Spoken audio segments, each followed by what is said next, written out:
Yo, sup? I just need to fix something real quick. So we'll listen to the Baldur's Gate music while I try to do it. It seems to be, yeah, it's an issue all around. Let's see if I can fix it.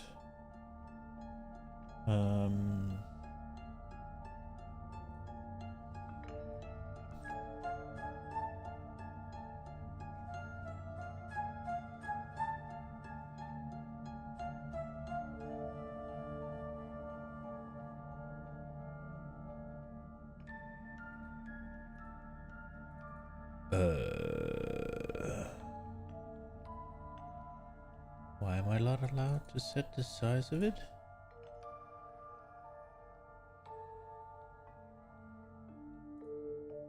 There we go, I think.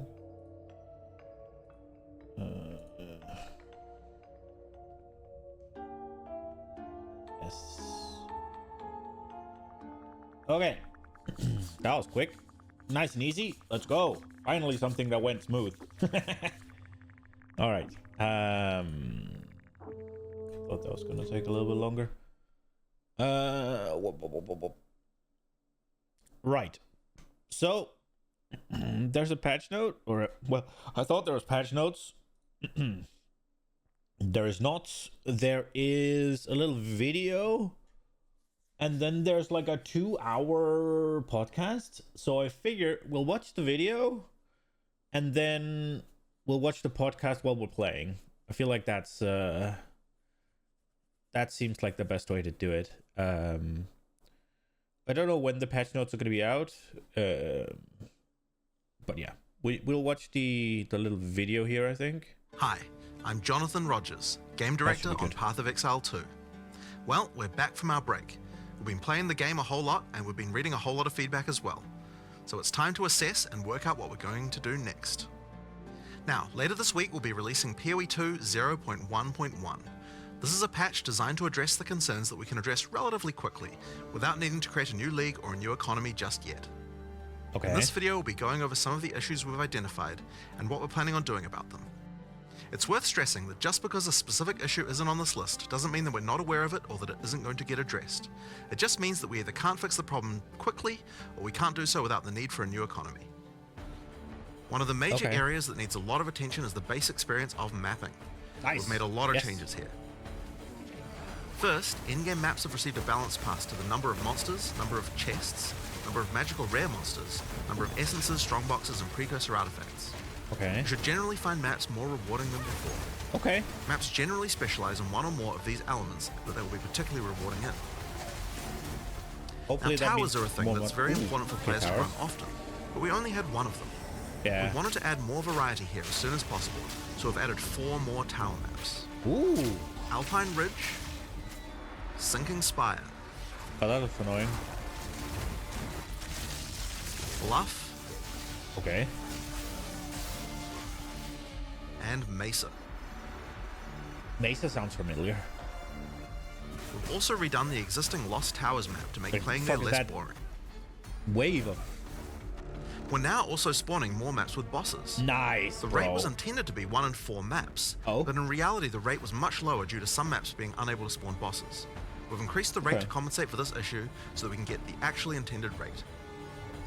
We're also adding a new type of tablet that allows you to add bosses to your maps with Oh, its nice. own mod pool. Strongboxes also needed some love. They now spawn monsters faster, Nice. have a less annoying fog effect, Nice. and have also received changes to the timings and effects of the mods on them. Okay.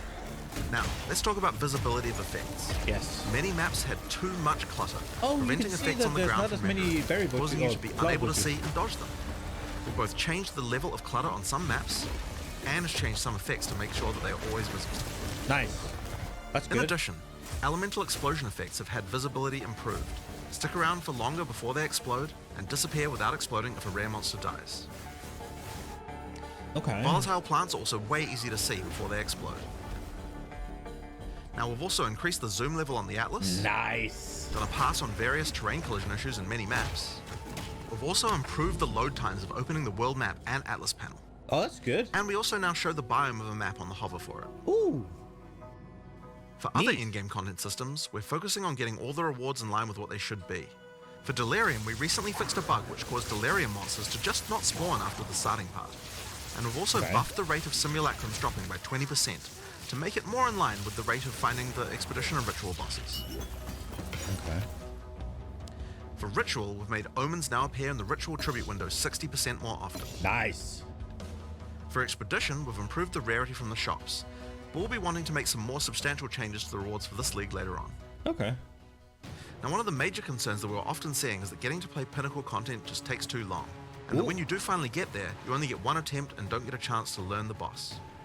In order to address these concerns, we're making the following changes. Okay. First, we're making the Citadel spawn closer to the center of the Atlas, and we've also added an effect so you can see them in the fog of war from further away. Oh, that's nice. This makes them much easier to find. To address the problem of only having one spoilers, attempt, on the Arbiter of Ash you will now get up to 6 respawn attempts. Respawns can only be triggered by the person who put in the keys, and everyone on your party will be respawned at the same time. Leaving the map still forfeits your attempt, so you'll still need to fight the boss with the build you walked into the map with. Spoilers. Higher difficulties of the boss will lower the number of respawn attempts you get, but you should know the mechanics of the fight by then, right? Now, we'll also be adding respawns to other Pinnacle content as well over time. Another thing that players have noticed is that there are less keys from Faradin Citadels on the market, and thought that it was because the Citadel spawns less often. It turns out though that this is just because the boss kills players more often than the others. We've made a few changes to that boss to bring it in line with the other bosses. Okay. A lot of people have reported that many of our unique items are feeling underwhelming. Oh, nice. Uniques are often designed to be build enabling at high levels, even if they're low level uniques. But we realized that we do need to make sure that more uniques feel powerful when you first get them at low levels too. Cool. In this patch, we are buffing a lot of uniques. Okay, so Blackbraid, Doter's Tenure. Oh. Can that go away, please? Okay, let's take a look then. So, Blackbraid, 5 strength, 13 intelligence, stun threshold, armor, applies to elemental damage. Oh, that's cool. Now it gives you a bit more armor, same strength and intelligence. Also give you AoE resist. Okay. And then we have these 100% increased spell damage with reduced cast speed. Now it gives you a bit of energy shield. Okay. 250% of melee physical damage taken reflected to attacker. Oh. And now it gives you a lot more, a decent chunk more life. It gives you some, well, the stun threshold is probably the same. Cannot evade. Oh, okay. And then 5 while surrounded. Okay, 5% regen when surrounded. Bleeding on hit. Same armor roughly. Big chance to bleed on hit, okay. And that's it. Okay.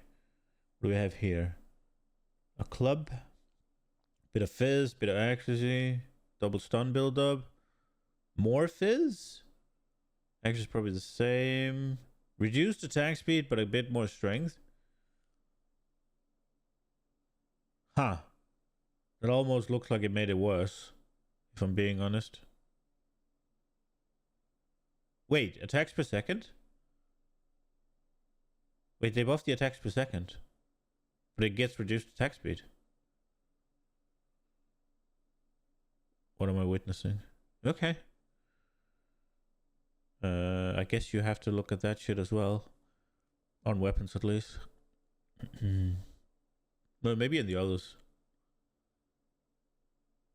No, nothing that you wouldn't expect. Okay, so 6 to 8, 6 to 10.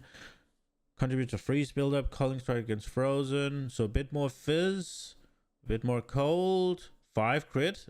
Inherent on the weapon. Nice. Okay. Uniques. These changes should make finding uniques at lower levels a lot more fun, and make subsequent character... Gamble sprints. What do? Gain 0 to 40% random when you hit until hit again. Okay, so it has evasion rating, dex, and light. Oh, they gave it rarity. Okay. And yeah, rarity. And then we have Mist Whisper. makeshift crossbow. Bit of cold, mana per enemy killed, more freeze build-up. Chain 2 times. I don't know if the cold is probably more, right? Mana is the same. Freeze build-up, I don't know if that's the same or if it just rolls lower. And you get increased chill duration. Okay. Crescent quarterstaff. Crit chance up. Attack speed. Mana regen. Reserve 50% less spirit. Oh, nice. Yo, you saw a few of these unique changes on another stream? Some of them quite drastic. Nice, bro. I like when uniques are powerful. So physical looks to be roughly looks to be the same, maybe even a little bit buffed. But then it gets cold damage and lightning damage. The crit is the same. Attack speed. Oh, that's cool. What do we have here? Painter's Servant. Torn gloves. Oh, I have those. I was thinking about using those at one point. Oh, wow, you gain extra now? Ooh, okay, that's wild. Okay. Fucking Jesus, okay. Lose the resist, though. I need to get rid of these. What do we have here? Increased armor, increased strength, reduced dex, reducing no life regen. So it's, well, I guess double the armor. More strength, same reduced. Okay. So this would be strength stacking, I guess, if it's even worth it. 2 to 4, 35, 33 armor. Fire explosive and fully breaking. So more fizz, more fire, get some strength, get some fire resist. Okay. The playthrough is more fun too, when you have some great uniques to use. Good. We're also changing a few other things to make finding rares better at higher levels too. First, we're Finding changing mod rares? weightings a bit to make sure that there are less bad mods. Ooh. Another fix is making high tier items no longer cull the highest tier modifier of a given mod type. What? This bug caused bows and crossbows Oh, to not spawn with okay. attack speed at tier 5 rarity, and rings to not spawn with life at tier 5 rarity. Okay. Another change we're making is to make it so that socketables such as runes can now be overwritten with another socketable. Nice. That's Now, so as we continue good. to play, we still find many balance anomalies with specific monsters or bosses that can be nasty if you encounter them. Okay. This patch contains a pass adjusting a large number of those monsters and bosses. We'll save the full list for the patch notes, but there are a significant number of changes here that should address many cases where monsters or bosses felt too hard in certain circumstances. Okay. Here are a few examples to get a taste of what kind of changes you can expect. The Silver Fist Commander roll now does a lot less damage. Okay. Plague Bearers Detonate Dead can no longer be used from off-screen and Nice. have better That's killed me telegraph. so many times. Forsaken Miners throw less grenades, have improved visuals, and deal less damage. Okay. And Lost Men Zealots can no longer meteor you from off-screen either. Nice. As well as many other changes just like That was those. frustrating me during the campaign, I remember. One of the big issues for players on consoles is that the web-based item filter system is currently not working. Oh. This means that they can't use item filters like the PC users can. The 0.1.1 will be enabling the same system that PoE 1 has, which allows you to subscribe to item filters on the website. Nice. So For filter now, this blade's will be gonna done work. on the PoE 1 website to allow us to get this feature out as fast as possible. Later on, we'll improve the user Okay. experience of this and put it on the Path of Exile 2 website. This patch also contains a bunch of other smaller changes and bug fixes that I'm sure you guys will appreciate, like buffing armor and scavenged plating, Nice. Armor showing buff. the number of uses left in your charms, as well as an effect when they trigger, Nice. The song of the exiles. fixing the music that Una was supposed to play in town, Oh. Yeah, I do remember figuring out that that was bugged, but I didn't really care. and plenty of other little fixes and improvements throughout the game. Now, we have a huge amount of much more meta-shifting changes that we know we want to make. Oh. And one of the best things about having the game in early access with the endgame is that we now have a much better idea of where we want character power to be and what the balance of bosses and monsters should be relative to that. But those types of changes are going to have to wait until we are ready to make a new league Ooh, I don't and a get new nerfed. economy for people to play in. That's still a little while away yet, but in the meantime, we'll be Let's continuing go. to identify things that are causing frustration and try and address them. I want to thank you guys for playing and hope to be doing more of these in the future. Later. Herald Tech keeps going. Brrr. Let's go. Okay. Okay. That's good. That's good. Bum bum bum bum. No Herald Tech nerf. Nice. Okay. I wonder how close they are to making a new league.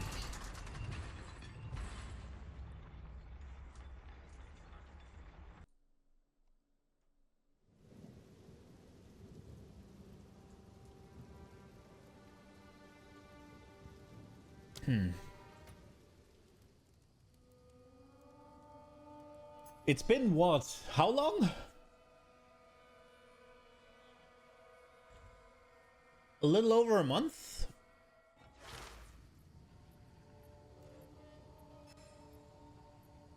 Good question. And if the league is going to have content recycle from PO1 or something totally new, what do you think? So it is early access, right? So I don't think they'll be developing a new league for early access. I think they're holding off on the league reset until they have a bigger part of the game finished. Whether that be Act 4, 5, 6, whether that be some part of the end game that's missing. So I think they're gonna make the league reset at the same time as they're introducing something new. Like I said, whether that be new acts or whether that be some new additions to the end game, like say Blight or whatever. So yeah, I don't think it's gonna be a new league as such, like Affliction or Necropolis, right? I think it'll be, yo, this is ready to be put into the game, so we're gonna put it into the game and we're gonna restart the whole thing. I think that's what's gonna happen. More so than I think it's going to be like what you know from PoE 1. So in that sense, I don't think it'll be quote unquote recycling anything as much as I think it'll be they're adding in something that they've planned to add in, right? Like you could say that it's recycling because they're adding in probably a lot of the same shit. But yeah, I think for sure it's going to be what's it called? I think the reset is going to come with some of the content that they are working on, some of the things they couldn't get ready to fully launch, and that's why it's in early access. That's what I think. Right. So I want to watch this podcast. What, the small window broke again?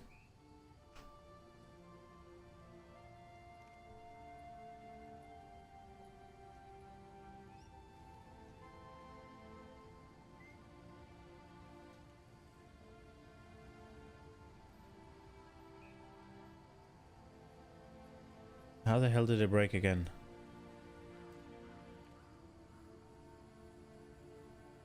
Okay. It didn't break again. There we go. Of audio now. Let's see what they have. Hello, everybody. So here we are. Let's just real quick, now that we have the audience here, I'm going to have Jonathan one more time say something real quick just to make sure they can hear us well, and we'll get feedback from the chat. Hi, I'm Jonathan Rogers, Game Director on Path of Exile 2. Wow, what a standard Mark. opening. Hi, I'm Mark. Hello, this is me speaking, and I didn't want to say the same thing he said. Again. All right. And Okay, then, it works. lovely Let's go. co-host All Gazi right, here. what are we gonna do? Lovely co-host. Mic check. 1 2 3. 1 2 3. Excellent. So I with think that we're gonna being do said, the breach Gazi, to why don't you start take it off away with. the intros. Hi, welcome to Tavern Talk episode. We still have no idea what episode we're on, and we're gonna keep up with that trend. We have with us my lovely co-host Darth Microtransaction and the lovely two individuals that is basically the OGs at this point. We got Mark and Jonathan from Path of Exile 2 Brand New Games. How are you guys doing? I hope it's something good. Oh, doing great. I mean, you know, like it's really good to get back into things again. We had a good break. You know, like, and Oh, you could yeah, see. I don't know. It's just nice to be back. Dude, and they actually talked about they talked about reducing the clutter and shit. The difference between this and the map they were showing is massive. Now, that's probably gonna up performance as well, right? But also, this does look cool, but it's gonna be better when it's gone for sure. Once again, as much as you know, it can be painful sometimes. But yeah, Can no, see it's shit real good to better. get back into things. Yeah, disconnected for a little bit. Not too long, but just a little bit, and now back, which is awesome. But no, it was a long burn last year, so it was good to get a little bit of a break over that Christmas. But yeah, lots to address, lots to change. Excited. And it seems like with the break, you guys still managed to get a lot of changes in the review video we saw. It's fairly substantial, so it's exciting. I mean, that is for the most part just stuff that we did, like, you know, last week and this week. The maps, the extra 4 maps, some of those did have some work that was done a little earlier, but for them, because we knew we needed more towers, we're just getting them in. But pretty much all that stuff is just stuff that we're, you know, just doing last week and this week. Like, we try to move, you know, fairly quickly when we can. But yeah, the thing now is, of course, going to be like, one issue we kind of realized we had is like, okay, how much do we concentrate on fixing problems people have right now, and how much do we concentrate on like the next big kind of content patch? And so that's like kind of the tricky thing we have to maneuver around at the moment. And I guess my feeling is that so long as there's like big problems that are causing people to have you know, like a bad experience, I kind of want to make sure that those get addressed as soon as possible, at least where we can, so that we're making you gotta get the quit moments out of there. Like some kind of point of stability, so that we can concentrate on having the larger kind of like content patch after that. That's great to hear. So for this episode, or this interview, or whatever we're going to call it, we've done what we can to make sure that we let the community get their voices heard. So most of the questions we're going to go through is questions collected almost exclusively from the community. We have a couple light, for some reason, questions, and some warrior questions from Darth, and we have some minion questions as expected from my side of things. But most he's the minion guy? From okay. the actual community. So I'm just going to kick us off so don't waste anyone's time. And we're going to start with a question saying, which of the changes that has been showcased was the team most excited to be able to announce? Well, I guess that I'd say that like Who the fuck cares? These changes, obviously, while the players are happy with them, we're not exactly excited about them per se, because these are just like fixes to things that are problems, right? So the stuff that we're excited about is the stuff we're not talking about, which is the content that's coming up in the, you know, in the larger one that'll have an economy reset and so on. That's a so fucking good answer. Stuff there, but for this stuff, it's just like really like, okay, what can we do to make sure that people are having a good time? That's kind of the main. Dude, that's a fucking goated answer. Yeah, these things are things that should have been the way we're changing them to. Like, this is... these are things that should have been implemented already. These are misses. These are mistakes that we're rectifying. So we're not excited about them. It should have been done already. We're excited about the new shit we're bringing that you can't hear about yet. That's fucking awesome. That's a really good answer. It's like, yeah, I'm not really excited about adding more bosses because they should have already been there. I'm not really excited about adding more monsters and more rewards to maps because it should have been like that. I'm not excited about being able to zoom out further because, yeah, we should have seen that. It's like, that's fucking goated. The main thing I would say. Yeah, which is exciting in its own to see how much more we can improve, how many people having a good time. So. Yeah. So I mean, that's good, but yeah, really, it's like there's no one thing there where we're like, oh yeah, this is the amazing thing. It's like it's all just like, let's make the game not suck. That's kind of our main goal. So one of the changes for in-game maps is the changes to, you mentioned monsters, chests, rare monsters. What impact are you guys hoping that this change specifically is going to have in in-game mapping? Well, I want this. Well, there's a couple things. It is just a general. Probably 30% more kind of monsters, items, etc. from inherent maps. Oh, 30% more monsters? Let's go. The inherent map is higher value, and thus proportionately the league is less impactful, say Breach, which is obviously in its own universe of craziness right now. But the idea is the base map is more rewarding, and thus adding the extra content is less necessary for, say, map sustain. Oh, that's so good. The other thing is it will interact with different rolled maps differently. So we tried to do this better before early access began, but again, it should be now. Certain maps and certain mods that increase the chest, the rarity of chests, the rarity of monsters will have different benefits. So that's kind of cool that I want people to learn that over time and see what's beneficial. Well, what multiplies better, and then you combine those things where you have this map's better for number of monsters, whereas this map's worse for number of monsters because they're multipliers. So like a really small map versus a really large map, actually before they were relatively consistent. Now that large map might have twice as many monsters as that small map, but it has the same density of monsters. So you don't just have big open empty spaces of nothing. So obviously now the number of packs, if you multiply that up, it has a much grander effect on the big map than it does the small map. But the small map is obviously easier to clear, faster to clear. So say if you're optimizing for bossing, you're probably going to try and have the small be applying more bosses to small maps using the new tablet. Or if you're doing leagues that, you know, more like Breach, you might want smaller maps that way because you're focusing on just farming breaches, as opposed to say Delirium, or say Expedition favors that doesn't really care if the map is large or small. So, you know, having those different kind of axes is really interesting, where you are thinking about that as you go. Now people have to learn that, and that's cool. I actually want people to learn that and kind of post all their details on, like, this map's really good and this map isn't, and we've accounted for layouts, how fast they are to clear, all of that stuff. So certain maps that were more tedious to clear now have pretty drastic advantages on at least 1 or 2 different axes. So they might have a higher number of minimum monsters, rare monsters, higher spawn rate of rare monsters, magic monsters, rare chests, who knows. And there was a lot of that balance that you couldn't really do until you actually had experience playing them, right? Because it's hard to tell when you're just in development and you're not on a real character, like, is this map actually fun or not, right? And the end game was we've got the least amount of testing, so it really did require, like, okay, some actual proper play and be like, okay, is this map, to really answer the question of is this map good or not? So now when we see that, then we can be like, okay, we need to make this change or that change in order to sort it out. So there's just been a lot of just, like, sanding off all the rough edges that in-game had by virtue of the fact that it just really wasn't as tested as what the campaign was. Go on.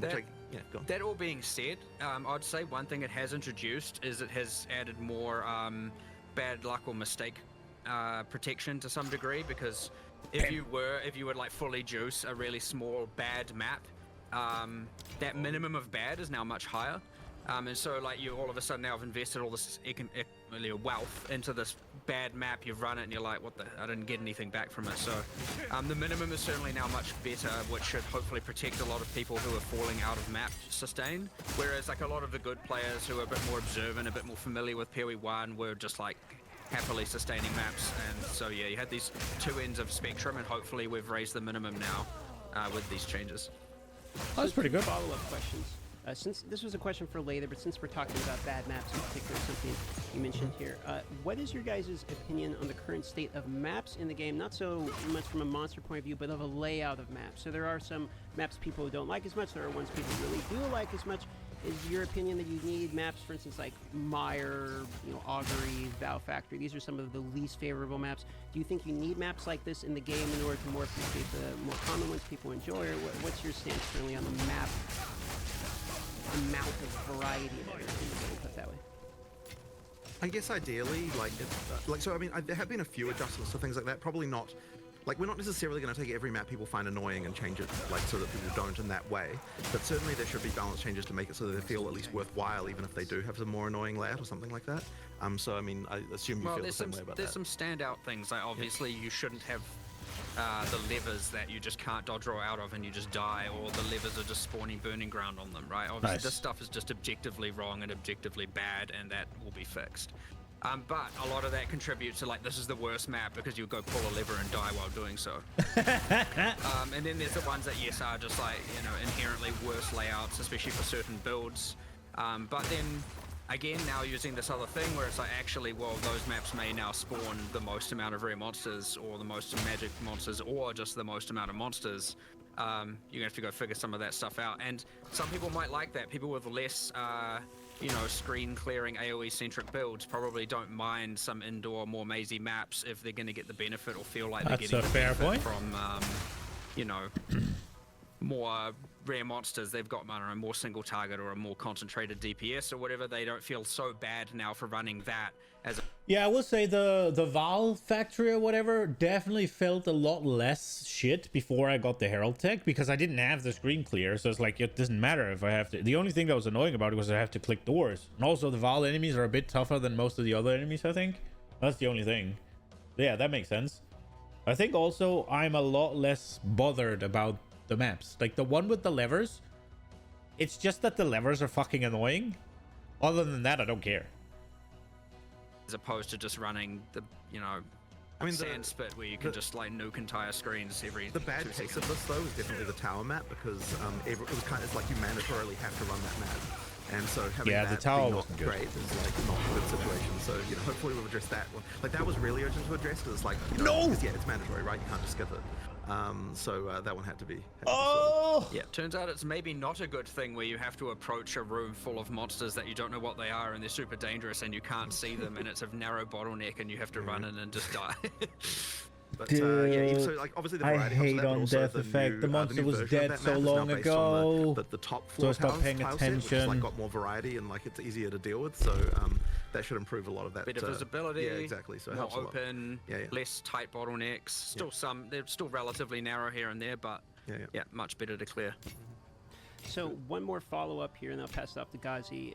In the reveal, you mentioned that the boss maps, for instance, were supposed to be more common than they actually were. And so this comes to a very common question about Waystone Sustain. So what was your opinion on the state that previously was with Waystone Sustain, as well as do you believe this impact of additional bosses are obviously going to impact Waystone Sustain, so you think this is going to help alleviate some of the feedback we've seen related to there? That one's pretty interesting because, and this is probably going to be a controversial thing to say, but like we don't know that there necessarily is a problem with Waystone Sustain as such. So that means we have to look into, if people say that there is, and that means we have to understand why that is, because I don't think that's the experience that like we're having as we're playing ourselves. And like, so there's always this thing where it's like we want to hear what the players I only say, had problems early. but then we always want to confirm with our own experience that like when we do what they're doing, that we're getting the same experience before we can kind of make a good decision of what a change would be. What to so do. I don't know that we've identified why it is yet that players are having problems with Waystone Sustain, and so that's like, and now this will change this obviously because there's more bosses and so on. Like that's the thing you can do, and killing bosses will give you upgrades and so on. Like that'll help with that. Here maybe. But I guess I sort of like I feel like we need to understand that problem more before we can really work out what exactly needs to happen with it. There's certainly more to learn there, but as I said before, the minimum's now higher for sure. Here maybe. So it can be just And- people running into bad specific maps that like have specific problems that someone who's I suspect it's also just a lot of people struggling with the difficulty in dying. I think I'll go here. And like, it's obviously very different if you're dying even in 30% of your maps, 20% of your maps. I mean, even 10% of your maps. It can make that difference. So yeah, there's definitely 100% more to look into there. But like, I personally, I went to from tier 1 to tier 15 maps in a total of 32 maps, and I've sustained since. And then you see the things where people are talking about map sustain. I'm like, okay, am I in a different universe? And the answer is probably yes, I am in a different universe. But from a purely anecdotal standpoint of my own, I try and I'm gonna see how it is for myself. I'm like, okay, I'm somewhere else. We need to look more into this somewhere. So we have other people at the office as well, of course, and you get their anecdotal experience, but we need to look at this from a much broader perspective. But either way, what we've just put forward is an improvement to all of that. Higher maximum, sure, higher minimum, and a bit more safety for bad luck. But what it doesn't really account for right now is safety for people dying and failing 50% of their maps or 80% of their maps. There is a slightly more subtle thing going on, I think, which it's kind of unfortunate how this turned out, but effectively, because you can power through the map tiers really fast, it means that you don't get a chance to find the gear that you would otherwise have as you went through those tiers. And that means that effectively when you do, you might be playing higher tier maps than what you really should be playing for the amount of wealth that you've found. And that means that your map sustain is bad because you're dying more often because you're kind of playing higher tier content. And that is on us because we need to adjust that so that you you only start with effectively in order to progress up the tiers, it needs to be more that we need to sort of gear check you more as you go up a little bit to make sure that you've got the gear you need before you're going up the tiers. But this is going to be a really subtle and tricky thing to get exactly right. There's quite a lot to that. That sounds ass. And I don't that's like kind of that. more of a thing that we can sort of look at over a bit of a longer period of time because it's going to require some adjustments. That sounds like slowing down that's progression. just sort of another one, but there's quite a lot of implications to all of that, and I don't know that we're quite ready to understand exactly what would need to happen for that to happen. But that is kind of one of the issues that we're seeing is just effectively people playing content that's harder than what we would hope they would be playing for the gear that they have, which then causes the deaths, which causes the sustain to be bad. So that's kind of that issue there. Thanks for the detailed answer. I'll throw it off to Ghazi for the next question. Yeah, next in line, we're actually going to circle back to what you mentioned, Mark, regarding Expedition, not caring about the layouts and whatnot, but you also mentioned, I believe it was in the video, right? You mentioned more substantial changes to Expedition coming later. So the question is, do you have any particular examples of these things you're hoping to accomplish with this mechanic? Yeah, I can't really say what it is, but what I can say is it is intended that every league, sort of, I'd say, without promising it, because we're allowed to make exceptions. It is kind of intended that every league provides some sort of access of character or crafting power that is abnormal. And so, you know, Different that you can't get anywhere different. else. Mostly character power here. So aside from the unique items, obviously they can, or sometimes don't, provide character power that can be attained elsewhere. This is more about something else that's, you know, similar to, say, the instilling your amulet with a notable. You know, it's something that only that provides. It gives you more power than you would have had if you had never done it. And so ideally, every league would kind of do something like that, or provide a crafting avenue that would then give you something like that, or give you more power in general. But yeah, we just kind of have the vendor mechanic where you can do some crafts, and none of those crafts are abnormal. They're not adding extra benefits or mods or anything outside of that. So yeah, we have intention to add something to that, and probably to a lot more of them over time. And as you get new ones that each obviously have this thing in mind, where we're trying to say, how can we make characters feel a little bit more powerful by engaging in that content. But yeah, Expedition just didn't quite get it when we ported it over. Like, you know, we discussed heaps of things, like we could add some more ROG crafts, so to speak, now that, even though it's now 3 out of 4 of them crafts. It definitely needs something else. Yeah, it just needs something cool, something better, and something not rushed. Which is we're in a position where we're going to rush something, and it's like, hold on, let's not do that. Let's get it right and do it a bit later. Fair. Okay. I like that thing. Another question we have is regarding the Arbiter of Ash now having 6 resurrection or revive attempts, right? And other attempts to, or adding other attempts to other pinnacles over time. I guess the question comes down to why wait with adding So attempts? ultimately the reason is just time. It might even be that in the patch that we do deliver, that some of those other ones are already done. It's just that because the video had to be made last week, and like we were like, are we gonna, like, we knew we would get time to sort out the Arbiter, and we were like, we don't know if we're gonna get time to do the others, so we'll just like promise that one, and then if the others come, then that's just a bonus. Yeah, effectively there's like a little bit of trickiness around each one to like just work out all the states of everything. Like, I mean, if you're looking at like just as a random example, and this isn't obviously that big of a deal, but it's just, you know, someone has to do it, is like for the breach one, for example, we have to decide like, okay, so we can't really let you have the economy, like you can't reset the whole map, because then you'd get the drops from the breach a second time. So then it's like, okay, we have to make sure we put a checkpoint in the thing, and that means you have to like do someone has to go write some code to like make the breach thing work correctly for checkpoints, and you know, it's just like random stuff like that, just little details that just mean that like it'll take a little bit longer to do those other ones. But I mean, we're not talking a really long time, right? We're just like, someone will get to it in the next couple of weeks. It's just, you know, I'd say King in the Mist will almost certainly be done, because it's an isolated boss fight in a room with nothing else going on. But for the logbook and for the breach one, you have to have some manual intervention, and we have to really make sure that there's none of that, like, you know, respawn at checkpoint at this exact point in time, and all of a sudden you get the loot again kind of thing going on. Yeah, that obviously can be quite destructive. So yeah, it's literally just a time thing. As I said, we'll do it in the next couple of weeks, just as we, you know, get these things going. Yeah. Speaking of Arbiter, a couple questions related to Synodos here, just as fast. Are copper Synodos really the same spawn rate as all the others? That's what happened? I mean, we generated a bunch of Atlas state and checked that they were equivalent. I mean, I don't know what to we really were not intending to make a Monopoly game, McDonald's Monopoly game style thing here. It really was intended to be equal. So yeah, as far as we could tell, it was just the just that the boss had that exploding minion thing that like was the devil. There's so much reward on the floor. I don't want to die. All of his little attached zombies, like during the phase 1 of the fight, No. You know, when he summons the sandstorm and you get protected, and you have the zombies coming at you, they blow up after they die. No. What is happening? In the map version, the in-game version of this fight, some logic was missing. I don't know what happened, and those would then explode at the end of the phase 2. So you're like, oh, I killed him. You run in to get your loot, and 8 zombies just explode and stick you. And so what you found is a whole bunch of people were just straight up like succeeding at the fight and then just dying straight afterwards. So that accounted for some portion of it. And then he was just harder. Like certainly the death rate, The fuck even is happening? excluding the one-shotting zombies, was just much. It's a little loud for me.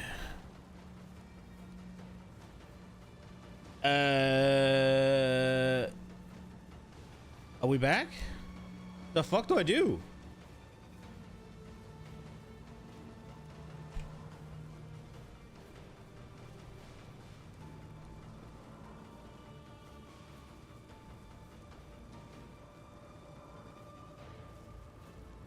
Why am I not being latency go brrrr? Shouldn't I be DC'd? Is my map gone then? Do I quit out of it? How to enable F1?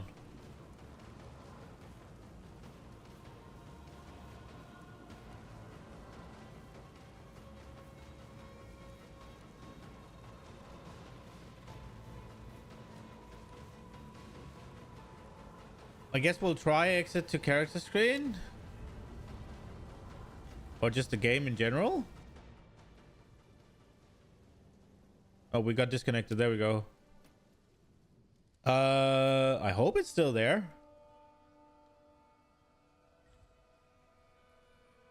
If you're wondering how people do it. No! Are you kidding me?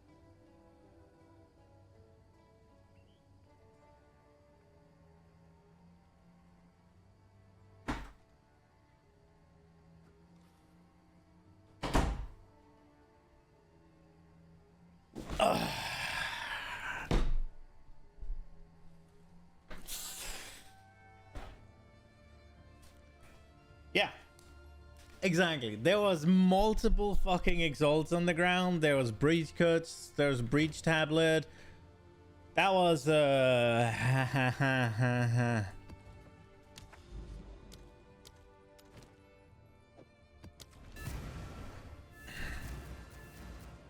fuck. Higher than the other two.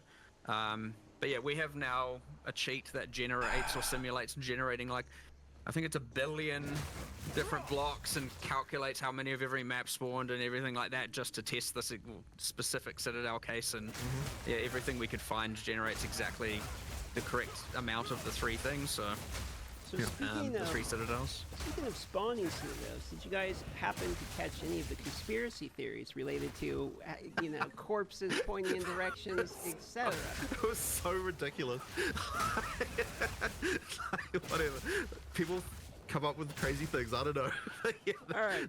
I can tell you. I see. The thing is, I'm tempted to actually do something weird like that now, just to like, you know, just to bait the conspiracies. But yeah, no, there was nothing weird going on there. It's just RNG. Like you have. I did catch it's the just video. RNG. That's all it is. It said closer to the centers, so there is something to being farther away from your spawn point. So but basically all that is literally just that there, where you start, there's just a radius you have to get to before they start spawning. But after that point, it's just they just spawn the same rate. And we just moved it closer just because since you can't really tell like where the that's like not obvious, right? And the main thing we want to do there is just not have a Citadel spawn like right next to where you start, because that'd be ridiculous. Yeah, effectively we just shrunk that down because it was a little bit large. And then the other thing as well is that now that you can see them in the fog, it actually makes them so much easier to find. We actually intended, we were like, oh yeah, we're going to totally buff the number of these that there are.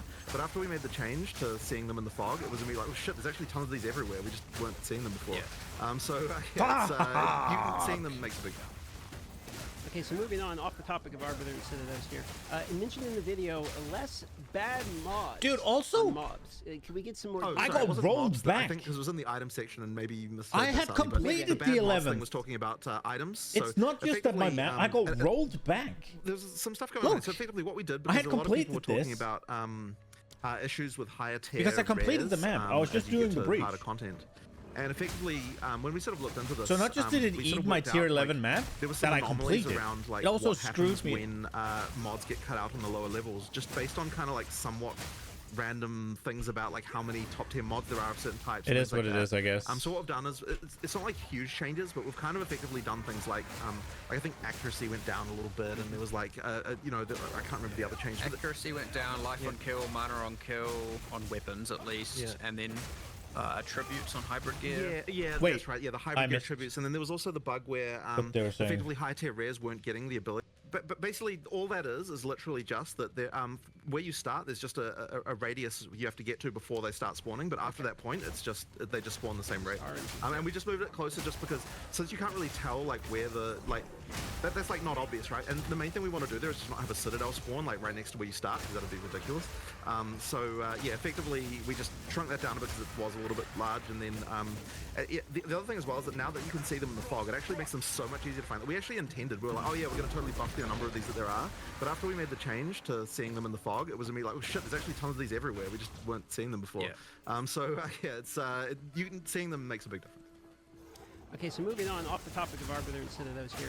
It mentioned in the video less bad mods on mobs. Can we get some more detail? Sorry, it wasn't mobs. That I think because it was in the item section, and maybe you misheard that slightly. But maybe the bad mods thing was talking about items. So effectively, there's some stuff going on here. So effectively, what we did, because a lot of people were talking about issues with higher tier rares as you get to harder content, and effectively, when we sort of looked into this, we sort of worked out like there were some anomalies around like what happens when mods get cut out on the lower levels, just based on kind of like somewhat random things about like how many top tier mods there are of certain types and things like that. So what we've done is it's not like huge changes, but we've kind of effectively done things like I think accuracy went down a little bit, and there was like I can't remember the other change. Accuracy went down, life on kill, mana on kill, on weapons at least, and then attributes on hybrid gear. Yeah, that's right. Yeah, the hybrid gear attributes, and then there was also the bug where effectively high tier rares weren't getting the ability to generate top T1 mods of certain types, which tier 1 mob, he said it. Yeah, it's not tier 1, it's tier 12. It wouldn't have affected that many items, but we have fixed it. So for example, it was just impossible on a T5 bow to ever get attack speed. Once it was a certain item level. Once it was a certain item level. So yeah, but you couldn't even get T5 realistically except from high level stuff, right? You still could occasionally, but whatever. The point is like there was a few things like that that were going on, and we've effectively just adjusted that stuff, and it should result in generally better rares when you're talking about like high end, like high tier stuff.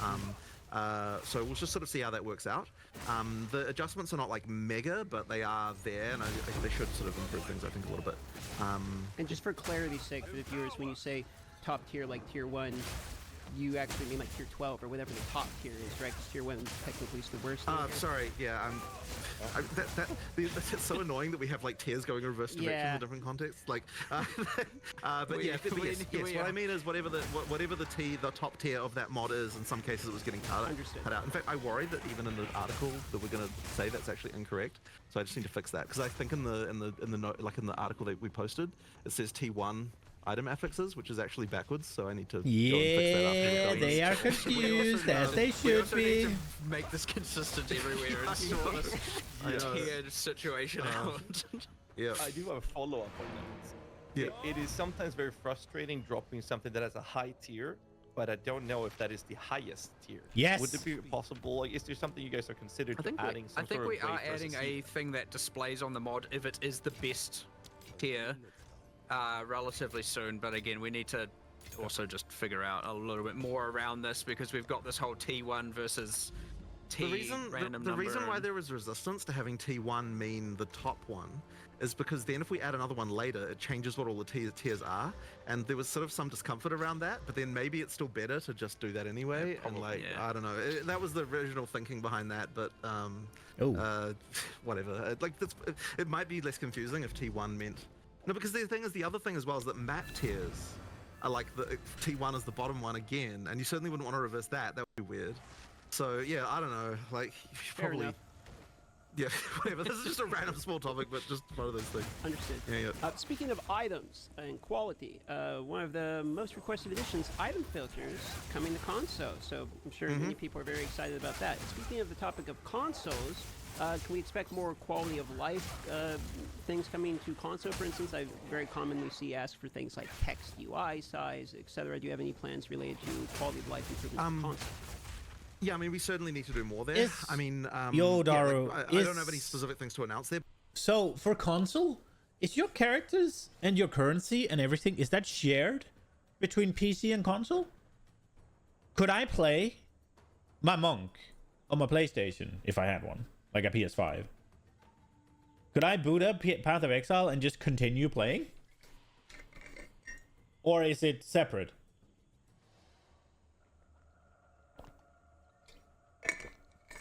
Because obviously for Budget Blizz, small indie company, it's separate. So that's why I never bothered. Because you could I could play D3 on Switch, but it would be separate characters, and I'm not playing D3 twice a season, yeah. But is it shared? Is it linked? Is it connected? Do you guys know? Yeah, but effectively, we need to make sure that that experience is good. And one thing that I know, this isn't actually technically a console thing, but another thing that we will be doing for people who use controller soon is like the ability to fast swap between controller and the PC UI just by like immediately in game, because that's something I believe there was even an implementation of that. It was just a little bit too dodgy to release on early access start. So we just need to get that sorted and then tested and sort of that. So that'll be another one. But in terms of just general console stuff, I mean, look, there's just more we can do, right? And you know, we've got our guys on console. They'll be looking into these things and just making changes. The text size one, I do think needs some addressing. It's a little bit tricky because there's kind of a lot of things all through the game that need like futzing around with, so that I definitely appreciate that. And like part of that is literally because when we're in the, this is kind of bad, but it's like in the studio, we literally have like a big screen and the couch that's near it is like relatively close. It's like an actual real world scenario. You know, people often sit a bit further away, and we probably should have been thinking about that. Yeah. Yeah, things like that just need some addressing for sure. Fair enough. All right. Putting aside bugs and tuning that is expected for early access state, was a question I was asking about. What are the players' feedback that surprised you guys the most? Well, I know you were saying, I mean, I guess from my perspective, it's like we had a lot of worries about things being broken. We just didn't know what those things were going to be. But then you were saying before that just the level of brokenness that surprised you as far as like some character builds and stuff, right? Yeah, like I had my whole like, okay, obviously people are going to find broken builds, but like we escaped millions into tens of millions, and then we escaped tens of millions into hundreds of millions in measuring in DPS, and then we escaped DPS into comets per second. And then like, you got to this point where it's like, okay, we're just off the reservation here in terms of just, you know, when you 1 week in and someone's like, here's my 450 million DPS build that hits the pinnacle boss for 141 million damage and one-shots in the 3-player party, and I'm like, oh, well, where are we? Like, what happened? The thing that I found a little bit sad, and I guess we should have just expected this, is that, like, I sort of expected that the first few times people were playing the pinnacle boss, that it would kind of be a normal fight. But in reality, the first few times people played the pinnacle boss was just completely like it's just on the website. Because, like, they just had some build that was because to get to the pinnacle boss the fastest, you also had to have like a ridiculously broken thing going on, and so you just ended up with just like, oh, like you don't even get to see the mechanics, and it was just like that was a bit sad to me. Well, hopefully with more lives, people will actually be giving it a shot instead of just selling it off to those people who do one-shot it. But we'll see how that goes. But the tricky thing about this has just been that, like, okay, so we do generally want, we do generally want to not do mid-league nerfs, and there was a period there before Christmas where we were making some changes, but we weren't even considering those to be mid-league nerfs because they still left things in a state that was still like very, very good. Like they, like from our perspective, and like maybe the players would disagree with this. It was kind of that part. We were still leaving it in a state where it's still some of the best. It was more so ever. if you could continue your own From our shit. perspective, we were like, well, there'd be no reason to have to re-roll your character after this change because like it's still crazy. So we didn't even really consider those to be mid-league nerfs in the same way. But then, obviously there's going to have to be some changes because, like, you know, there are just certain things that are just completely ridiculous. But one thing we've got now, and I kind of mentioned it in the video, is that, like, we actually have an understanding now of, like, what a character should look like.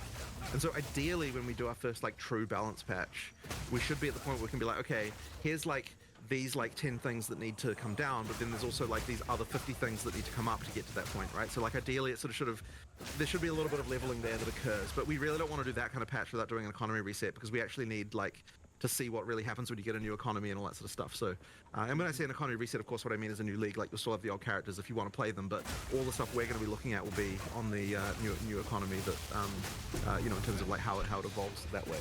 So yeah, that's going to be like a tricky one. It'll take us a little bit longer. But that is also what we're working on in the background as well, is just like getting all of this stuff to where it needs to be. So am I hearing that there's no nerfs coming in this patch then? Is that sort of what I'm taking from this? I mean, there might be a few that relate to things that are just completely screwed. No! But I don't. I mean, it is not our intention to do a big nerf patch here. Like that is not our goal. Our goal with this is like fix things that are annoying people I might and like still make get the nerfed. game more playable. Whereas the goal of like the economic, sorry, not the sort of balance patch that's coming a little later would be like, okay, we'll have a new economy. We'll actually do like a proper balance pass where we get all of that stuff like more. Because you scared everyone with that executioner photo in the Twitter post. I mean, it looked like the guillotine was about to drop. Okay, yeah, people look into things I think a little bit too much. Okay. There's kind of three kinds of nerfs going on. Yeah. Not on this patch. Just hold on. That was. I do want to follow up Anyway. though with the comment on the balance patch coming later, and you want to combine that with a economy reset. So is that you saying that there will be economy resets during early access on a regular basis? Yeah, so or there what are we won't be. looking at? They'll be in a new league, so you still get to keep your old characters. But effectively, yeah, absolutely during early access there'll be new leagues. What I don't want to say is like whether or not the league. So when I use the word league, people sort of assume that means there's like a league mechanic that comes along with it. And Yeah, We exactly. might do that, or we might not. We kind of need to work out what's going on there. But it'll be a new league in the sense that it's a new economy that people can play through, and we'll be introducing significant stuff that would want people to make people replay as well as doing all the balance stuff and all that sort of stuff. But That's what I effectively, we said. need to do that because if With the you upgrade can't really updates. just make changes to balance like significant ones without screwing people's characters over, obviously. So you need to have some kind of thing like that in order to be able to do that. Just going back quickly, we have a kind of few classifications of things we do address when it does impact balance, and we are trying to be ultra conservative, but if it is bricking instances, as in it is just absolutely tanking instances, affecting the performance and thus affecting the performance for other users, we almost always have to address it. You can't just let that be. Now we obviously try and reduce the impact on the server, generally because of some sort of infinite loop or anything of the sort like that. or, Infinite you loop. know, something happening per frame that shouldn't happen, and all of a sudden now, you know. Like if you're getting the server frame rate to be like 1 FPS, then that is not alright, right? Yeah. Like we have to actually sort that. So that is something that we will do a mid-league nerf to address. But ideally in such a way where it still leaves the builds perfectly viable. Yeah. It's just that it's no longer completely destroying And what's going on. the other things where it does nerf and has an impact is, of course, when there is simply something clearly not working intended. So, like an example of that, which I won't try and pronounce, but shield that increases effect of your socketed runes and soul cores, and that was just obviously applying to all of them, not the one socketed in itself. That is obviously a nerf. It was never meant to work that way. I don't think that really surprises anyone when that gets changed. It's very clearly not working as intended. So those two were generally just people are going to getting pull the their trigger on shields almost always. We're still destroyed. thinking like, okay, especially in the performance case, that's like blatantly, you know, our fault, and there is economy there, and then obviously there are people who are going to lose their character builds because of it. Maybe, hopefully not. We try and obviously bring down the frequency or the infinite loop element or the per frame while also buffing the damage. And then we make a note of it, or like reassess this later when there's a new economy, and we'll come back and reassess that. But, you know, often protecting the instances, protecting the server performance for other users, and obviously fixing bugs are, you know, something we're going to do. And so that can have an impact. But just like at this point, preferably for all the other main nerfs where you're nerfing, just blatantly nerfing someone's build or nerfing a build, we're trying to currently push that towards the you know, economy / league reset kind of point. Yeah. Okay. All right. It's a very extensive answer. Appreciate that. That's one of the things that makes this very fun for us to do. We ask a question, then we just lean back and let you guys do your thing. I love it. We are going to circle back to what you mentioned as well earlier, Mark. You said coming back to reassess a decision that's been made.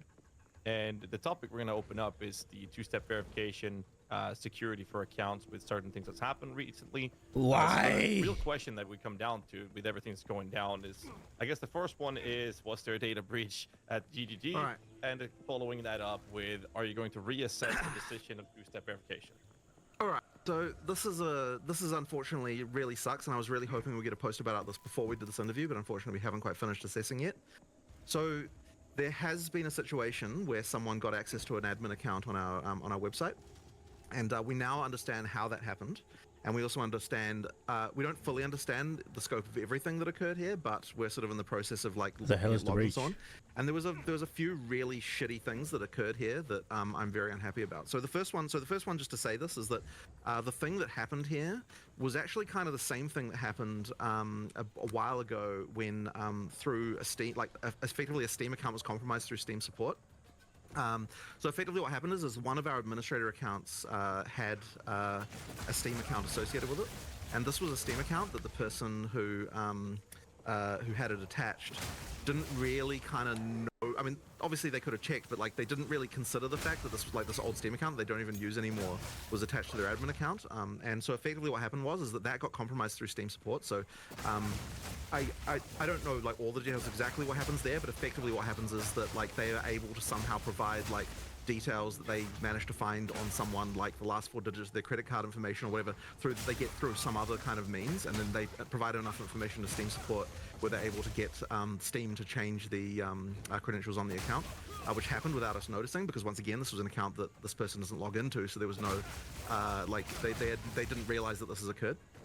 And then another thing, this was compounded by the fact, and this one was really, really crap, that whenever a customer support person makes a change to an account, they there's like an audit log, right, of like all the actions, like the events that they've done. And this effectively means that like when we investigate like, hey, what's happening with this account that got compromised, like we obviously look at the events and see like, hey, was there anything, like what happened here, right? Did someone change a password? Did something going on with that? And there was actually a bug where the event for setting a new password on an account was incorrectly in the back end labeled as a note rather than like an audit event. And what that meant was that so notes are things that like customer service can add to people's accounts, and they can edit them and delete them. And so are you making that build yourself, or is it somebody's build that is busted? Because if it's somebody else who's made the build, and it's one of those things where people are like, this is the new thing, this is what people are playing, then if it is busted, it will 100% get nerfed. If it's your own idea that you want to do, you found some cool things that you want to play around with, then the likelihood of it getting nerfed is probably not that high, right? If you're going for something that's meta now, it's likely it'll get nerfed when they do the economy reset. If you're going for something obscure, you have an idea, you have a way to make it work, maybe, and it's not really out there. If I don't go to YouTube and I search for attribute stacking Flicker Strike and I find a bunch of videos, probably getting nerfed. If I don't, probably not, right? Password change thing being a note could be deleted by a customer service person accidentally, rather than rather than being permanently there in a way that no one could change. And so that effectively meant that what was happening is the person who managed to get an account, they were compromising the accounts by setting a random password, then deleting the node afterwards to say that had happened. And so when we would look at accounts, we just wouldn't see this, and so it was like really not obvious to us that what was going on there. So I don't have like full information yet about exactly the extent of everything that happened, but what I can tell you is that 66 notes were deleted. So that would imply that 66 accounts were compromised. Now, it does extend slightly back further than what our log history is. So I think there's like, so we only keep logs for 30 days. And that's like a whole, privacy rules around that stuff means that that's your log retention. Now, there were 5 days before that where the account was compromised, but this is all pre-launch of PoE2. So effectively, there were the 5 days back in November when we don't have logs for, and then after that point, there were 66 accounts that were that had notes deleted.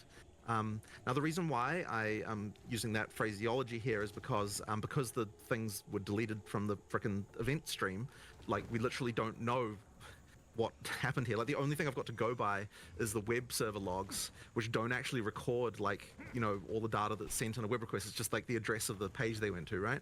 So effectively we can see like basic information, but because the thing itself that they were doing involved deleting the frickin' records of the fact that they were doing it, meant that like, you know, yes, it's unfortunately very difficult for us to track down full information about this. Now, we are going to be posting a post with like all the information that we can possibly gather that we're sort of still gathering. And we were obviously initially very afraid that there'd been some kind of larger data breach here where like they would somehow had access to our servers or something like that was going on. Like because we had no idea initially, right? So we're kind of like, oh shit, you know, what the hell's going on here? But now that we've understood that the vector was via a Steam account like that, it kind of means that like effectively what they had access to was the same stuff that customer service had access to, and all of that stuff is logged except this one thing that was not like logged due to this other thing. And then since then we've also added a bunch of extra security stuff that honestly should have already been in place around this to sort this out. So all of that is to say that like, yeah, we totally fucked up here with like security stuff on this account. Like we're certainly not going to have any Steam accounts linked to, like we're going to audit and make sure that there's no Steam accounts linked to any customer service admin accounts any longer. Like that certainly needs to not happen if there's going to be this kind of attack vector. As well as we've added a few other measures that, you know, to just make sure that this sort of shit doesn't happen again. Yeah, all of that. Where the really, hell really is this sucks. breach, especially bro? because, like, yeah, as I said, due to the fact that the stuff about it is deleted, we can't like easily find out what even frickin' happened. So there's going to be more investigation and working out what's happening here. But yeah, that seems to be what occurred. So just somebody's quickly bill, for the which you people just that are recently going to made, get, and like, know a that quick there's recap, no this was meta. a social engineering breach. This There was not like a server-side data breach. Well, It's an admin account, and this is a then one-off, probably not, one right? account. Unless It's now a unless closed there's case some scenario other where viewers attribute do not stacking have to build do that is anything on their blasting, right? side Like, to worry about their Yeah. information. So the moment that we Then you're probably realized that not- something had then you're gone wrong, probably we just fine. immediately reset all the passwords on all the admin accounts and deleted all the sessions just to make sure that everything was kosher. So from that moment on, there was no more like accounts getting compromised or anything like that. Sure. And then now it's just been a matter of us like doing a bunch of log analysis, and it's actually quite like. Because the only way we've got it is the web logs, and it's taking a while just to process all the stuff, and there's obviously a lot of human investigation. Like we just haven't yet been able to prepare a full report about it, but we are going to be posting one hopefully in the next day or two that has all of the stuff about that. But yeah, that was just really, really crappy. So then going back to the actual question about two-factor authentication, I mean, in this particular case, it wouldn't have actually helped because it was compromised through our frickin' support interface, right? Except for that, probably it would have helped in the sense that if we had added if there was two-factor auth, presumably the bug about where it didn't get logged when someone changed it wouldn't have applied to that because, you know, it's a new thing that they wouldn't have had the same bug for. So I suppose it would have helped in that sense. But yeah, like that's the thing with that. So then talking about two-factor auth. So first of all, I'm like completely not against two-factor auth in any regard. The only issue with it is that it's easy to implement two-factor auth. What is hard to implement is all the policy around how to recover when people inevitably lose their second factor. And so that's the kind of tricky part to actually deal with. And so, like, it's kind of one of those things where, like, yeah, it's here somewhere, right? Like, I'm not crazy. We're just not quite prepared yet to be able to do it with all the customer support stuff we would have to do. And, like, and it's kind of one of those annoyingly deep holes of, like, okay, so, like, someone loses their password, what do you do to verify it? Like, you know, on the far right, thing, what do you do to verify this? And it's like, okay, so yeah, I thought so, but I feel like I've looked over there forever. And then, like, so now I just went here. Implications of that, and like, there's just like it's just like a whole rabbit hole of just like random policy stuff that all kind of like comes around to that stuff. Yeah, effectively, what I will tell you is that we're immediately going to add two-factor auth to all of our support accounts. So you can bet on that, and that is not a problem. That is not a problem for us to do there because the policy around that is like, well, you just like walk in person to the frickin' you know, this guy. If you lose it, then you can physically deal with that, right? That one is how we sort it out. But as I said, we will get to it, and it is a serious thing. We definitely want to have this. It's just a question of just getting it done, really, like all the policy stuff around it and all of the like.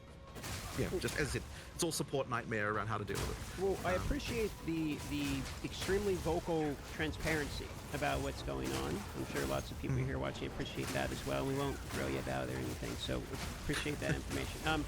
We'll move on here to a little bit more fun topic, which is upcoming content for the game. So we've been asked, one of the most common questions we've had here is things like roadmap for cadence of releases. You know, you guys originally stated 6 to 12 months for full release, which begs you know, the question, how many leagues between? There's 6 classes, so if it's 6 months, it's 1 class a month. You know where I'm going with this. So, you know, can we expect any information in terms of the cadence of releases, upcoming things like weapons, classes, skill gems, etc.? Right. So the cadence we want to hit is sort of something similar to the kind of league cadence that we've done before for PoE 1. So like that's like I think that it works things work the best when you kind of got like like releases that are fairly large that like have a significant amount of stuff in them to actually bring people back and play and so on. So you can kind of expect a similar thing like that. For the actual like what is going to be in each release, obviously I'm not going to talk about that because we'll save that for the live stream and all that sort of stuff. But effectively, yeah, I mean like that's kind of what you can expect. That being said, there's also a thing where like so we want to be able to do the balance patch addressing the balance issues that we've talked about as soon as we can. But in order to do a patch like that, you need to have enough content in it to be able to make sure that people actually come back and play it and like, that sort of thing as well. Like you need to be able to make enough changes and like add enough content that it's actually exciting. So we're going to work towards getting a like a PoE 2 sort of new league with new content in it basically as soon as we possibly can. So we're like I can't exactly say a date or anything, but like we're gonna rush for it, right? Like we're gonna really try and do it because we want to get to that point of stability of the balance that we're sort of happier with as soon as we can as well. So yeah, as I said, not going to say a date, but basically just look, we work reasonably fast. We're going to try and get it out as quick as we can. Hopefully we get that relatively soon for you guys. Okay.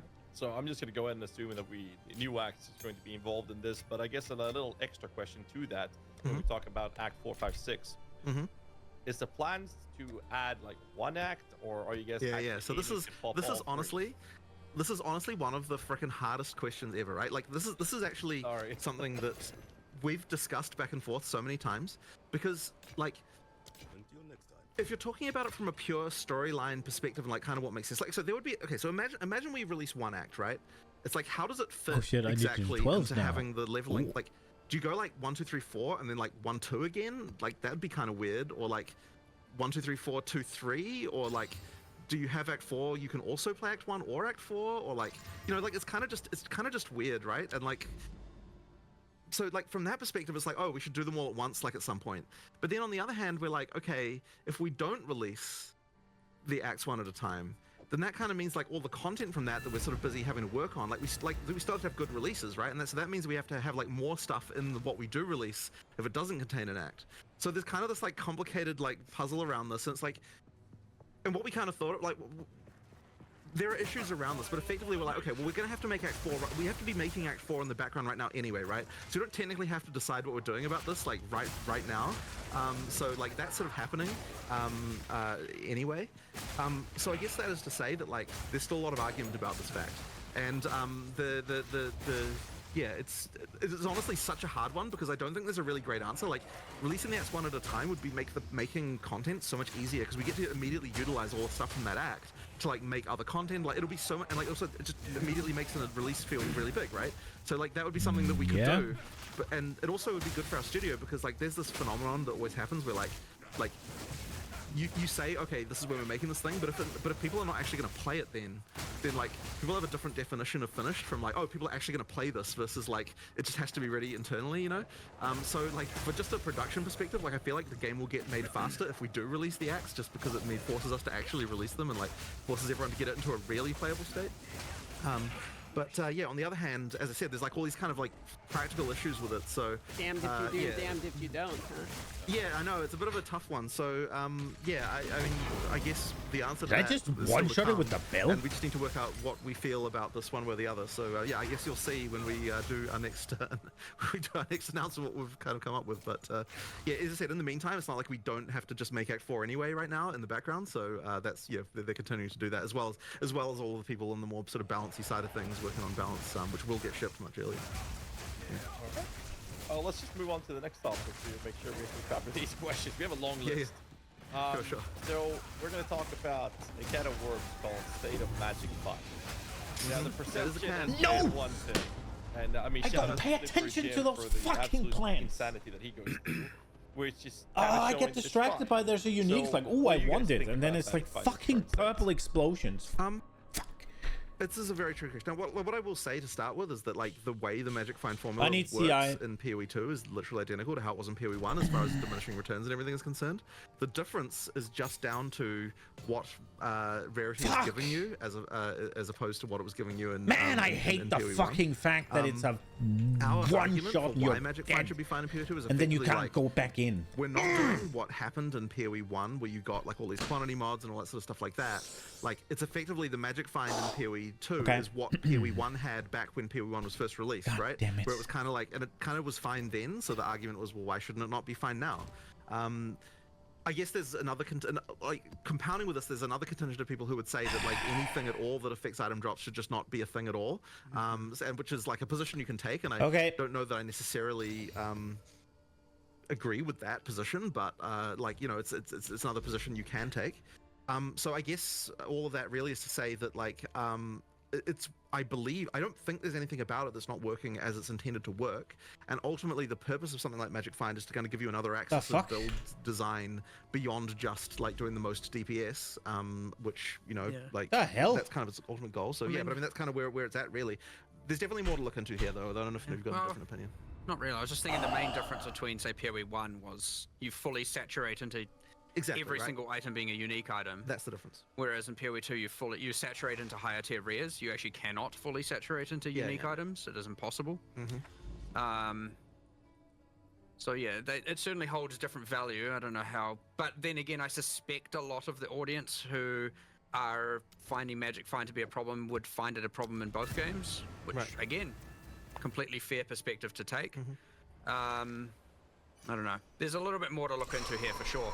Like we come back from holiday and we're like, all right, let's fix everything we can in a week.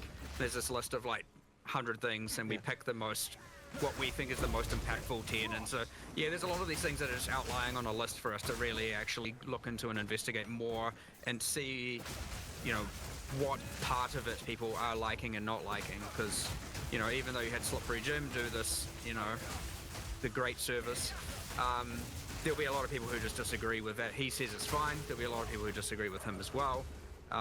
So yeah, we just need to look into this a bit more honestly to get a better conclusion. But personally speaking, I don't think it's a problem currently. But I might change my mind as well upon reading all of this and looking into it more. So we'll see how it goes. A follow-up. I don't know if you. Okay. Oh, sorry. Let me cut you off. Continue. No, you go for it. Sure. So a follow-up to this is okay. So the state of Magic Find is a question. Specifically. Do you have a belief on how you believe it's influenced the economy? I'm seeing a lot of comments sometimes when I'm live, people like Magic Find's the reason, inflation's the thing, etc. So what is your guys' belief in terms of how much Magic Find is actually making an impact in the current economy? Actually, there's another difference on PoE 1 actually, of course, is that Magic Find now increases the tiers of currency you find. Yeah. I don't honestly think that we have an informed enough opinion on this topic, actually, to be fair. Yeah, like I don't think it's been our primary concern. God damn it. Like this week, because of the fact that like there's other things that we think like we really wanted to make sure that the actual play experience is prioritized as the main thing. Like that's the kind of our focus right now. Which obviously this affects it, but it's kind of like something where like it's a slightly longer term concern. So it's something we need to definitely investigate more. But yeah, it was really like that map playability and like making sure that it's like when people are dying for things that they think is bullshit and stuff like that, that's kind of like something that we were more concerned about. So yeah, that's I would say we need to definitely do more. We need to form an opinion about this before we can say more about it, I think. How about I phrase the question like this then? In PoE 1, item quantity was removed, which affected the currency. In PoE 2, you now take that into I see what you mean. Yep, that's a very good point. What is the reason for reintroducing quantity that you made a decision to remove in PoE 1? I don't think that we looked at that as reintroducing quantity, but you are correct that it does increase the quantity. Well, okay, it's not that it increases the quantity of currency, it increases the type, the tier of the currency you get, which you would look at that as quantity because like you don't care about like whatever transmutes are dropping, you only care about the higher ones, and so as far as you're concerned, that is quantity. So I would say we just didn't really look at that as quantity, but you're not wrong about that, like that is true. This one is not very rewarding. I'm not finding if it is perceived as that having enough the resistances they're having makes it not go boom with Herald Tech. effectively, and also have enough to spend on gear and whatnot. Like that's certainly a problem. In which case, some adjustments probably likely do need to be made. But again, we're just speculating now. We need to look into this a heck of a lot more in order to get an actual informed decision there. That's fair. I do have I'm one so last sad. follow-up on it, and it's a discussion we had 4 or 5 years ago with Chris Wilson, and the topic was actually about currency drop as well. And the comment was that the numbers were fine on GGG's side. The numbers looked fine. It is accurate. You are dropping more currency than ever. But the numbers didn't matter when the perception in the community is the direct opposite. So how do you think about tackling that specific conversation when the perception is completely opposite to what's seemingly the reality of things, right? So are you saying that the community perception is that currency doesn't drop enough? It's the perception is that rarity is a mandatory stat. Oh, sure. No, yeah, well, absolutely, right? Like, look, if the community feels that way, we should absolutely look into it and do more about it, right? Like, but bear in mind that, yeah, I sort of often say, you know, like when the community has a problem, this is an invitation for us to understand the problem and then for us to address it in the way we want to address it. And that way isn't necessarily exactly what the community is saying, but it's just effectively like, I do want to keep doing things until the community is no longer unhappy about it. But that may not necessarily look exactly like in the form that they're expecting, if you know what I mean. So yeah, we have to look more into this. That's absolutely the case, right? And we can tell that because of the fact that people are unhappy. So yeah, we will look into more into it. So, speaking of unhappy, we're going to get into State of Melee / Maces is the next portion of the questions here. So, let's talk about Warrior and Maces. What are your guys' feelings currently on the state of Maces? How do you want mace skills in particular to function in Path of Exile 2? Obviously, they're very long cast times. Movement of mobs can be very quick. You can get stunned, interrupted. On the tree as well, there's mini nodes that literally reduce like attack speed in order to gain other things. So more or less, Warrior's in a position where a lot of people feel like it's clunky, too slow for the current in-gameplay loop, or Warrior feels like maybe the first class design. What is happening here? Was fairly slow. So, what is your guys' response as to the state of mace skills, and where would you like to take it? Well, a first question I would have for you is, do you think it's a problem during campaign or only in in-game? I would say it is more specifically a problem in an exponential ramping as you continue the game until you hit a point where there's pinnacle bosses, and then you can kind of one-shot pinnacle bosses with some of the setups currently. So there's a mid portion of the middle to later in-game in which it feels like a problem, specifically because you have things like volatiles that actually track you, and if you stay in position, you're heavily punished. So it seems counterintuitive to the design of some of the mobs. I do think that there is a problem in game here. I'm not exactly sure what we need to do about it yet, though. I'm glad to hear you say that it's an in-game issue and not a campaign issue, because I have to say that my experience playing Warrior through campaign is actually that it's fine. But I did hear a bunch of people talking about that as if that was not fine, and I think that it is. Like, I think, or at least I can't reproduce the issue during campaign if that's the case. My Warrior so doesn't really feel too good in the campaign, but I am very aware that might be me being shitty. We do need to, like, once again, it's one of and those just not liking the way it plays. And I suspect that the big balance patch will be looking at that a lot more. There is something about the Warrior that doesn't scale in the same way that some of the other classes do, I believe. But that we sort of need to understand what the other classes end up looking like as well a little bit to understand that as well. Yeah, I don't know if you've got any more different opinions about that. Well, I mean, the attack speed is a big part of it, right? You obviously have, that is a multiplicative axis that every other cast speed or attack speed is a multiplicative axis every other, or I guess comet trigger speed that every other class is getting, and the Warrior has a deficiency in that. And even if you were to get it, yes, obviously there's the fixed attack times which don't scale. It's probably a combination of those are too punishing, or there's too much of them, and there's not enough attack speed available. It'll be somewhere in that region for sure where we have to make some adjustments, and it probably won't even be that drastic to get it to feel right. And of course, like, it is easy to compare it to, especially, I know you said more like late mid to mid end game thing, but like when you look at the like top end, it's very easy to compare it to the absolute insanity that is, like, you know, Pillar of the Cage God with Hoa and all of that, which is just ridiculous right now. It's very easy to compare it to that and be like, well, Warrior will never be viable. Oh, Pillar of the Cage God. A lot of there's some. That's the staff, right? Pillar of the Cage God. That's the attribute stacking staff. So, Dara, if you're still here, there is good nerfs coming to attribute stacking. Quite good end-game warriors that are certainly being played, and You know, I don't want to certainly make it seem like it's You have completely missed useless. And a very people rage-inducing using maces, morning. not just people who are doing it for their sentences. Karn's a notable example. He's like level 99 in SSF, but he's having to use the Herald of Ice tech, which is very highly speculative to be nerfed, right, in order to make it feel good. So while I would agree there's people that are doing it, I would also argue there are people that are doing it as a masochist in order to be like, I'm a warrior guy, I'm going to do it regardless. What happened? There are. Well, first map, I died to volatile plants because I didn't pay attention. Next map, I DC in the middle of a breach, where just as I said, oh no, I don't want to die. There's so much currency on the floor. 2 seconds later, I DC mid swing on a rare. The DC just keeps going. So I decide to exit out of the game.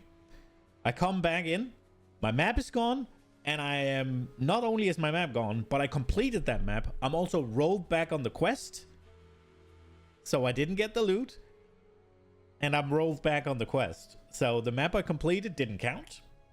And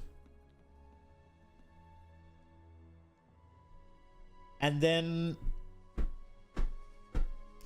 I died to volatile plants again. So I'm not super happy with the one death map gone right now.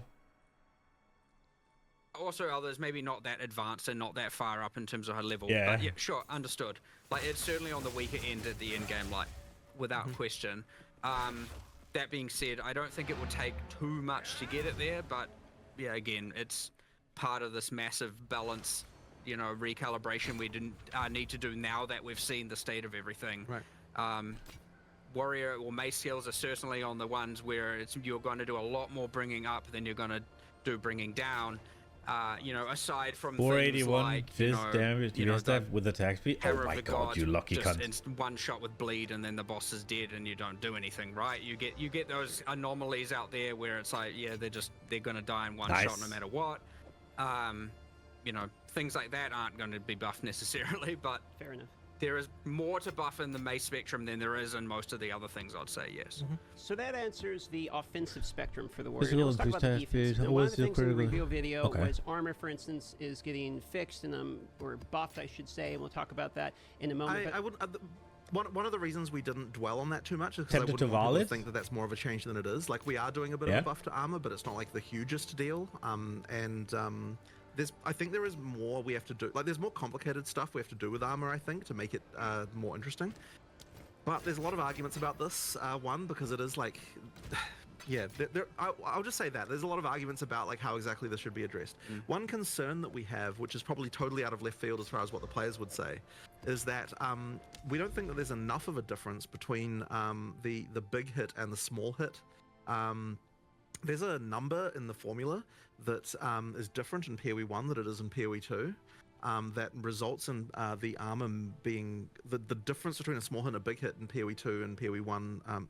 It matters more in PoE 1, but in addition to that, so we actually think that PoE 2 might be wrong in this regard, and we need to change it. But in addition to that, there's also a thing that's happened where like, Yeah, the upcoming white patch sounds really good. monsters can hit Yeah, it harder does. in PoE 1 There's some and cool, PoE good 2 than they changes. did in PoE 1, and that means that the thing that armor is supposed to, like, because like part of the intention with armor is it's like, okay, like when you're talking about like big boss hits, like it has less of an effect than what it would have off like a bunch of small hits, but sometimes the small hits from a white mob are not even that different from what a boss hits you with.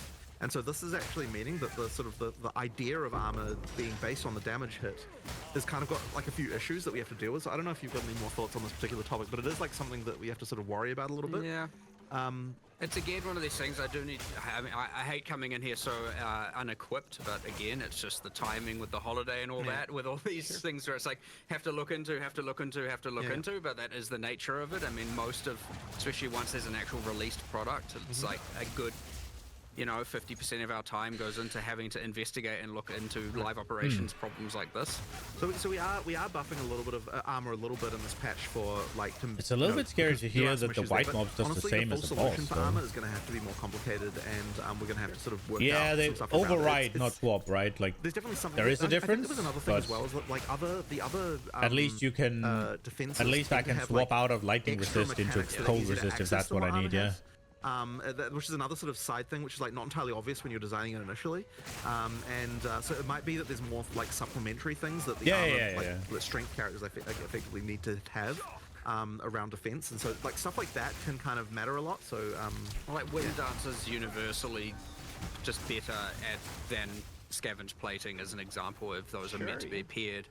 One is just like you have it, and the other is I have to armor break, and then on bosses it's much harder to sustain. So we've made changes there, of course.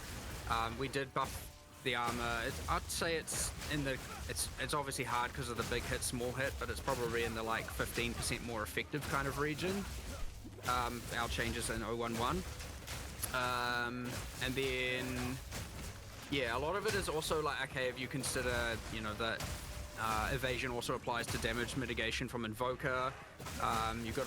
You got a lot of things going on with acrobatics, which turns evasion into arguably, I mean, sure, it penalizes your evasion, but like it then kind of gives you almost as much PDR against certain hits as a lot of armor, and then you have a lot of very, very strong defensive, you know, with Grim Feast and Energy Shield, and so like it's not only armor is weak, it's also that evasion and Energy Shield have some extreme strongs that are going on.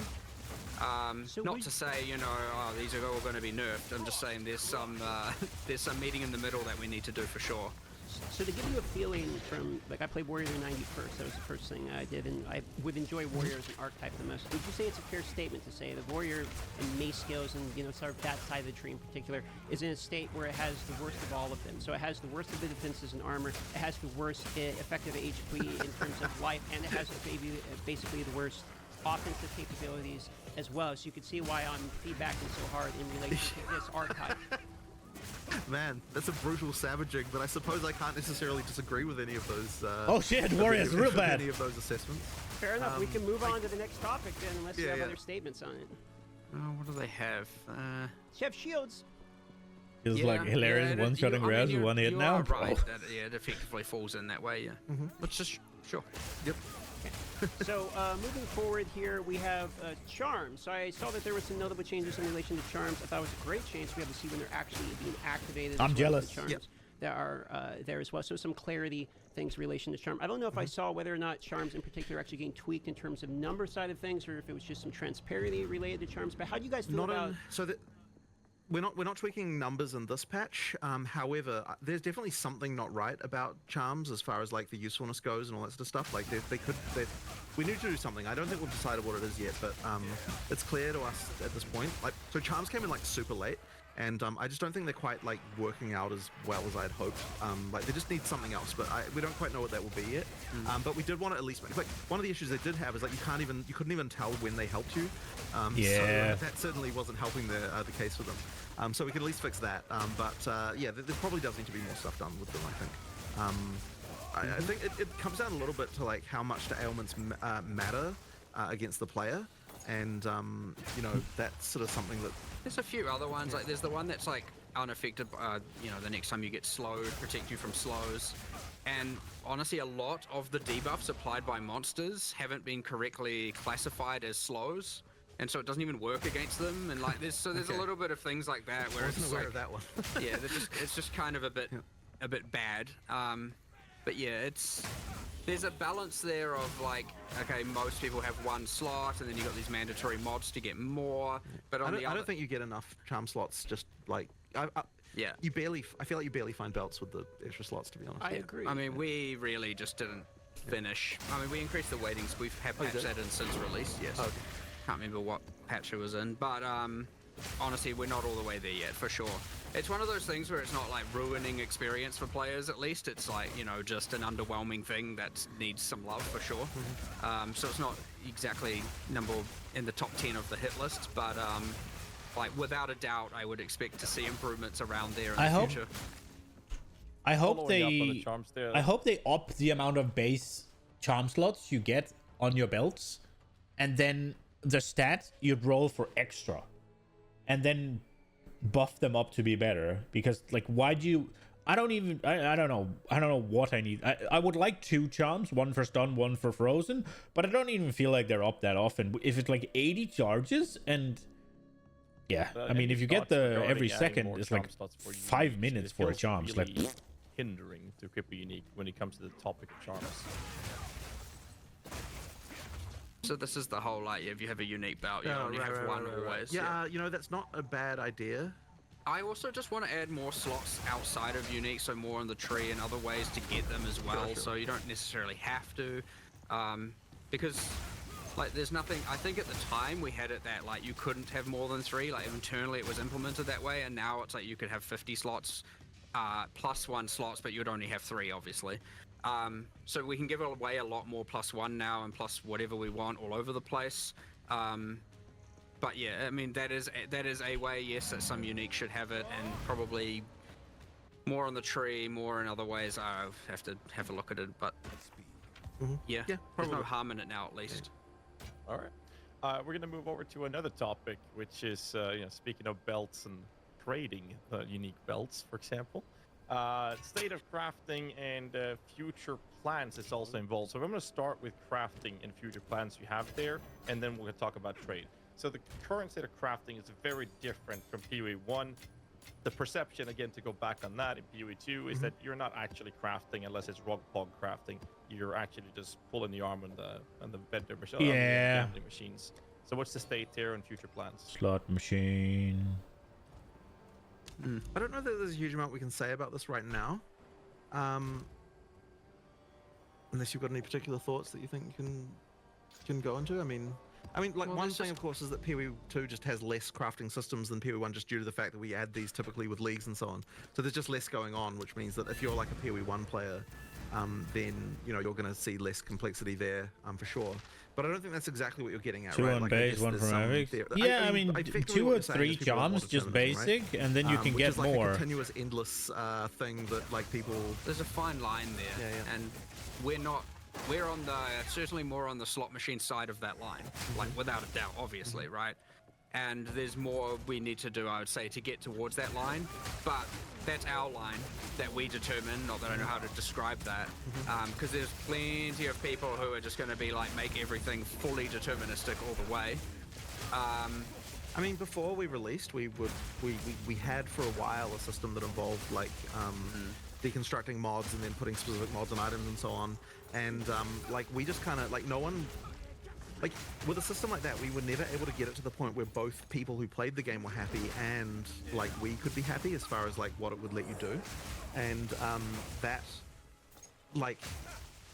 That sounds good, deconstructing mods and putting it on, bro. Like, but we just kind of haven't really hit it yet. The socketables were kind of supposed to be the thing that was you had full control over, that's like determinism. dude, for games like this, I want the slot machine, and I want most of it to be the slot machine, but I want there to be a deterministic thing that I can grind my ass to, right? So right now, I haven't had a weapon upgrades in a while, right? Like, I would really like if, say, I have pulled the slot machine on 100 weapons, haven't gotten the fuck what I wanted, right? But I've picked up now 15 of them with attack speed. Okay, now I have an attack speed that I can put on my weapon, right? So that after those 15 I found with attack speed, I am now more likely to get the weapon, because if I get the weapon, I can put attack speed on it, right? Same with physical, same with whatever, right? Like, I found 15 flat fizz ones, but they had none of the other things I wanted. All right, now I have flat fizz, so now I have attack speed and flat fizz. I find 15 more with fucking, I don't know, physical, regular physical, right? Now I have that, right? So I can make my weapon eventually, instead of just slot machine. Oh, it didn't go. Slot machine. Oh, it didn't go. Slot machine. Oh, it's close. Let me chaos it. Oh, it removed the physical percent. Go again. Like, I'm all for the slot machine, but I want there to be a way for me to get there. SSF. Because I could just fucking go trade and buy it, I guess, but... Now, it is just a little bit annoying that essentially take the weapon you have, Matt.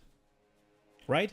There is no guarantee that I'll ever find anything as good as that. I could be stuck with my weapon to the end of time, essentially. There's nothing that will make sure that I get anywhere, no matter how many hours I put in. And I get the law of averages and all that shit, but I mean, there are many mods. Like, the chance of me finding high flat fizz, high percent fizz, if we're being greedy, a hybrid as well, right? With attack speed and crit, right? Like, finding that, never gonna happen, yeah? But if I could work my way towards it, that would be golden. You get, but you meant to just sort of... D4 aspects are good. That's a good system. It's just the aspects themselves are shit. And it might be a little bit too easy to acquire. Like, let's say that it was sort of like... It's kind of like bad luck protection more than... Right, and obviously it will just be the way you do it, I guess, but... There has to be the moment of excitement from what you're looting. You have to be excited about what you're looting, right? But at the same time, the chances of you actually getting what you want just leads to inevitable disappointment, right? Like, we need more crafting options. You don't mind a lot of stuff not being deterministic. I feel like there needs to be a level of determinism. I do. Because, like, honestly, think about the likelihood of you getting flat fizz, percent fizz, and attack speed. Just those three. Let's forget about the other three you also want. The likelihood of you getting that shit is completely impossible. Right? Like, and the crafting bench sort of, like, mitigated a bit of that, right? Because, all right, now you just need to find... If you find 3 good mods, then you can put a 4th good mod on there. And then the last 2 is, like, kind of whatever, right? Like, I do think determinism, in some sense, would be good. Feels like they could buff stuff like that a lot with proper essences. Yeah, but essences is only one stat, right? If you think about PoE 1... You could essence for a stat and then craft a stat on. So you could almost guarantee 2 on your craft. Obviously, you could roll, right? Like, you could roll blue item until you got what you wanted. So those 2 were guaranteed, right? You could deterministically get those if you had enough currency. Like, just blam, blam, blam, pull the slot machine enough times. And then you upgrade with an essence, which is very close to being... Like, it's very likely you'll get a good thing. Technically with 2 current essence. Yeah, sure, but right now you can't reroll, right? So it's like 1 pump. You get a white item, you use your essence. If you get it, good, you add an augment. If you get it, good. If you don't, well, find a new item, right? Like, use the new essence. Whereas before you could just alteration spam. And then eventually it would be there, right? Like, alteration spam all the way, right?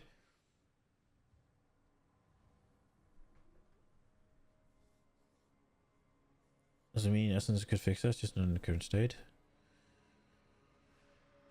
Yeah, maybe. I just think essences are too little. Because in PoE 1, you could essentially guarantee 4 out of 6 stats, yeah?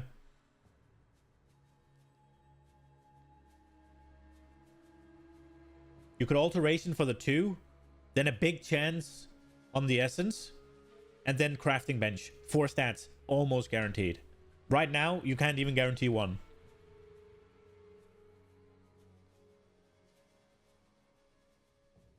Last time you were watching Ben streaming, he literally tried to reforge like 62 animations. Yeah, exactly. It's ass.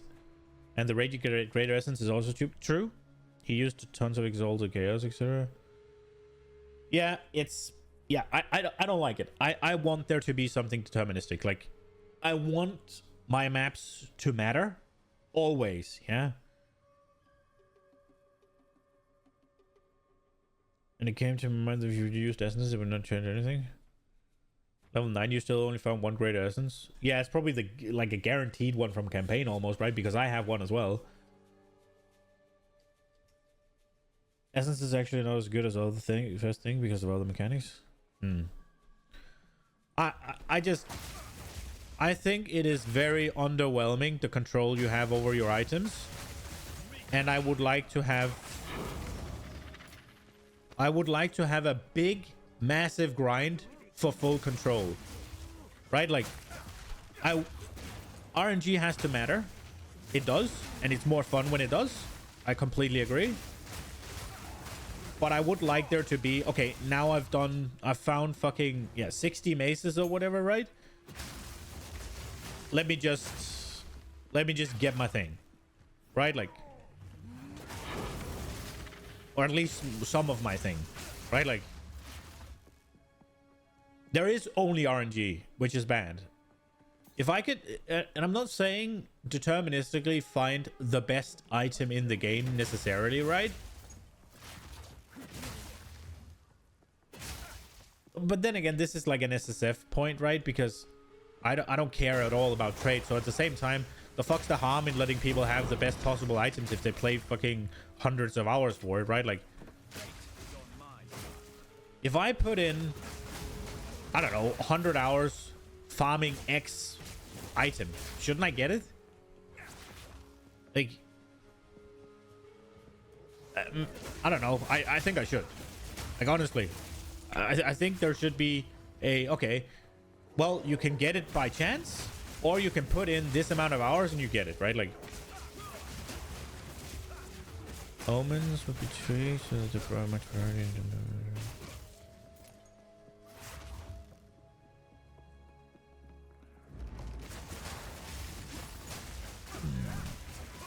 The problem with that is it just makes, well, I guess they want that. It makes ritual sort of mandatory, doesn't it? Well, not sort of mandatory, completely mandatory. I think one of the things the PoE creators usually say is that players are exceptionally good at finding issues, but they're very bad at finding solutions. So I don't really want to suggest a solution to it. I'm just saying I want deterministic crafting. That's what I want. I want to grind towards deterministic crafting. That's what I want. I want, after I've done 50 maps or whatever, that I can get that thing I'm working for. Whatever it may be, right? Like, not 50 maps specifically, right? But it's just, once I've found this many polearms or whatever, and it's not the upgrade, it's like, bro, let me just make it. And spamming augments and regals and exalts until it happens is just not it. There needs to be something else. And so that, like, Which has a lot of room to expand over time. Sure. So there's more stuff you can do there. But I guess because people see that as supplementary, they don't even necessarily see it as part of the crafting system, which is kind of interesting. Yeah, like it sort of replaced the crafting system in a way, but then, as I said, people don't really see it as part of it. So, yeah, I don't know. Like, I mean, I guess the thing is we just have to find a way to do more things that make people feel like they have more control without actually sacrificing the without making it too easy to just get the best shit, which is obviously always the concern, like making sure that there's still enough room for there to be items that are significant, like that are better than other items. So I mean, yeah, that's kind of where we're at, I suppose. The other thing, of course, being it is important that to make sure as we add more of this determinism or get towards that line, that we don't then just immediately devalue all item drops on the ground, right? Because that creates a different problem when now all of a sudden you don't really care about what you're finding, or you're only caring about normal items you're finding, or you create a different problem by doing that for sure. And there is an argument, so I think the idea of you being able to strip mods off items you find would keep,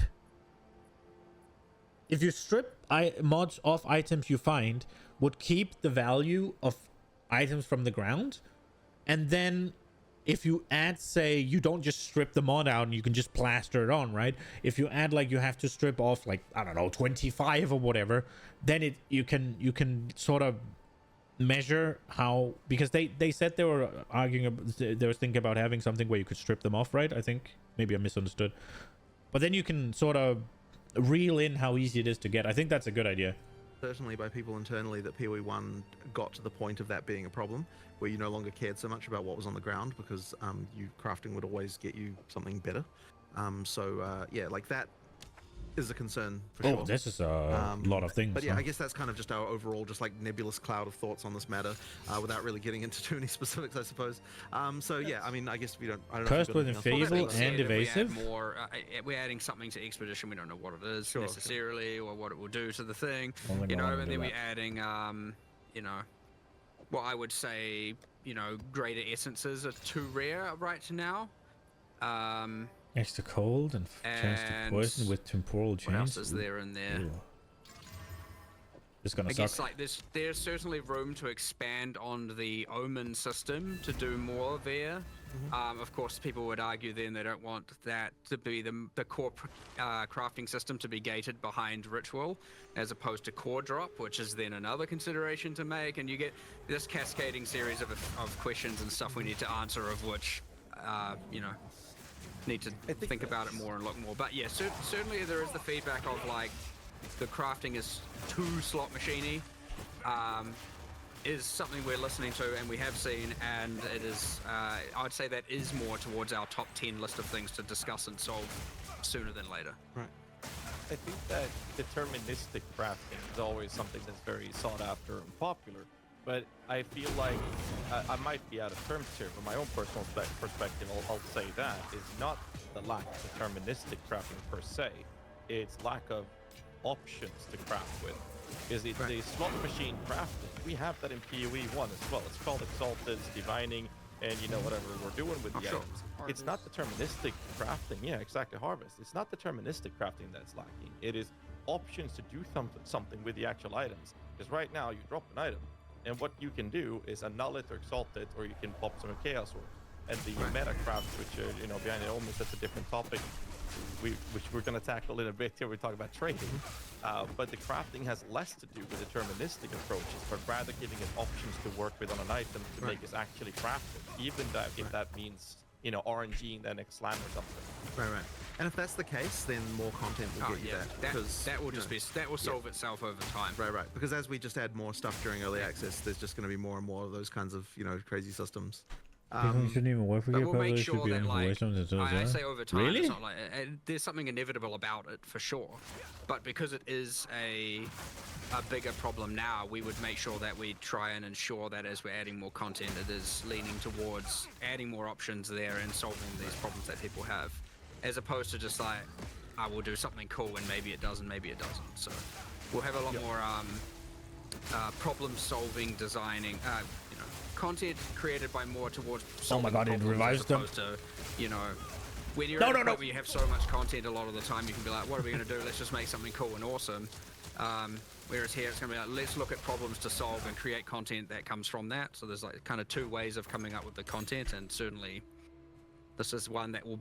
I think the Reforged should combine them. Yeah. Like exactly. I think it should take you swap in something, it takes 3 of the mods, 1 of the mods from each thing, blam them together, you get it on the item. That will be a way to at least up your chances, right? You put in 2, like some with attack speed, some with high physical percent, and it could even roll them again, right? Like whatever. Like recombine, yeah. I think recombine. Sorry, I think that would make sense. Like you pick in, you collect bases that you sort of. Oh, this one has a few of the things I want. This one has a few of the things I want. This one has a few of the things I want. Boom, boom, boom. Maybe you could add a currency. Maybe that's what you add to fucking what's it called, Expedition then. A currency that would let you sort of influence which ones you get, or like increase the chance that it becomes the ones you want, right? Like something like that. There you go. You have a new crafting avenue. I think that would be cool.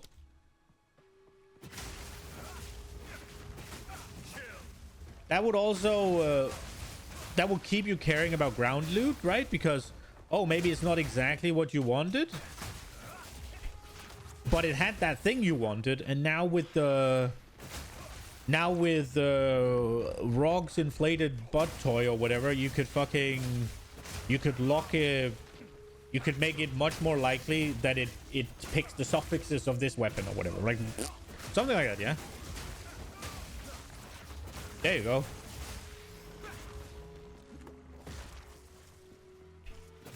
Then you got the thing for expedition, and then you got the thing for solving some of the crafting issues. I think that would be cool.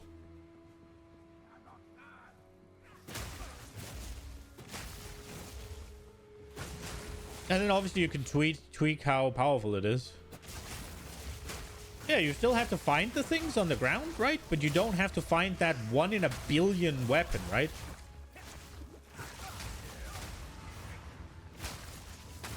Maybe you can get... Rog could have a thing where it's like, yeah, you're more likely to keep suffixes from this weapon, and he could have you're more likely to... Well, maybe not Rog, because Rog, I think people like the way he does, but then Tuljin, right? Tuljin used to have currency. Give him the currency. Then you could have... Yeah, you're more likely to keep suffixes, and your weapon will have 2 explicits from this weapon, right? Like, or your craft will have 2 explicits from this particular one, right? Like, so you could get up to 6 on your Reforge, but it'll only give you 3 by default. There you go.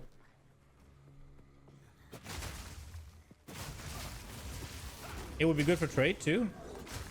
Yeah, true. Like, oh, I found tier 1 attack speed and tier 1 flat fizz. Here you go. Maybe somebody wants to buy this. I think that's a great system.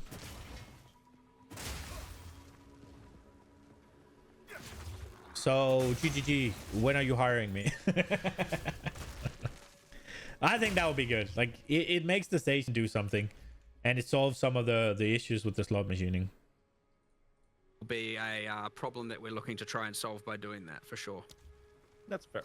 Not going to go too deep into it, but following up to the state of trading, I mean, obviously we have trading being in its state that it is, but there's the volatility problem of the market's economy being player-based. For now, we have a golden standard of trading divine orbs, which quite literally holds close to 0 value in terms of actual player usage outside of a handful of specific unique items. Oh shit, boss. And is representative of trade power in the community. And since there is no natural divine orb sink, which Exalted orbs have, for example, they just continue going up, and the inflation is just rampant at this point. So, I would have thought that if there was no divine orb sink, then the value of divines would go down rather than up. Like, presumably if the value of divines is going up in other currency, then it's the other currency that there's too much of rather than the divines. Yeah, so what I'm saying is, like, they become the golden standard, and since no one's using them, we get a higher quantity of them.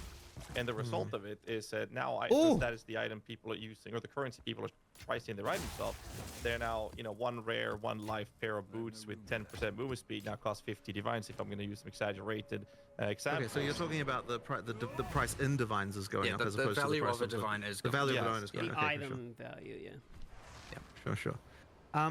Well, I mean, there's nothing I can kind of initially go into with this other than just that, like, yeah, we just have to look at this and work out what we're going to use to sync these things more. The intention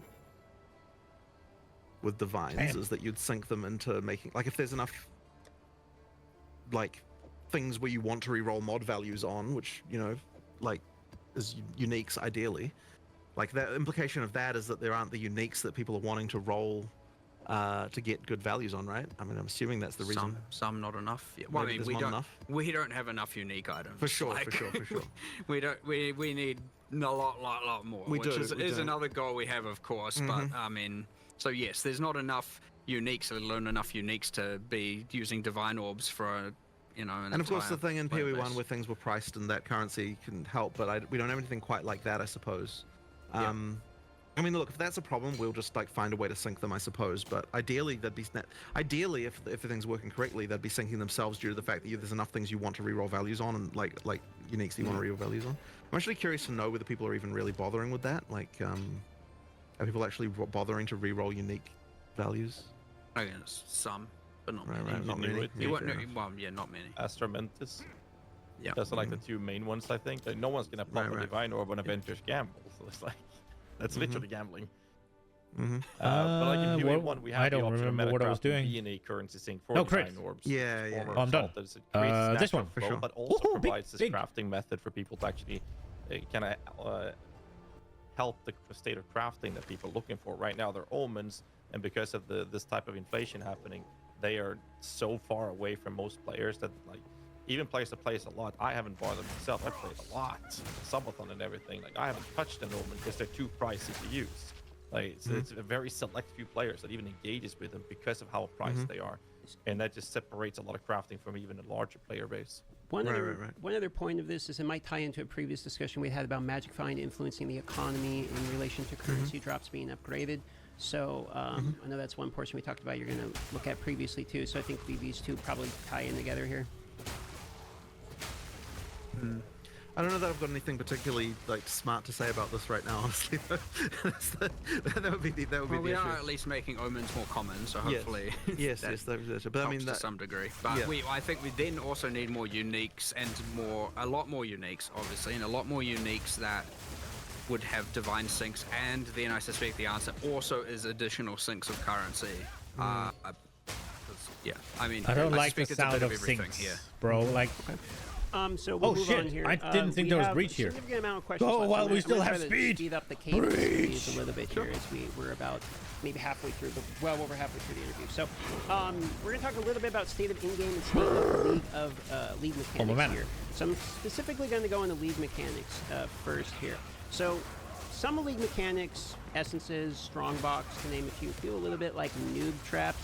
So I was kind of hoping to hear where your guys' thoughts are in relation to some of the underutilized ones. We talked about Expedition already, so you don't necessarily have to go into it, as well as the state of Breach. Is Breach feels notably like the one people are enjoying the most? Do you feel like that Breach one's is good. overtuned? And the other one, I mean, I don't know anyone who actually does strong boxes, so where do you want those and Ow. essences in particular, especially when it comes to the how often essences are not really rolling greater essences. Like, you don't really see greater essences very often. I actually saw more in the campaign than I have in any of my in-game maps.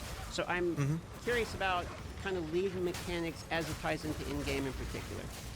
Yeah, I mean, look, we just need to do a lot of balance here, and that's really all it is. And that once again just comes down to the relative lack of testing that in-game had before launch compared to other content. So yeah, there's just a lot of balance to do here. It was meant to be more that essences, strong boxes, and like precursor artifacts are like the things you find that you can't anticipate coming. I understand you can spec into them, that is a thing, but it's meant to be more like a thing you find that you don't know is coming, whereas the I know we refer to them all as leagues, but like, let's say the ritual expedition, etc., the ones you know are coming and that you're investing into.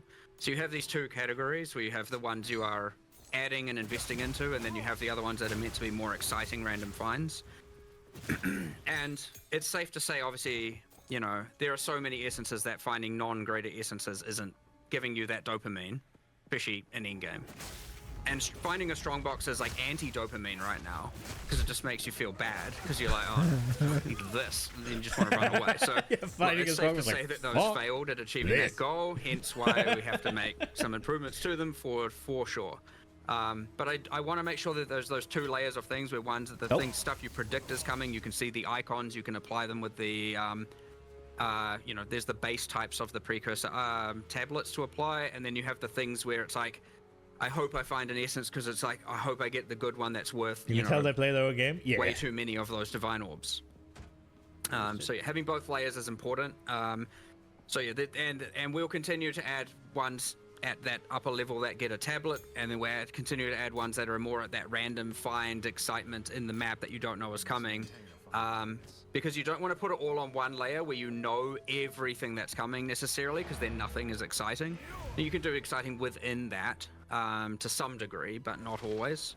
I mean, really, it all is to say that like there are some of these that just aren't as good as the others, and we just have to improve them. But Yep. what I will say is that the breach monster density is probably a little on the high side. No! Like it's actually to the point, by the way, where like we get a bunch of error messages in the logs for failing to spawn monsters in breach because they're packed so tightly together that they don't even spawn anymore. So there's actually like there's an issue there that we have to do something Like about. Even. hundreds. Yeah. Like So actual hundreds of error logs of just like cannot fail to place monster due to lack of space. yeah. So yeah, like that There was a joke if we could release reduce breach monster density by 20% and the players wouldn't even see it because it would just result in less error messages for us. So, you know, like there are actually some stuff that needs to be sorted out there. But we don't want like what I don't want is people to feel like, oh, we're just like nerfing that into the ground or something like that. We definitely don't want to do that. But some of the other league mechanics just need some addressing to make them as better. And yeah, they just need to be better. And yeah, it'll all just come down to us like experiencing them and seeing if they suck, we'll improve them. And like right now, I know that Strongbox has got the most improvement in this patch, and I know Essence has got like at least some adjustment to make them a little bit less crap. Yeah, they didn't talk about the stashes, and probably but a few more adjustments. That's more about the fine. combat and the itemization. That's something we still need to look into. Right. So there's just stuff like we just need to improve all that stuff until it's good, right? Simple as that, really. Fair enough. How do you guys feel about the progression of players entering into mapping, going from map tier 1 to you're doing tier 16s, and then into pinnacle bossing? How do you feel like the pacing in there? They give you one reason I bring it up is in PoE 1 we have like the quest invite version of boss fights that will happen at different iterations. So you probably know where I'm going. Yeah. So we're not really happy with how that is right now. Like we're not happy with how the quest. The quests that effectively we give you are just like do X many of tier Y maps. And honestly, like we can do a lot better. That's kind of a larger. It's something that I would have loved to be able to just solve instantly, but like it does need some more work. And I think there's a few different areas of this. So one of them is that like just the way the progression feels just isn't as good as PoE 1 in some way. That's kind of slightly hard to define. Like in terms of just like the feeling of like the progress you're making just isn't quite right. So I think we need to do more. Like there might be some changes we have to make to how the Atlas works to make that better. Certainly want some bosses between those points. Yeah. Like it just needs more of a feeling of random ones. I mean like actual ones. Still feel like I along found a a series boss of in there. objective-driven kind of narrative-involved things where you're getting your. It's still an end game, not pinnacle. Boss at tier 6, Wait, where was the maybe boss? at tier 11. Oh, right, it was the hyena. The quest versions, and you're doing those, and then maybe there's Uber versions. And I'm just rambling there just needs to be more going on with regard to how that progression feels. So that's one element. So the next one is that the tutorialization of the end game is not really there. Like we need to do more around this so that like it actually sort of eases you into end game a little bit better. As far as like if you're a new player, like we kind of just throw you in the deep. Like we fixed a lot of things about the introduction to the game through the campaign, but then you get to end game and it's kind of like we don't really do enough to kind of really ease you in there, I would say. And then I did have a third point, but I can't remember what it was. Wait, this now. one's. Oh my lord, this is a dead end. That. Oh yeah, Fuck that's me. right. And it sort of ties in a little bit to what I was. This that kind of was was covered a dumb. little bit with what Mark was saying just a second So I ago. need to go but, like, this way. The way that you progress through the tiers, like you can go through the tiers too quickly and then you kind of get left behind with like what rewards you should be getting, and like in order for us to fix that we kind of need to make each tier more meaningful with regard to what you have to do there and what's going on. So there'll probably just be more there at end game just to kind of make it feel like more of a progression and more of a and that can include more storyline elements and more things like that. There just needs to be more basically just there to make that progression feel better. The game does take a bit of a turn suddenly when you get to end game of like it doesn't really feel like it really does feel very different from campaign to end game. And as I said, it's just a matter of sort of easing that transition, making that a little bit better and smoothing out. Up to 100 exalts again. For sure. I want to hone into 2 points here. Because you talk about it feels like a different game, sort of a different sense of progression, at least, after you go from campaign into action. This is a question we're going to ask later, but it seems a good time to ask it now. Is that intended, and do you like that as a design principle? Because I've seen people say that they really like the campaign, and me myself, I like the difference, but I've seen people state that they really enjoy the campaign pacing, and they get to maps and they feel like it starts blasting. It's almost a different game at that point. So I think the audience would love to know how you feel about that difference. It do actually. I mean, you do need to get to the point at some point where you feel incredibly powerful. However, I would say that there is like a bit of a switch flip right now that's kind of not quite right. Like there's definitely something that ain't right going on there. Well, there's two. There is the character power side. I mean, a lot of people are getting to endgame. Excuse me. A lot of people are getting to endgame and they aren't just becoming gods all of a sudden, right? A lot of people are struggling and falling off and can't sustain maps and are dying and are You know, it's not like you get to end game and all of a sudden you're ultra powerful. That was me. But you certainly, a lot of people are getting to end game and then are just lost as to what to do. Oh, that wasn't Right? me. Like a I lot knew of what to do. I players just really couldn't. like to be told exactly, here's what you do, here's what you do, here's what you do, here's your next objective, here's the thing to look forward to. And something just like complete 10 tier 1 maps is not a fun objective, right? That's just like, okay, sure, I'll do that.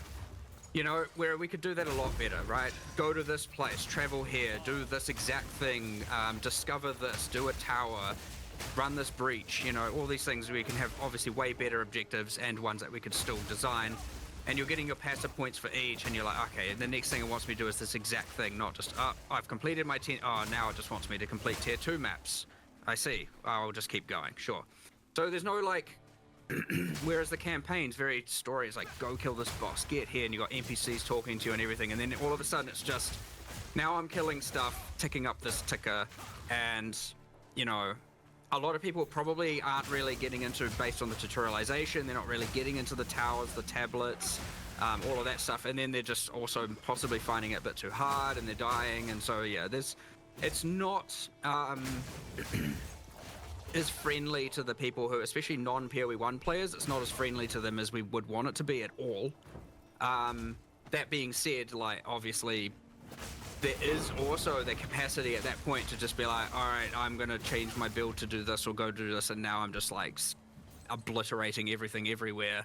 And you don't have all those, like, story events breaking up your flow of gameplay. It's just, like, map, kill everything, map, kill everything, map, kill everything, which people love. But yes, for those who know how to do that, that happens too soon. And for those who don't know how to do it, they're like getting stuck in a hole and finding themselves very lost. So, yeah, 2 sets of improvements. The people that are going to obliterate I knew how to do everything, it. I just didn't get the shit I needed to do it. They'll get there a bit later, sure, if that's how you want to think about it. But it's way more important to not just have that like very much narrative-driven change in pace where all of a sudden it's just like, and it's gone. And now you're just doing, you know, kind of random stuff. You know, what am I supposed to do next kind of thing, and yeah. So yeah, there's a lot going wrong there. More content would do it, more time on it, more quests, more, you know. But again, PoE 1 had a lot of this stuff, and it had so many different axes. If you didn't like one thing, you could do another. If you didn't like that, you could do another, and you could do certain things earlier or later. And we just need to get to that point where there's just more better, without overcomplicating everything. So my last follow-up to this in-game topic, and I'll send over the guys who to continue the conversation elsewhere. So you mentioned that there's a little bit of a separation from what I'm hearing about people that like know how to blast, like they're going to go anyway, right? They're going to crush through and destroy it. Then you have the people that are like kind of learning the game, getting into the game that might like get stuck and lost. How do you feel about the, you know, one Porto? Then now that the game has been out a while, does the one Porto feel like it's widening that gap and punishing players who maybe are learning the game too much? But it's the people who are going to blast regardless. It doesn't matter because they're not going to be dying consistently in maps. So how do you feel about one Porto state of mapping currently, as well as XP loss still being fairly significant, even though in the previous interview was stated that you don't feel like you need to have the XP loss as much, considering you do have that one Porto defense. Right. We're in a state where we currently have both of them. So first of all, we did discuss quite a lot about whether or not we want to go back on one portal or not, and I think that it comes down to the fact that I think that it just would really not feel the same if like the whole death actually mattering thing. I think is actually important. Like, no, I think we sort of decided, like, because we discussed because we were talking about the pinnacle boss thing. Obviously, the discussion came up of like, okay, should we just be allowing 6 portals everywhere? Should we be allowing checkpoints everywhere? And I think we ultimately decided, like, we really don't want to go that way if possible. So we're going to try, like, and that's kind of where we came to, like, well, first we'll try with this pinnacle stuff. We'll, like, make sure that that's, like, something, because, you know, that's actually something we've got, like, true economic value that you need to actually preserve. And so it matters a lot more, and, like, the amount of time it takes you to get there and everything they that care matters. Too much about trade for me, man. But I think if, like, then, to me, I feel like to be a game, you have to have some level of failure being possible. And the 6 portal thing... But you're already failing when you die, man. I don't get it. You don't have to fucking lose shit for death to feel bad. If you lose shit when you die, it just makes me want to not play. I don't get. If I wanted that shit, I'd play hardcore. I don't get it. I don't understand. You have the game mode for it.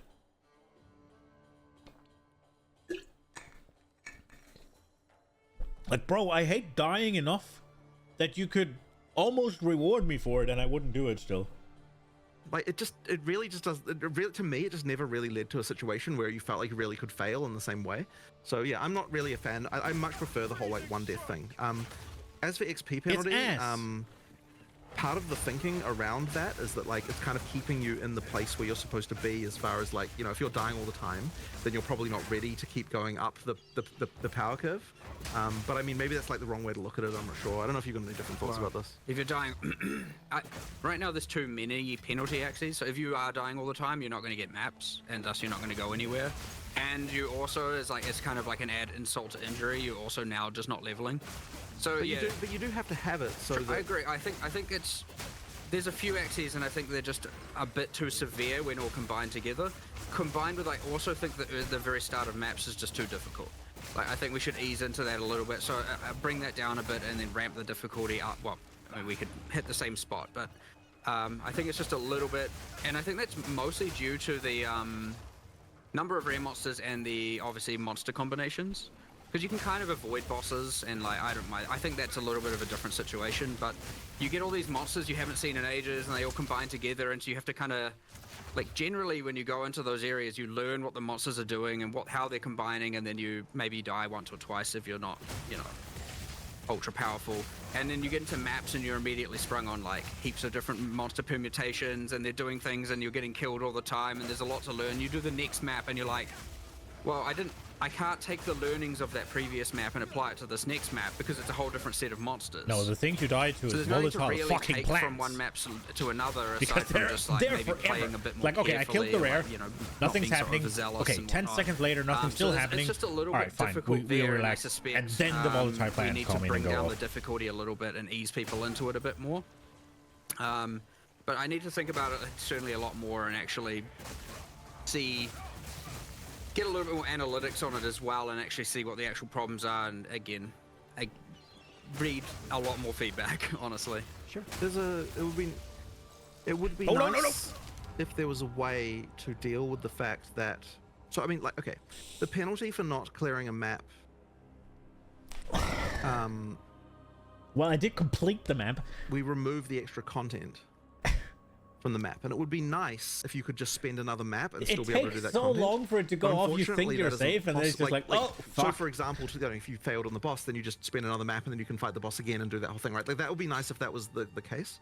But unfortunately, we can't do that because it would open up too many economic abuse things where, like, you fail the map intentionally because you want to farm the items to the rest of the area.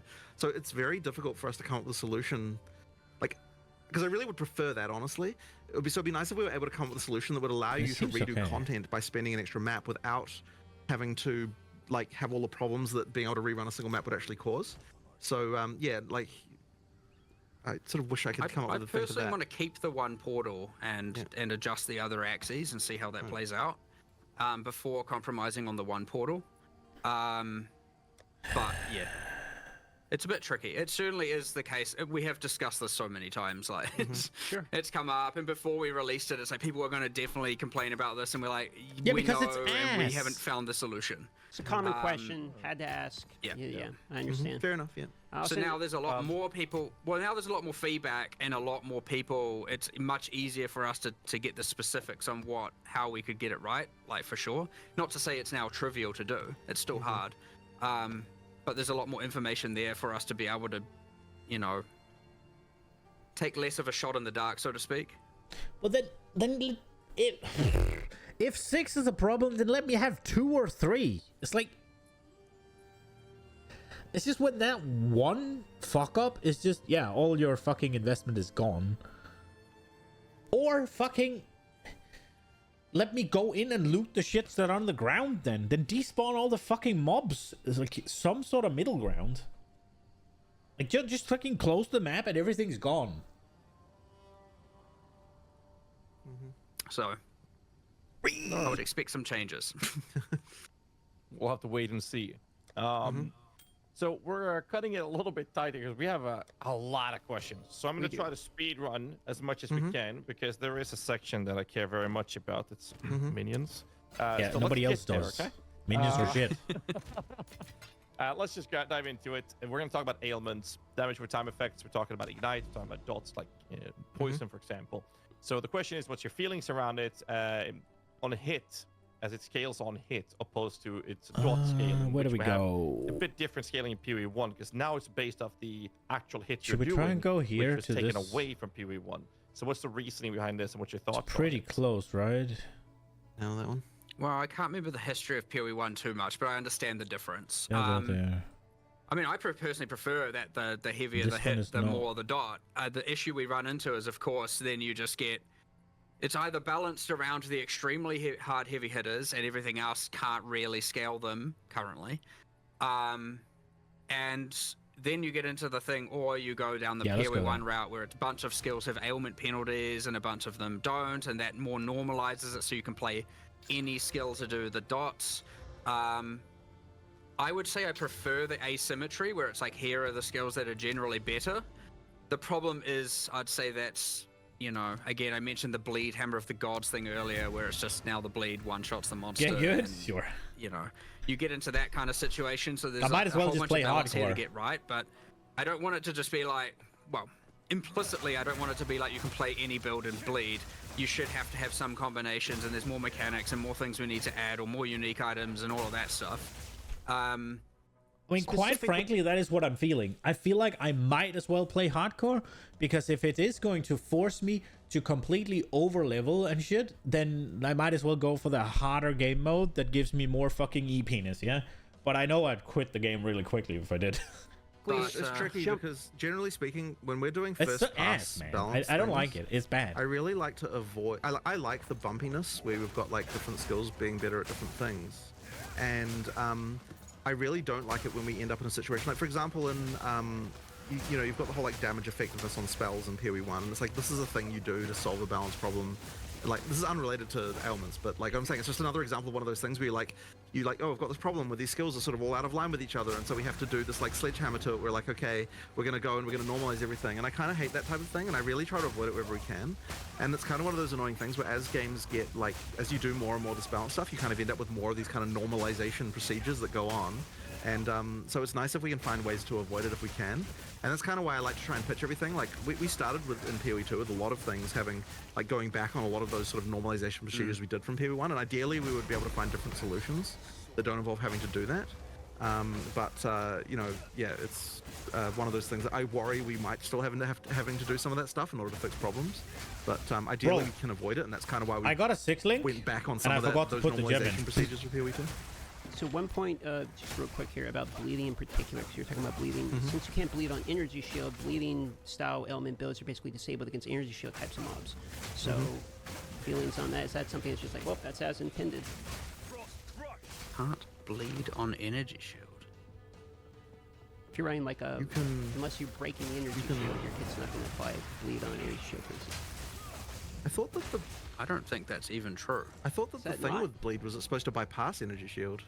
It does, Yeah, but you can only apply a bleed if the hit deals damage to the life pool. So if you're playing CI, you're essentially immune to poison, KL, and bleed. I will take your word for that, but if that is how Really? that works, It that wasn't is how it was not intended how to be that how is it was. meant to work. Yeah, it's supposed to be the... I only say this because yesterday I heard someone upstairs talking about this and going like, people are just wrong. You can apply bleed to energy shield. Look, and then I was like, okay, but I'll confirm that after this. And look, if that is how that works, that is like Bleed was actually supposed Not to be like an supposed- yeah. anti-mage mechanic, not a, like, you know, like as in like you could bleed someone past their energy shield, so Well, if, like that if was kind you of the are idea right, there. So and I'm wrong, Yeah. then Quinn has thrown me under the bus, because I asked that question from him, so... well, again, we'll take. we could easily be wrong. Like, it's amazing It also how could be that it has been changed internally and not yet externally. That is Right. another thing also. And like someone may have fixed this some 2 weeks ago and we never Yeah. got it live or something. Who knows? Like, Yeah. I'll look into it. If bleed bypasses energy shield, aren't you just absolutely fucked running CI? You need bleed immunity permanently then. I have not seen anything that would give me permanent bleed immunity in PoE 2. Am I...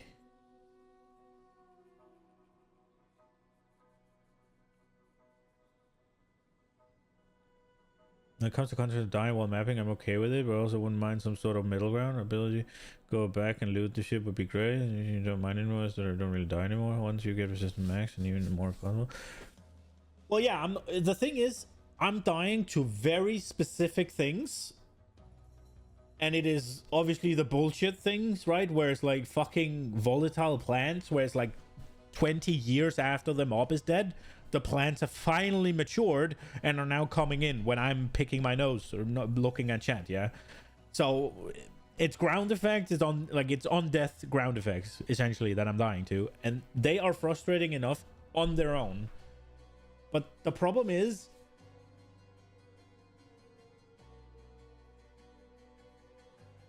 my chaos resistance is gone. True. But it's still a case of my character is more than capable of taking on these maps. It is a walk in the park. But since things can kill me, I should be doing tier 1 maps then, right? That's kind of the feeling I am getting here. Because how easily these things can kill me, I have to go all the way back to where they can't kill me to over-prepare completely, right? If I liked that type of gameplay, I'd play hardcore. That's the problem. You can easily take a hit. Yeah, sure, that's fine. But the point is, if you haven't... It's not like...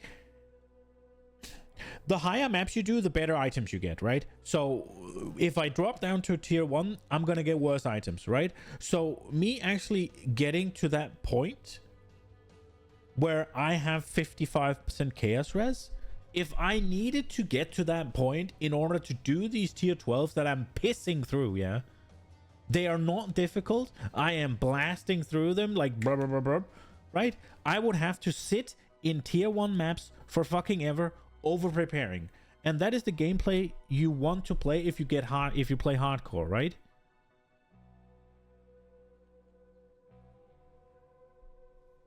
Forget my godly damage invest. Well, I'm not getting the option to invest into resistances. I've capped all my regular resistances. That's what I've been doing now, right?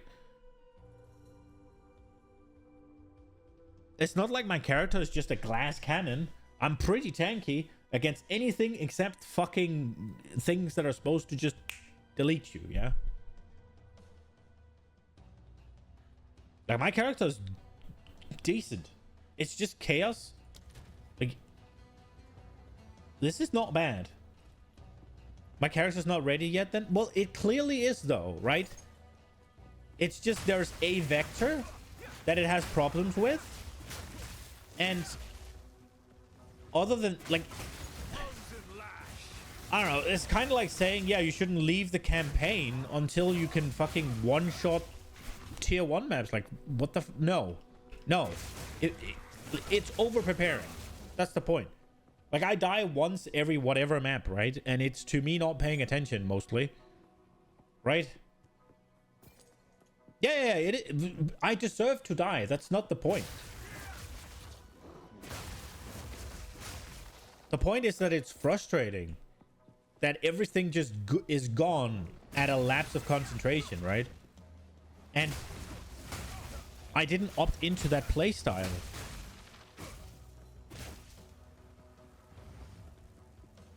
It's just PoE has 2 game modes, or PoE 2 has 2 game modes.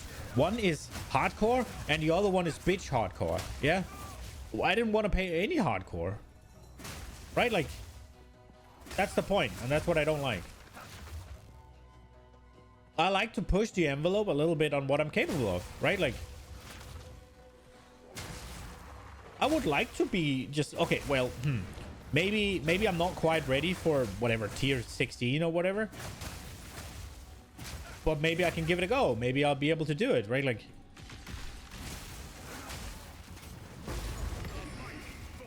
But with the punishment for dying just once, it doesn't make sense. It doesn't make sense to do maps until you're over-geared. And I don't... Generally speaking, over-gearing is less fun. Right? Like... You can definitely do tier 15s. Yeah, but I shouldn't, right? Because I'm dying to chaos damage, right? Like...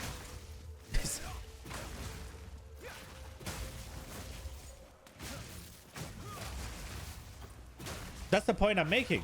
There are mobs in this game that will just obliterate me. Yo, Jarubu, it's going okay. Just a little bit annoyed with the... I don't get it, man. I have 6 portals. Let me fucking use them. Save the other shit for hardcore. That's all I'm saying. I just think it's bad. It's not like I can't play around it. It's not like it completely... My character is fine.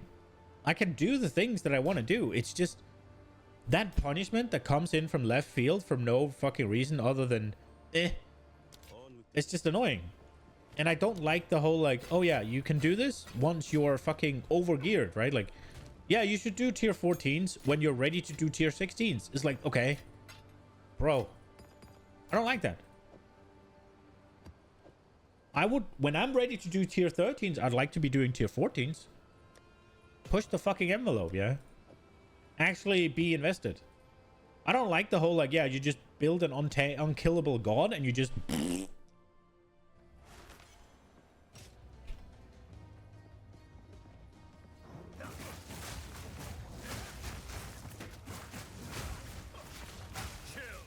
Guess they don't want to have the glass cannon zoomers cast on death things like PvE1. Instead have people do properly. Yeah, but I don't think making fundamental change to that is the way to do that. I think you just fucking... I think it's better off you make it so that you actually can't complete a map. What's it called? Even with 6 portals if you just go fucking glass cannon, yeah?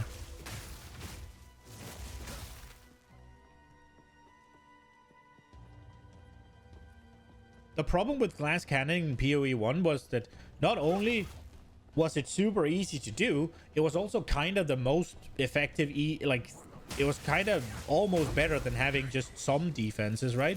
Because you just delete things before they even entered your screen, and thus your defense on another character that had less damage would not get challenged, right? So if a dead mob does no DPS, which is what the, I guess, on death effects are supposed to be, but they fucking suck. I don't know, man. I feel like you just find a way around that. Either you make it so that, yeah, maybe you can't clear the entire fucking screen, which I guess they tried to do, but I don't know. I also don't really care that people can do glass cannon, because, like, what are you, a sheep? You have to do whatever everybody else is doing? Can't you do what you enjoy? If you want to go glass cannon, all the power to you, right?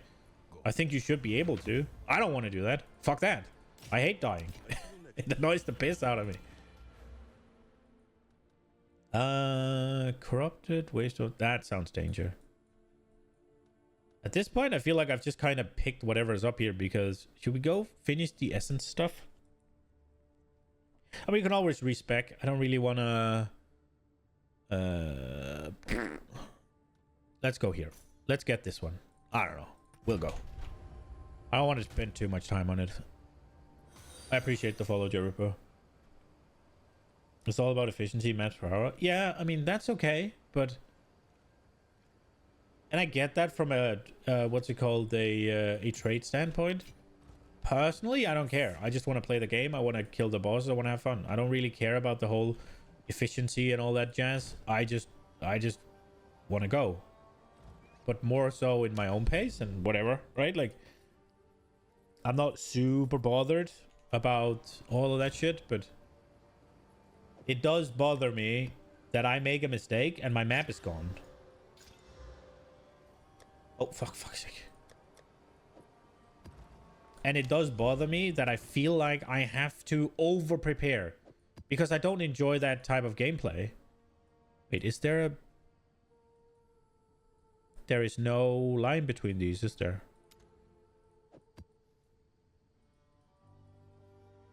That's sort of weird. Okay. I guess we go here then.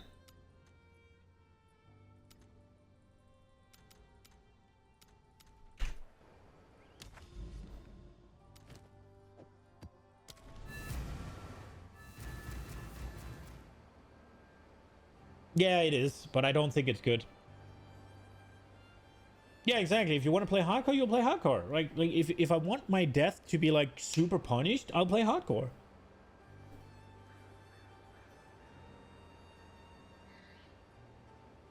When you first heard of PoE and their mentality being in the game, but that was the thing that excited you.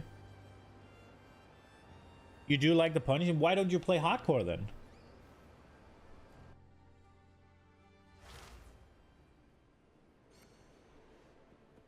In PoE 1, you lost your interest from mapping pretty quickly.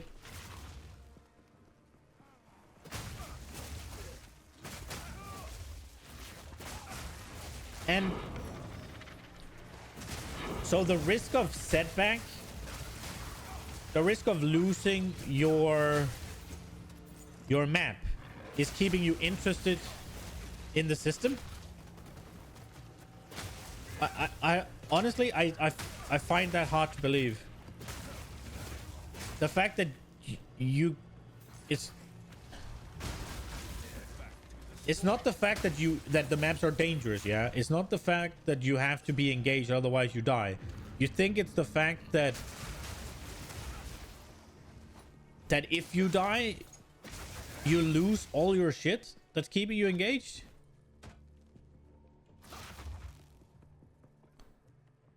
Because what that does to me is it makes me want to do less expensive content. It makes me want to take less risks. It want to make me play more safe. It'll make me do like more lower tiers than I otherwise should be. Look, if I wasn't dying, or sorry, if I wasn't losing everything when I died, I would have tried tier 16s by now. I would have done the highest map possible, didn't care about the quest. I'd just go because you can complete it higher up, right? There's no point in me doing tier 12, tier 13, tier 4, or whatever if I can do tier 16s. I would just go. And I would just be slamming tier 16s right now. But I feel like until I am capable of doing tier 15s without ever dying, I shouldn't ever pluck a higher map, basically.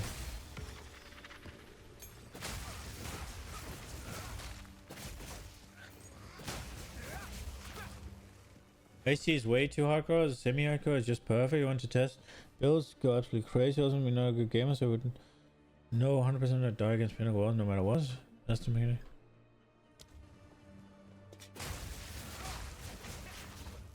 But how about you having to spend... Well, they're changing that now, right? But before, you had to spend fucking, I don't know, a week of gaming to get the Pinnacle boss. You go in, first mechanic, you die, and it's over.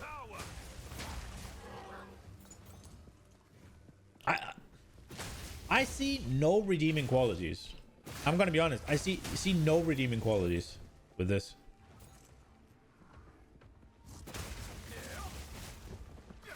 You don't think it's... Well, I mean, from... I mean, I haven't died that regularly. Well, today's been a bad day, but... I don't die in maps unless I stand in shit because I'm reading chat, yeah? Go CI and see what you think afterwards. I mean, I get your argument, but it's more a case of what you're saying here is you wouldn't care if it doesn't affect you, right? Like, and I don't think that's a good argument ever for anything.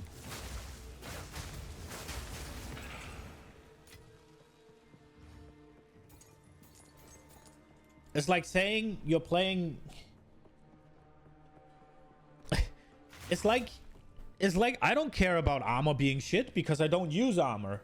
Like, who cares if armor is shit, right? Like, I mean, obviously it's bad for the game that armor is shit, yeah? Even though I don't use it, and I don't want to use it, right? Like, I don't know. The fact that it doesn't... If I make it so that, ooh, I don't die...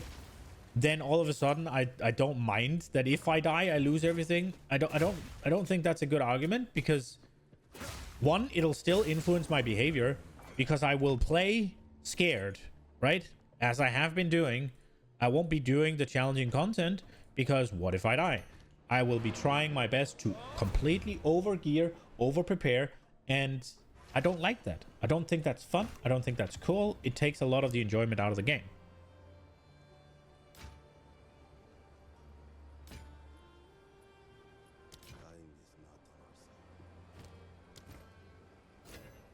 in PoE 1, the first time I went into any of the pinnacle bosses, I completely expected to die. I expected to fail it. I expected to run out all my portals because I went in essentially without knowing if my character was ready. I'll never do that in this game because I know even if I fuck up one time, then my shit's gone. So I won't go in there until I expect I'll be able to freaking obliterate the boss, which sucks.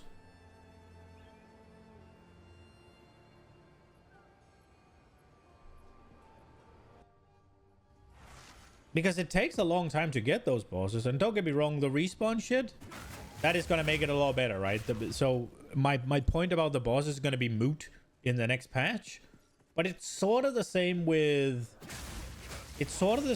your maps, right? Like, you got a very good, very juiced map. It's all ready, and you want to pluck a tier 16? Yeah, wait until you're geekly overgeared. New patch live? No, I don't think so. I don't think so. I think it's sometime during this week. They haven't even like let out the patch notes yet, so.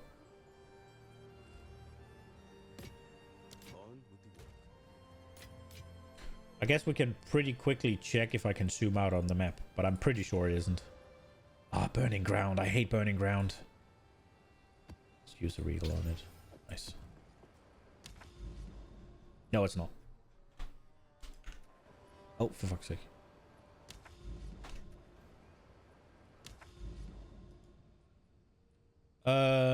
Right. We are here, so we need to go here. Yeah, go here. Hack zoom, yeah. That's how far you're gonna zoom out. In the new, it looked like, or maybe even a little bit further. But yeah, I just don't think that there's any real good arguments that you make it hardcore. I don't, the whole like we want death to matter, sure, but I don't know, man. I just don't think it's a, I don't think it's a good solution. You have a game mode where death matters, and most people decide not to play on that one. So I think that should be pretty informative as to where it should be. But maybe that's just me. Like, there's a reason most people don't play hardcore, yeah?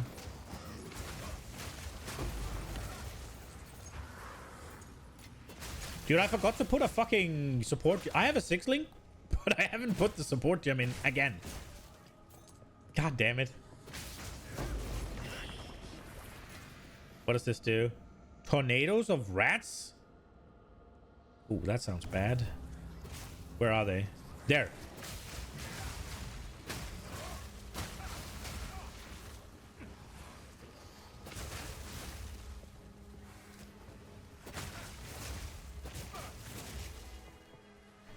Where are the mobs?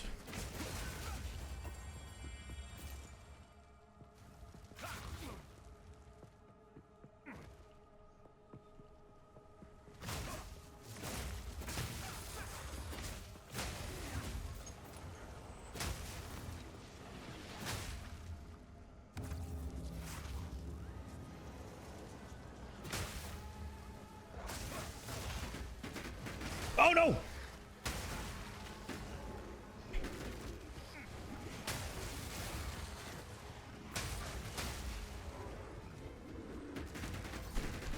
Okay.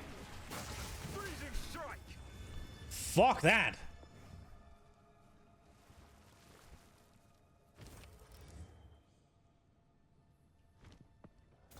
I'm not doing the last one until we finish this map. Holy shit.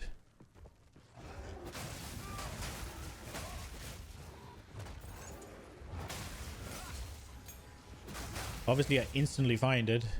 Oh, there's 2 more. Yeah, especially in this one. I always have ritual in this, and the pathways are even narrow, right? Yeah. So you're already limited on space, and this place limits it even more. And they're often placed in spots where you have like terrain, and it's hard to see really. Yeah, I'm not a huge fan of limiting the play space even further and then putting obstacles in the way. And the mobs themselves are obstacles as well, yeah. And they kind of just pop out of thin air. Not kind of, they literally pop out of thin air. So you can just get butt fucked for no reason.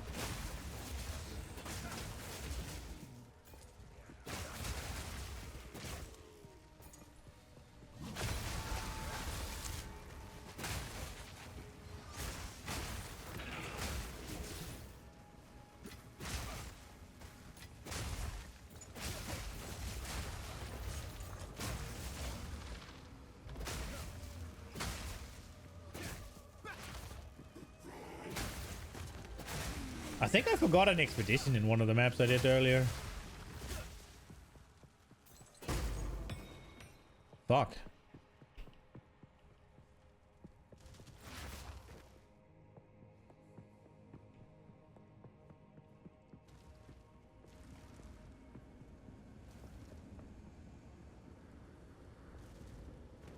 You never do more than 1 or 2, 3 per map? I always try to finish everything. Like, what is doing that?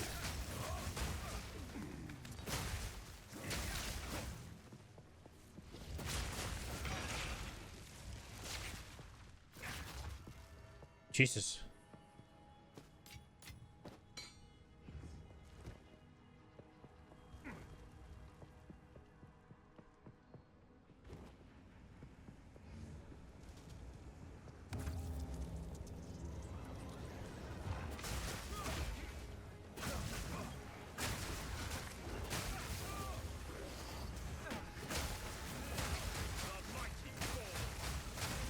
What the hell am I standing in?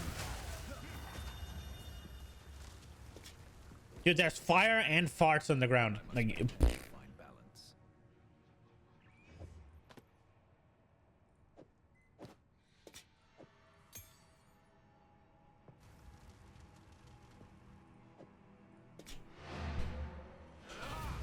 can get audience for king or something? Sounds expensive.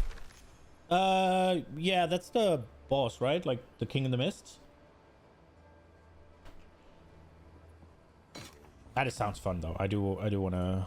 Let's finish this though. It's not meant to work that way. All right, moving forward here, we are on elements, and now we are into ascendancy swapping is the next topic here. So these are kind of going back to conversations we've had previously in interviews where you guys were debating it and you wanted to see after the launch of the game, where do we stand? Personally, I still like not being able to swap. I know no one will like that hot take. And there are plenty of other developers here, and I remember even pitching it, and I was like, "Is this your hill to die on? Is this what you believe?" But that being said, I still prefer that decision being ultra important, and I prefer that decision being locked in. But it's one of those ones that's really hard to rationalize why it's better one way or the other. To be honest. No, like no. That hard to act. It is really easy to rationalize why it's better to be able to swap. It's hard to be able to rationalize why it's better to not be able to swap. Because rationalizing why it's better to swap is, if I want to try a new build, if I want to try something new, I can do that. It's a choice you make at level what, 40 in the game when you're still going through the campaign. You're making it in 40 is high, right? Like, you make it in Act 2, and there's 6 acts. So, making a permanent decision at that point in the game, there's a lot of rationale as to why you should be able to swap, not a lot as to why it feels good that it's locked in. I don't really care that much, because ultimately, I can just make a new character, and I have the time for it. I don't think I will, though, but I always prefer being able to swap than not, but Actually convince me the otherwise, because it is not the hill I would die on, that's for damn sure. But so I don't know, it's like I prefer no spoilers, but I didn't know that it's the boss invitation, so don't worry about that. Like, a spoiler would be you telling me what he does, right? That I don't mind hearing what like, I know I need to get to the citadels, the 3 citadels, to spawn the pinnacle boss, right? You telling me what the item I get from the citadels is called is not a spoiler. Like, unless it literally means something that'll lore wise or whatever. Like, yeah, that's fine. No worries about that. It's just, if you tell me what he does, it's like, yeah, that I don't want to know. But I fought him in PoE 1, so I'm guessing it's kind of the same boss. I have my preference. I don't know why I have my preference that way. I guess I just like more decisions, especially about characters, to be a bit more final. But that being said, we have respecking of everything else. I don't know. I don't really know where we're going to go with this one, aside from, like, sure, we'll reevaluate it and we'll see. But at the end of the day, we have a lot of developers that feel very strongly. And then we feel one way, and we discuss it with those people, and we kind of see where we land. But, like, we're not going to ignore, you know, the opinions and preferences of our team, either our design team and whatnot, you know, just to overrule it just because. That being said, I sit on one side of that fence for sure, that probably the majority of players do not sit on. I mean, I'm 55% in favor of re-rolling ascendancies personally, so it's very hard for me to argue against it when I would say that I would allow it, but I'm also, once again, like, other people on the team feel more strongly. I mean, what I would be open to is, like, I understand you have to go online to have a look at what those ascendancy classes are, but I would be more open to having in-game things where when you're creating your character, you know, I don't want to not in a way that wouldn't overcomplicate it for new players, where they're like, oh, what are all these, what are ascendancy classes? What's going on here? I'm not really in favor of that argument personally, because I don't think that you are equipped at the point of the start of the game to be able to assess what the ascendancy. But so you like perma ascendancies, but why? Like, what's the argument for it? Like, why do you want it? It's not something that matters that much to me, but I think it's 100% better that you can swap, because you pick your ascendancy in Act 2. Like, for starters, that requires a lot about your knowledge of the game in Act 2, right? So permanent ascendancies is only good for people who really know the game or following a guide, yeah? If you, like me, would like to make your own build, right? Like, you want to... Then in Act 2, you needing to know what you want to do? It's like, yeah, then I need to know the entire game, yeah? And new players won't have that. So for new players, it's dog shit. Unless they're following a guide, which they probably should, but it's less fun that way, I think. I don't see any value in it. You can respec your entire talent tree. You can respec every single piece of gear you have. Like, is it really... Let's say I'm playing a monk, right? Let's say I want to play Disciple of Chayula. Is it really that much of a stretch that I can swap from Invoker to Chayula? Or do I have to level a new monk? Like, I don't get it. You like picking your build and sticking with it. If you get to level 97 as a Stormweaver Mage, and then suddenly a new dope Chronomancer build drops, it will kill your immersion if you were to switch. Well, you could just not switch then, right? Like, you did that in PoE many times and reroll build never felt good. Well, I mean, for starters, lesson learned for you, yeah? You just don't do it. That's the thing, right? If you make it available, then the ones that don't want to can just not do it, right? Like, you could just not. You could just level a new character.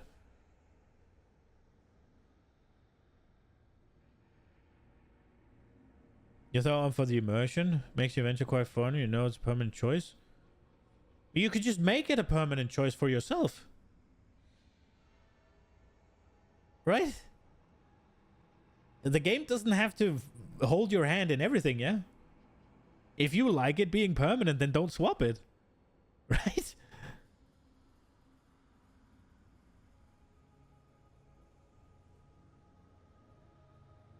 You don't see that it might... It's not that easy in your brain to decide to think otherwise. I mean, it was the same thing for WoW a couple of years back, where they introduced like covenant choices or whatever, and they were permanent, and everybody fucking hated it because lo and behold, they were one covenant was good for raiding and one was good for Mythic Plus, right? It's like, bro, if let's say. You gotta embrace that elitist mindset. Yeah, if this one's better, I have to play it, right? No, you could just pick. And also, if you're level 97 with a Stormweaver, the fuck's the point of swapping to Chronomancer?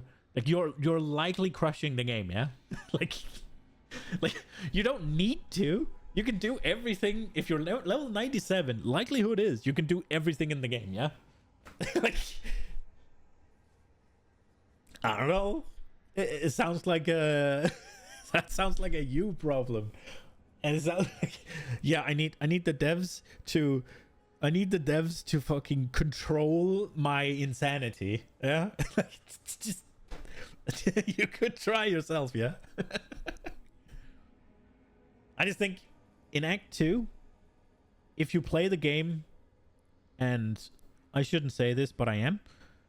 If you play the game the right way, the correct way, you are not ready to pick your ascendancy in Act 2. You're just not. At least not until a couple of seasons have gone out. But if you play in a way that I find the most fun, and I think the game is designed to be played, where you do your own build and you try to make your own shit in a way that's interesting and fun, right? Like, rather than just going, oh, what's the meta build gonna be? Let me just pick Ciceran's fucking top starter build into whatever boss clearing build or whatever meta, yeah? Then sure, you know, and it's a permanent choice for you, right? Fair. But then at that point, does it matter that you can swap? Like, what adventure are you having? I don't mean to... That sounded very, very demeaning.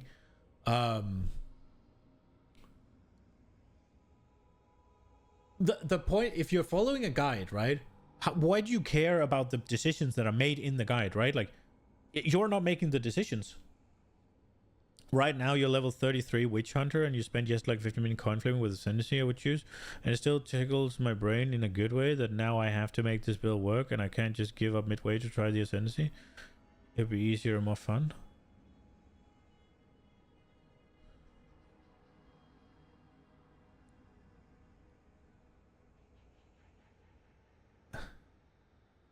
But okay, but what? You wouldn't just change, right? Like, you would still try and make it work. You picked the Witch Hunter, which with a certain purpose, yeah? You picked it because something. You got an idea, you looked it through, you decided, okay, this is what I'm gonna try and do, right? Now, let's say in 40 levels, level 73, you figure out, okay, I did this. It's not fun. I want to do something else. And then you look at the whatever other ascendancy, and it's like, ooh, this looks cool as fuck. I would like to do that. And I would like to do that now. Right? If nothing is locked, then you always have the paradox of choice. Why have classes then? Well, at that point, why have ascendancies then? Why not just... Why isn't the class... Why don't you just have a class for it?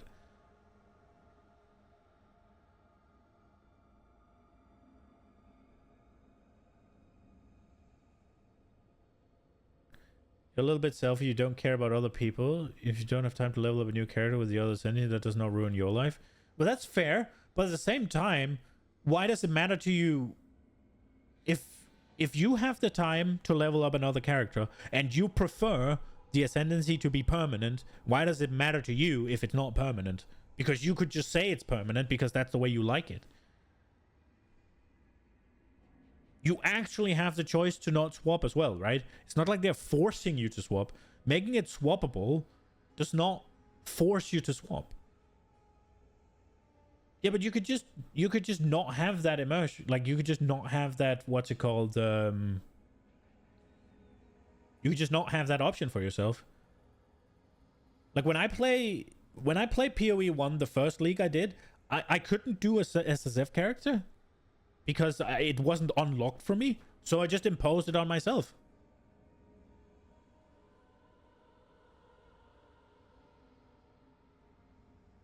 And I played that way until I was ready to not play that way.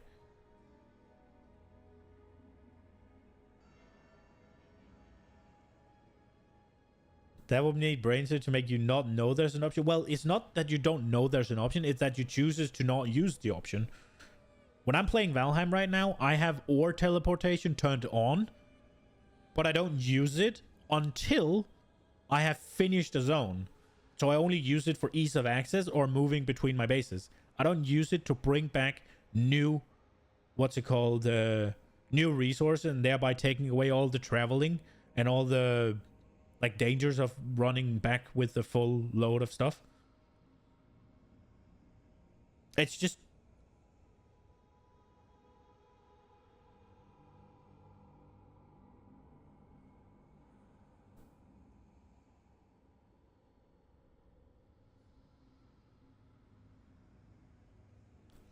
I just don't understand how having a choice that you can ignore ruins the game, ruins it for you. That's weird to me. It's like if I have a choice and I don't like that I have that choice, I just don't use the choice.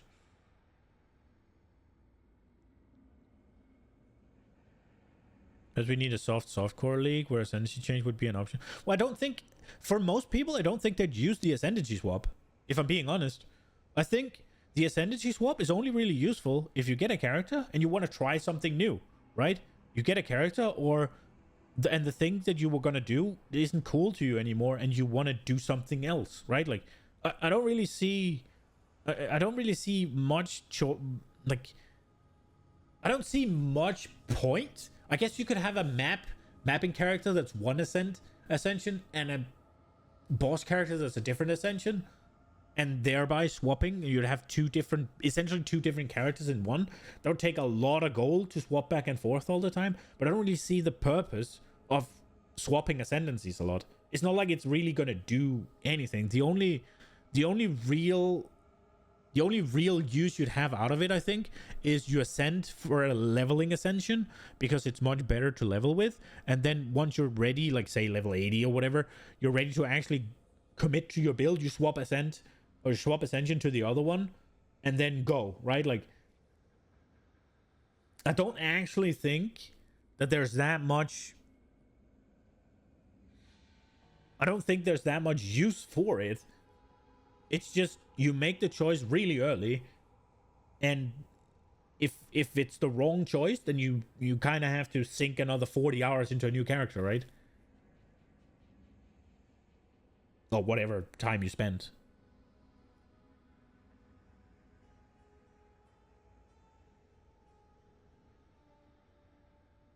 Like, how often would you swap ascendancies if you could? Not often, right? Because you'd have to swap your entire build around it, basically. At that point, what about the fact that you can respec ascendancy point? Doesn't that ruin it for you then? Like, where's the line drawn? You can respec your entire Atlas tree. Does that not ruin? Like, why is the Stormweaver versus Chronomancer that different?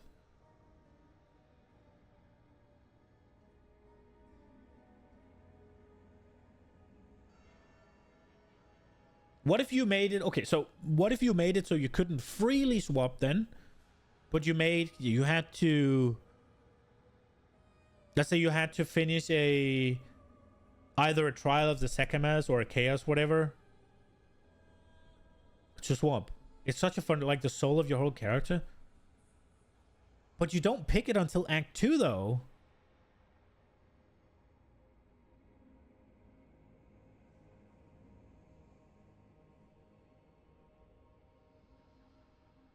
Where do you draw the line? Why be locked in a class? Why can't Sork change to warrior? Well, quite frankly, I wouldn't really care about that either, if I'm being honest. Like, letting... that I think I don't really care about that if they could. I think Final Fantasy MMO does that thing where you can have every single job, right? But the only thing, you're just a template or click boxes. Well, sure, I'm not saying they should make that. I'm just saying I don't think I would really care, but they'd have to completely redo the whole the whole game, right? Because the warrior is a Karui man, right? And the sorcerer is a Marraketh woman, right? Like,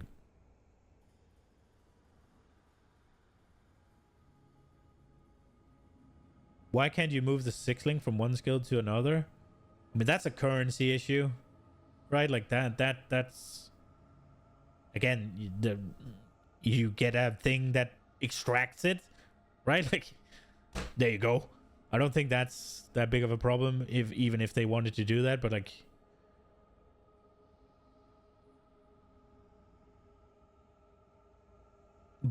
you are already just a template of click boxes, right? The only thing that is truly in PoE 1 that is truly unchangeable is the class you pick, right? And in PoE 2, it's the class you pick and your ascendancy, right? But you can swap your points. Like, you can swap your entire atlas. You can go from, you could be a warrior, right? You could pick a whatever, pick a class, not a warrior. You can be a melee character, big two-handed mace, bam bam bam, right? And then you could go back to your hideout and you can come out as a spell slinger, right? Like, at that point, what's the difference between you being, before you were a Stormweaver and now you're a Chronomancer? If before you were a Stormweaver with a mace, I'd say it's a bigger change that you're now a fucking Stormweaver that just shoots spells out everywhere, right? Like, that's a bigger change. Swapping skills and weapons and all that than going from like Chronomancer to Stormweaver or whatever. If we're talking about like aesthetic and, I don't know, personality of your character or whatever.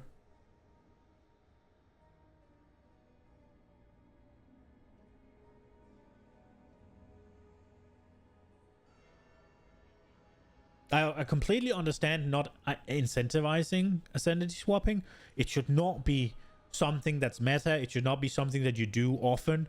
It honestly, if they implement ascendancy swapping, it should be something you barely do ever in any league. Yeah, it's just something you do like once every 4 fucking leagues or something.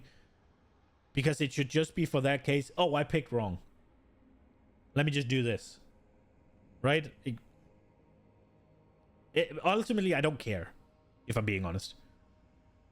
If I were to pick, I'd let you change, because that keeps everybody having the option to play the way they want. The ones that don't like the change, they like the permanency, they can impose it on themselves, and the ones that want to swap around, try some new things, they can do that. That's the way I look at it. I'm not saying that the wanting the permanence is wrong or anything. I'm just saying there's no reason you can't have permanence even if the choice is an option.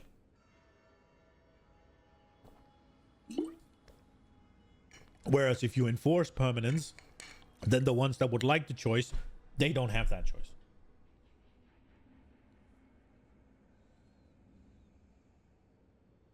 Microtransactions for a see, no, because that's pay to win. No fucking way. They are already scurrying the line for pay to win with stash tabs, I think. But no, that would be horrible. That would be terrible.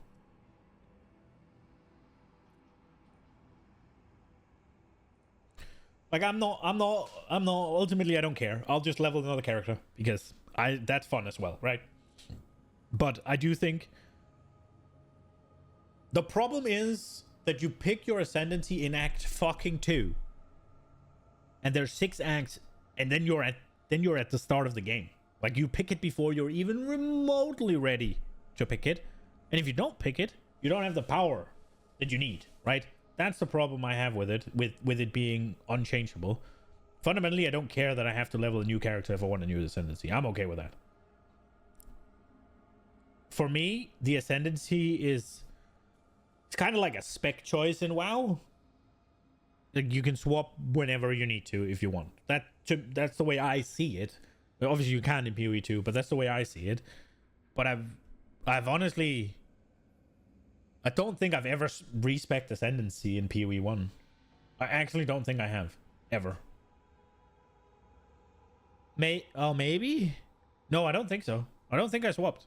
So, yeah, let's continue.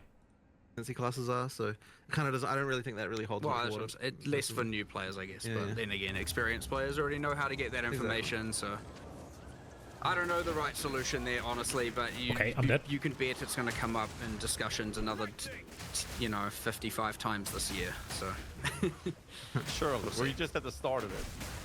Again, we don't want to take too much of your time, so we just keep up with speed running some questions. And the first one here is, given the current TTK, so time to kill, of pinnacle bosses by many of the stronger builds in the game, I guess the question is, ultimately, it's one of those where I'm okay either way. I don't really care one way or the other. But I do think the arguments for letting you swap is better than the arguments for keeping it, because the ones that don't want to swap can just not, right?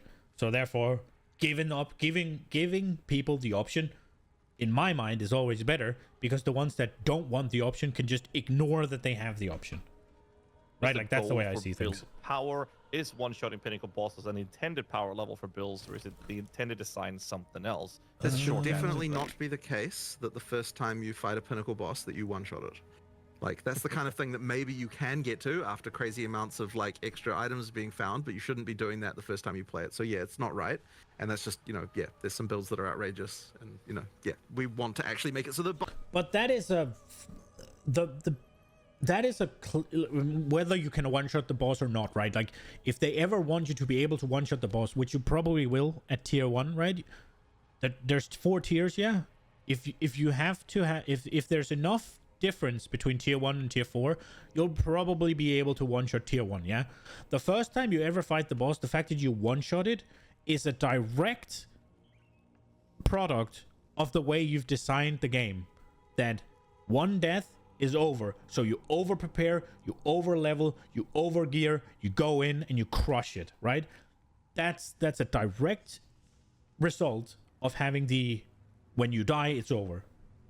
So I mean, I can't, that if there's a surprise Pikachu here, that is you not thinking. I think, if I'm being honest, like, that is a direct result of the whole one death over thing, because you over prepare, over gear, over level, crush things, right? That's the way, that is the way you've designed the game. That is the right thing to do.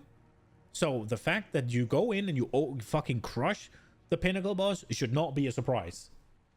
That is the way you've designed the game. That is what is going to happen.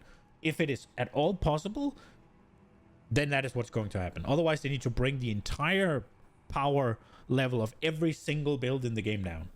Because every single build is incentivized to do exactly that. They're incentivized to not go in there until they can fucking cream all over his face.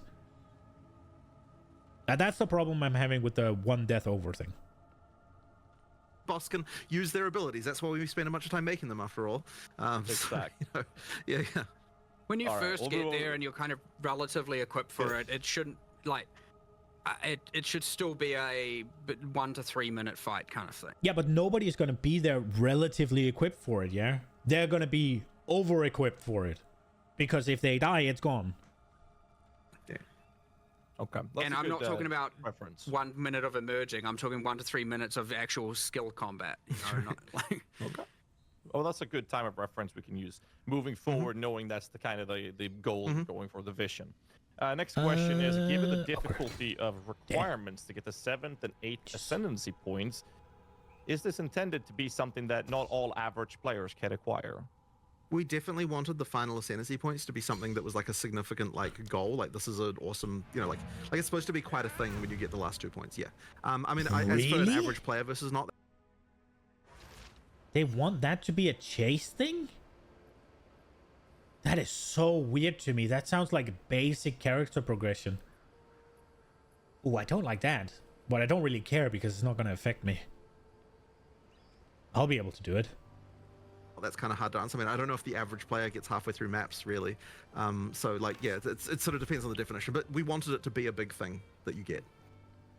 So, map clear conditions, talking about that for a moment. Clearing rare mobs are effectively like the only real map clear condition at the moment. Is that the plans to continue that going forward, or is this sort of one Please, for of the love of many God, conditions let not as a that not be placeholder, or what how do they you guys want. feel about the map clear condition being strictly rare mob clearance? It's ass. I suspect as we get to answering the exact same thing we talked about before with the more objective driven and learning there and might be more stuff to do. tutorialization, we'll probably expand on that. The ideal world is there'd be a whole, a nice cool set of different things you're doing in each map that isn't just killing all the rares, but actually a surprisingly large amount of work to do those and to do them well. Otherwise you just end up with this thing where it's like, oh, I like this one, but these other 4 are terrible, and You don't want bad into those. You don't want bad ones of these, and killing the monsters is at least something that you already want to do. You've tried Force to send you so many times. That's kind of part of the reason why we went with that in the end. 50%. Slow as warrior can't deal with the 50% fair. Certainly more work. Yikes. Okay, so the Atlas tree currently is gated basically behind pinnacle boss progression. I haven't even tried it kind yet. Of the same type of question as in clear conditions. Is what this should we put going on to here? Be mandated in the same moving forward, or are you guys looking to add in more iterations of I can't progression on the Atlas focus tree on- outside the pinnacle boss clear? I can't focus on this and that at the same time. What should be our last thing? So we have heavy swing, super critical. I could go inevitable crit, but I don't know if that's Thunder Rage, close combat. What do we put on the charge staff? Oh, primal armament and some shock support, I guess. Magnitude and spread. I guess that's kind of dumb to have both magnitude and spread when I have the shocks thing on the Herald of Thunder. Should I put the... Maybe I should put the spread on the Herald of Thunder.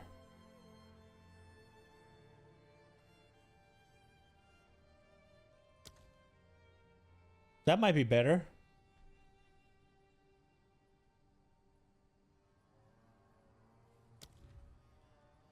Oh, for fuck's sake. I meant Herald of Ice. My bad.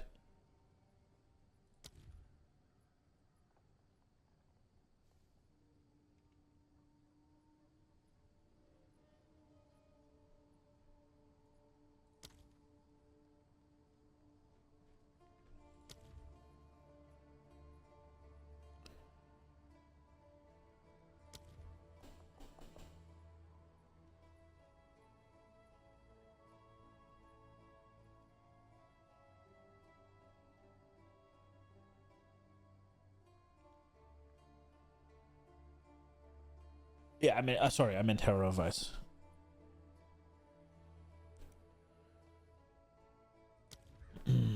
I do have an empty one here, though.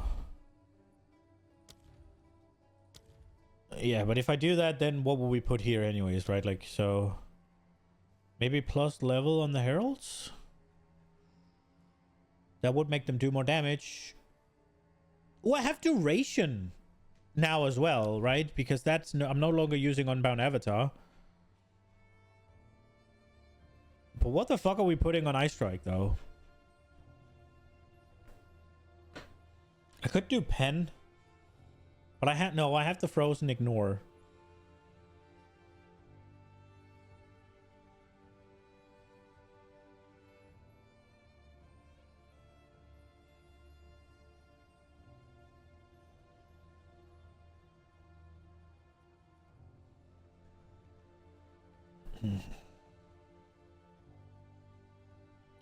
Cold exposure.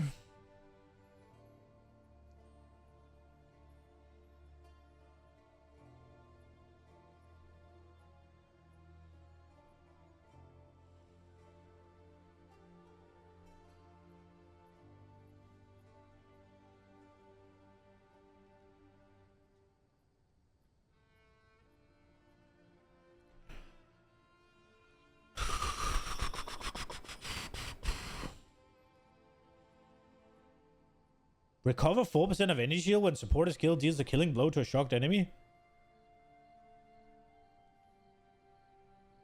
Having that on the heralds might be nice, right? Like Whichever one of them, I guess. I need to figure out which one of them is actually killing the shocked enemies more. This must be Herald of Thunder, right?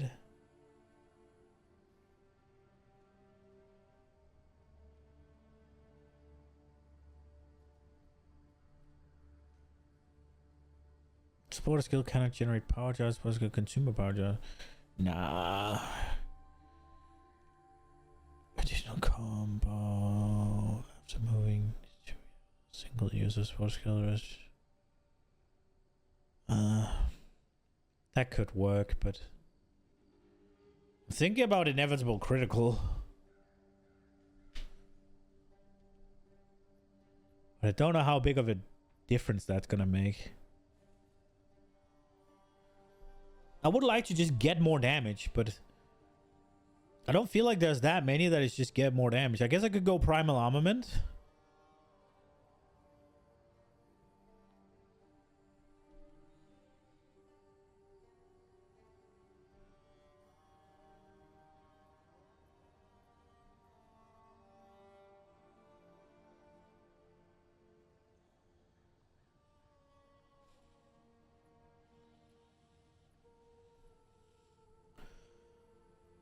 Magnified effect?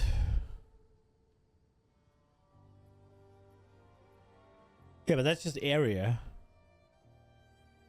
It doesn't do damage. It's just larger.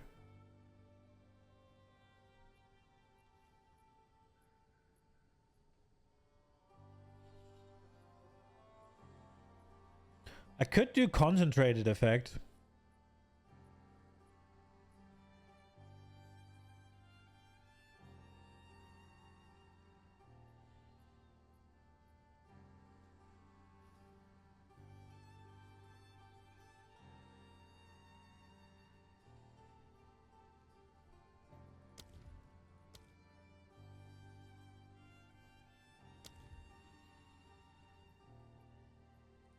Yeah.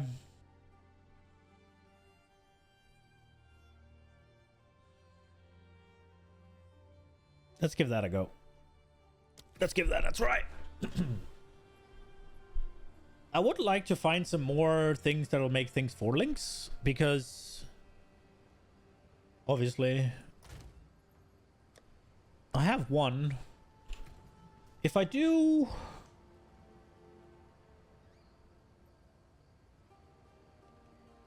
Should I put one on Herald of Ice? I think I do. I think I want to, but I'm not sure.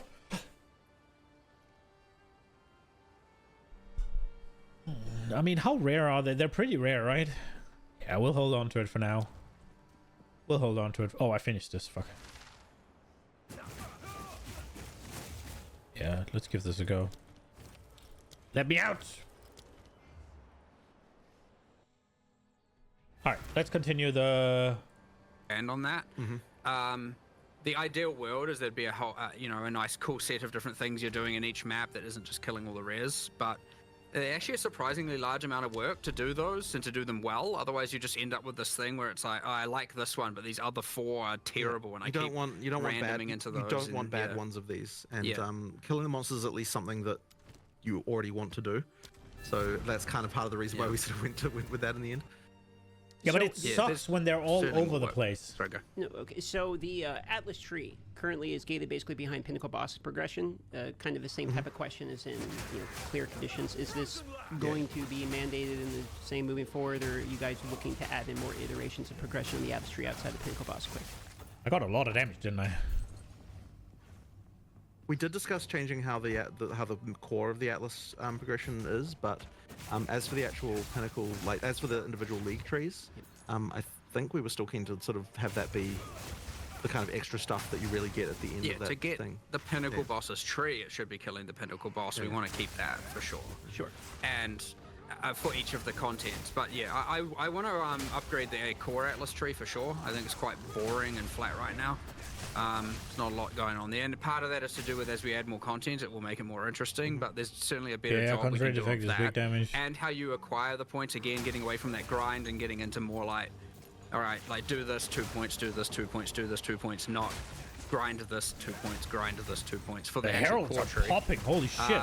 For the sub-trees, for the leagues, yeah, I actually do like them being behind that, but ideally each league would then have its own meta system within it to amplify itself in some way, which we don't currently have a lot of, so it's something we'd be looking into in the future when we're upgrading the existing content as opposed to adding new content. All right. I bet all of our chats have been spamming this, so I'm just gonna throw it out right away. Map tab when? Nope. That should be reasonably soon, shouldn't it? Yeah, it's an as soon as possible thing. We've got people working on it right now. Yay. As soon as it's done, you'll have it. Like, it was not a yeah. It'll be done soon. We wanted it there for soon. release. Yeah. It'll be done soon. Let's go to tech questions, optimizations, and bugs, kind of a little category we have, and then I'm going to do some minion questions for you guys as well. Appreciate you guys taking the time. I know we're going a little bit above the time here. First question we have is something you talked about in a previous interview, I believe, with the Cicerin. It was predictive network mode and lockstep. What is the reasoning behind this specific topic, or what's your take on it, seeing how people are performing right now with this? I actually haven't hugely investigated this, to be honest. I don't know if you've got any more information about that. I do not. Yeah. I mean, we just have lockstep right now. Oh, the predictor's just not. Yeah, Yeah, it's not we that- only yeah, have yeah, lockstep okay, currently, Right. yeah. Okay. Yeah. Okay. Well, yeah, we just need to fix that, right? Yeah. Like, honestly, the people who would be working on that have not even come back from break yet, so it's just not something that that we've got. But yeah, we do need to get that working. I think it was just disabled mostly out of caution, right? 'Cause we just expected lots of shit would be broken. There was a few things, I can't remember Right. exactly what they were. But yeah, there we were, need to get it there were sorted. some things that didn't work Yep. in that mode, and we had to re-engineer them. Yeah. And yeah, no time. Yeah. We'll get to it. Okay, a couple just real quick optimization type of questions here. Terrain obstruction is something that has been helped a little bit in this recent, we saw in the video there, you guys were talking about making it a little bit more clear and transparent. Some things like trees, for instance, covering your screen from the overhead, etc. Do you have any feelings on how terrain obstruction is currently in the game, and is there any plans around making this a little bit It's just a matter of individual work on Yeah. each individual thing, just like looking at each doodad and being like, yeah, what the bounds need to be, that kind of thing. That some trees don't fade out until you're like intersecting with them. Sure, and it's just- annoying because yeah. you get more, and the faster you move, the more you will be obscured, and so there's some timing changes, there's some proximity changes, there's It's just a matter of individual bunch balance of things. you To be know, addressed. There's still some areas. Yeah. Sure. Yeah. And then as far as optimization is concerned, I mean, we'll just keep working on it, right? I mean, in the background, you've got the engine guys working on things. There is one very annoying crash that is very, very hard to debug that happens on, I believe it only happens on NVIDIA cards. Where like after sort of an hour and a half kind of thing, you'll get a crash to desktop, and it's been very, very difficult to track down, and we're adding more debug stuff. In fact, I think there'll be a patch. If we can't work it out internally, we'll actually probably eventually make a patch where we tell people to like turn on a command line flag that will enable extra debug information, because the thing that will allow us to debug this does reduce frame rates by like 5%. So we might actually ask people to like, hey, turn this on until we find the problem, and then it'll reduce your frame rates a little bit, but it'll help us track it down. And then once we've got that, then we should be able to work they it out. need to do something about this concurrency flashbang. bugs within the GPU. But annoyingly, we were also told that the next version, like NVIDIA told us that the next version of the NVIDIA driver does make the crash go away. But then they also said that they didn't know why that was the case. So like, I don't know if we can 100% rely on that either. So yeah, there's something weird going on that's like quite hard to track down going on here. And hopefully we can work it out soon. But yeah, we just need more debug information. It's very hard to track down, unfortunately. Got it. And it's kind of annoying how it takes so long to reproduce. Like, there's even a thing where like the first hour after we do a restart patch, we don't get any of those crashes because it literally takes more than an hour to reproduce. And then after that, they start coming in. So there's like something weird going on there. But it's the most common crash, and like we're just like really annoyed. It's just very annoying to deal with. Thanks for the answer, because that was a very common question. People were talking about crashes and wanted to ask you about it, so good answer there. At this portion, all we have left is some minion questions from Ghazi, just a couple of them, and then we're into the rapid fire portion, and then we're pretty much done. So try to get you out of here in 10, 15 minutes. Go on, Ghazi. Sure. Let's just dive into the nitty gritty. Let's talk about Hodor, minion body blocking in doorways. Let me just add the word "come on." So, Solutions, I please. mean, yeah, like, this is something that we need to work out a better solution for. Like, what I can say is that, okay, so people will immediately say, oh, you know, just make it so that minions can just walk through each other. And it's like, we've done that and it sucked. And it doesn't just suck because of that it looks bad or something. Like, it sucks to actually, like, it actually just makes the minions play worse. So we need to find another solution that's, like, smarter somehow that, like, fixes that issue.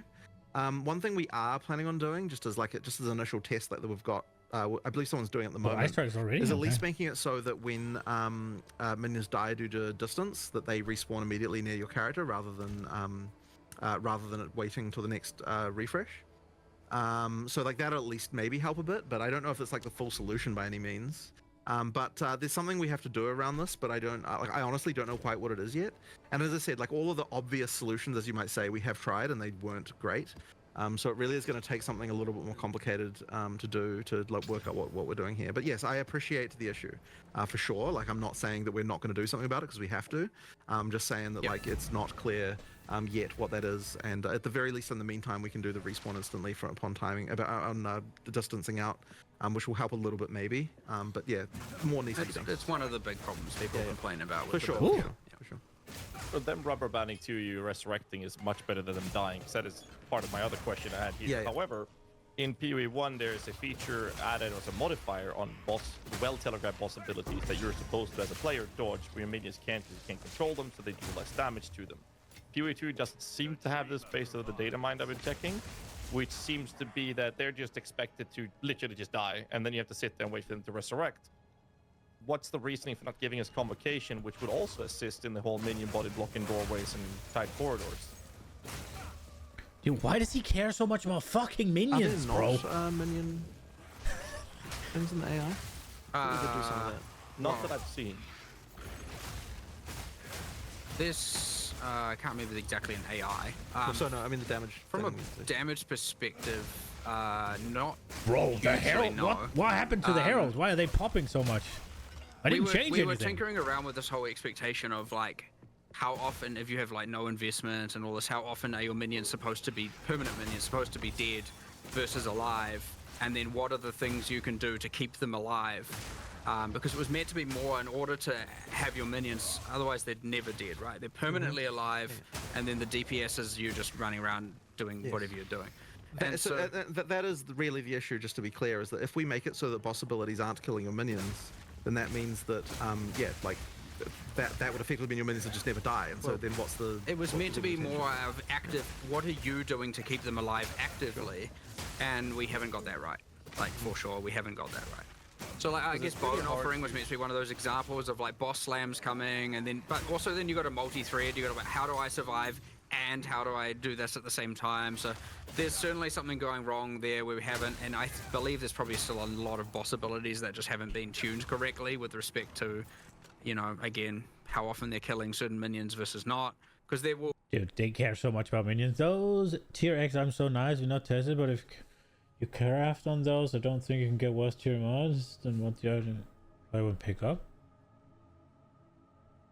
I have no idea. I think it's just it just appears with those, I think. But maybe if you craft on them, I don't know. I haven't found any good ones yet, so will be things I'm assuming that are just completely unavoidable and they just wipe out your entire minion thing. And then it's like, well, what was I even supposed to do? So the problem is, as soon as you get into this build, the level of like detail that you have to do, where you not only have to, sure, there might be some system change, and it's easy to probably do a cop out that's just like, whatever.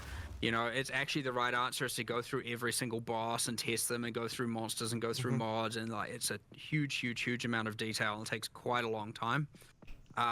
We have people like kind of actively providing that more specific feedback, and we are iterating on it. But there's still certainly a handful of things we need to do. Otherwise, I'd say that blocking the doorways is a more catastrophic problem for sure. Like where they just like can't get through. And they're like running off screen and them dying. So like we're focusing more on that stuff first, and then we'll probably get back to the boss specific balance with respect to how often certain skills are just wiping out all your minions and all of that. Yeah, I mean, I understand the idea that the boss are supposed to kill them. The problem is when a boss leaves a damage over time effect on them, they kill a bunch of them, your timer starts ticking, and then the dot kills the next one, it resets, and then kills the next one, it resets. You just have to wait for all of them to die, and now you're sitting there doing nothing. You feel like you're in a wheelchair, not able to run around. But an instant used convocation could be a solution that would also help with the whole body blocking. A lot of people have been spamming me about make them give this convocation, and I'm in that category as well. But moving on to the other question, not wasting much time, and that is a very interesting question. No, it's What is not the because it's about reasoning behind minions. making the minions' movement speed a direct replicated copy of what you have as a player, including when you get a minion movement speed debuff reduction on yourself? So me and Mark were actually quite surprised to learn that when you get a debuff on your character, that it causes your minions to slow down. Yeah, it's not intended. That was not intentional, and so we'll just fix it. We'll just change Yeah, that. we'll just fix it. That was not a thing we even realized was the case. Okay. Yeah. Next one is tooltip is a bit wonky with the minions, with it being incorrect in cases, especially accuracy actually being very wildly off, where it says you have a 100% chance to hit, it's not hitting, and then the tooltip is missing altogether on things like raiding spirits. And sometimes when you change a gem on an unrelated ability, suddenly your tooltip there's a lot on of things your here, huh? damaged minions is also changing randomly. Is this something That you've sounds like a bug to me. Yeah, we'll fix that as soon as. I just need to look into what's Our going on. developer Think it's here, responsible. Well, they explain might be back identifying. today. But our That would make developer sense. responsible for that has still been on holiday, so as soon as they're back, they'll Dropping so many get essences? onto fixing them. Yeah, the small There one. was I've a lot invested of in rushed, essences. like description stuff happening right at the end of development there. So what's I'm the sure there's button? even more stuff that's wrong than that. Just like with that stuff. I'm surprised that tooltip stuff is as good as it is. What's the given, fucking like, button? I remember 2 weeks before release, I was like, this is a dead feature. Like, it may as well not exist. And then all of a sudden, it was at least something that I was okay, that's a pretty good effort on what they did. So, there's just more to do, though, of course. I got Control plenty P. more I thought shift minion questions, but I'm just Yeah, gonna I have go this with the one that's been and spammed this, the most. obviously. So that's Spectres when. So as soon I guess not that much. Soon, I just got lucky, I fairly guess. soon. It took more work than we expected actually. Like there was just a lot of there was a lot of specific shit we have to do, but it won't be. It's not too far away. Well, the designers have to go through, all the monster designers have to go through and make spectrable versions of every monster, which in PoE 1 was a lot easier, and in PoE 2, there is so much more manual designer-based scripting on like a monster-to-monster basis that we have to like take out all of that random stuff to do with dialogue and like, because you don't want to all of a sudden like have a specter come out and then you're like, it dies and your character says some random thing, and because all of a sudden now your character's just spamming random dialogue all the time, and like. But there's even stuff that's kind of stupid where it's like, oh, the idle animation of this monster is loud, and so if you've got it as a specter, then like it makes it too annoying. Like just there's all sorts of random stuff that happens when you turn things into a specter. I have that's fucking kind of one. Effectively, every And it's the single one you monster has to guarantee be. from the campaign, I think. Yes, That is still, still, well, we don't want to repeat I those haven't same seen problems, right? greater So graphics in the match, I don't ideally, think. the audio team actually gets time to do proper specter mastering, ew. so to speak, on all their audio for all the monsters. But no, I believe the designers are almost done with their part, which means it's then just audio and then a whole metric, which has been happening in parallel, but a whole metric ton of balance testing to make sure that we're not just, I don't want to do a tier 13 tower, which bro. is a lot, by the way. There's a lot of stuff that can go wrong with these Well, things. balancing the spirit cost of each of these is going to be an interesting. Testing it with every array of support gems. And monsters can be set up kind of jank where you're like, that's like a projectile, but like it's using some other skill that's kind of actually like triggering projectiles, and so if you actually put multiple projectiles on it, might not affect it in the way you think. And like from a damage perception of I take less damage from projectiles, that's fine. From an avoidance perspective, it's fine. But then there'll be some weird thing where, because with like player skills, we actually code every single skill, like exactly here's how it's meant to work. It's like quite intricate. that with the crash monsters, you were talking we're about? cowboys. We just go ballistic and just set them up I have to an make sure NVIDIA that card. they're good. And then all of a sudden you're like, oh right, we had to make a specter of this. Okay, well, and then you have to hack a bunch of stuff together. But it's also what allows us to be able to make. Lost the map. I don't ludicrous care if amount I of lose the map monsters, here. It's just all the time. there were But, yes, two now you have things to make on it from a specters of all of tower, them, which is and it was a almost tier done. We're almost caught 7. up to where we were, so I'd say soon, whatever soon means. Not too far. All right, so we are in the last portion. 5 minutes, some rapid fires. We'll fit whatever we can in within this 5 minutes, and we're done at this point. Thanks for going 10 minutes over at this point. So That's all right. I'm just going to pick random ones here. Search feature on an atlas, so you can search like. Yep, we definitely should have that. This was something we even said before we even released, but we just never got time to do. But yeah, we'll do that at some point. Got it. On the list. On the list. Tornado Bird in the game for Ultimatum is the hardest boss in the entire game, in my opinion, personally. For Melee? Do you have I any believe that's feeling- resolved, and 011 does have changes to that one.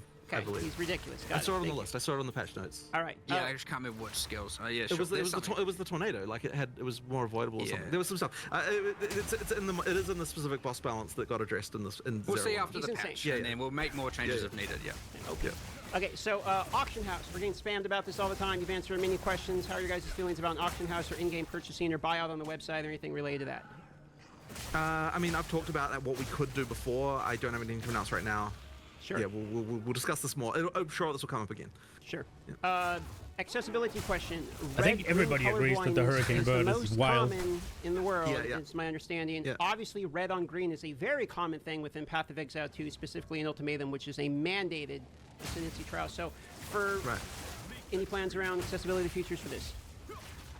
Well, effectively, that's usually what we do for this stuff. Is rather than having a mode for it, we tend to just make sure that each thing, like we test it on people who are actually colorblind. So I just need to get probably Reese to just test all the stuff specifically because I know he's red-green colorblind and just make sure that they're actually distinguishable.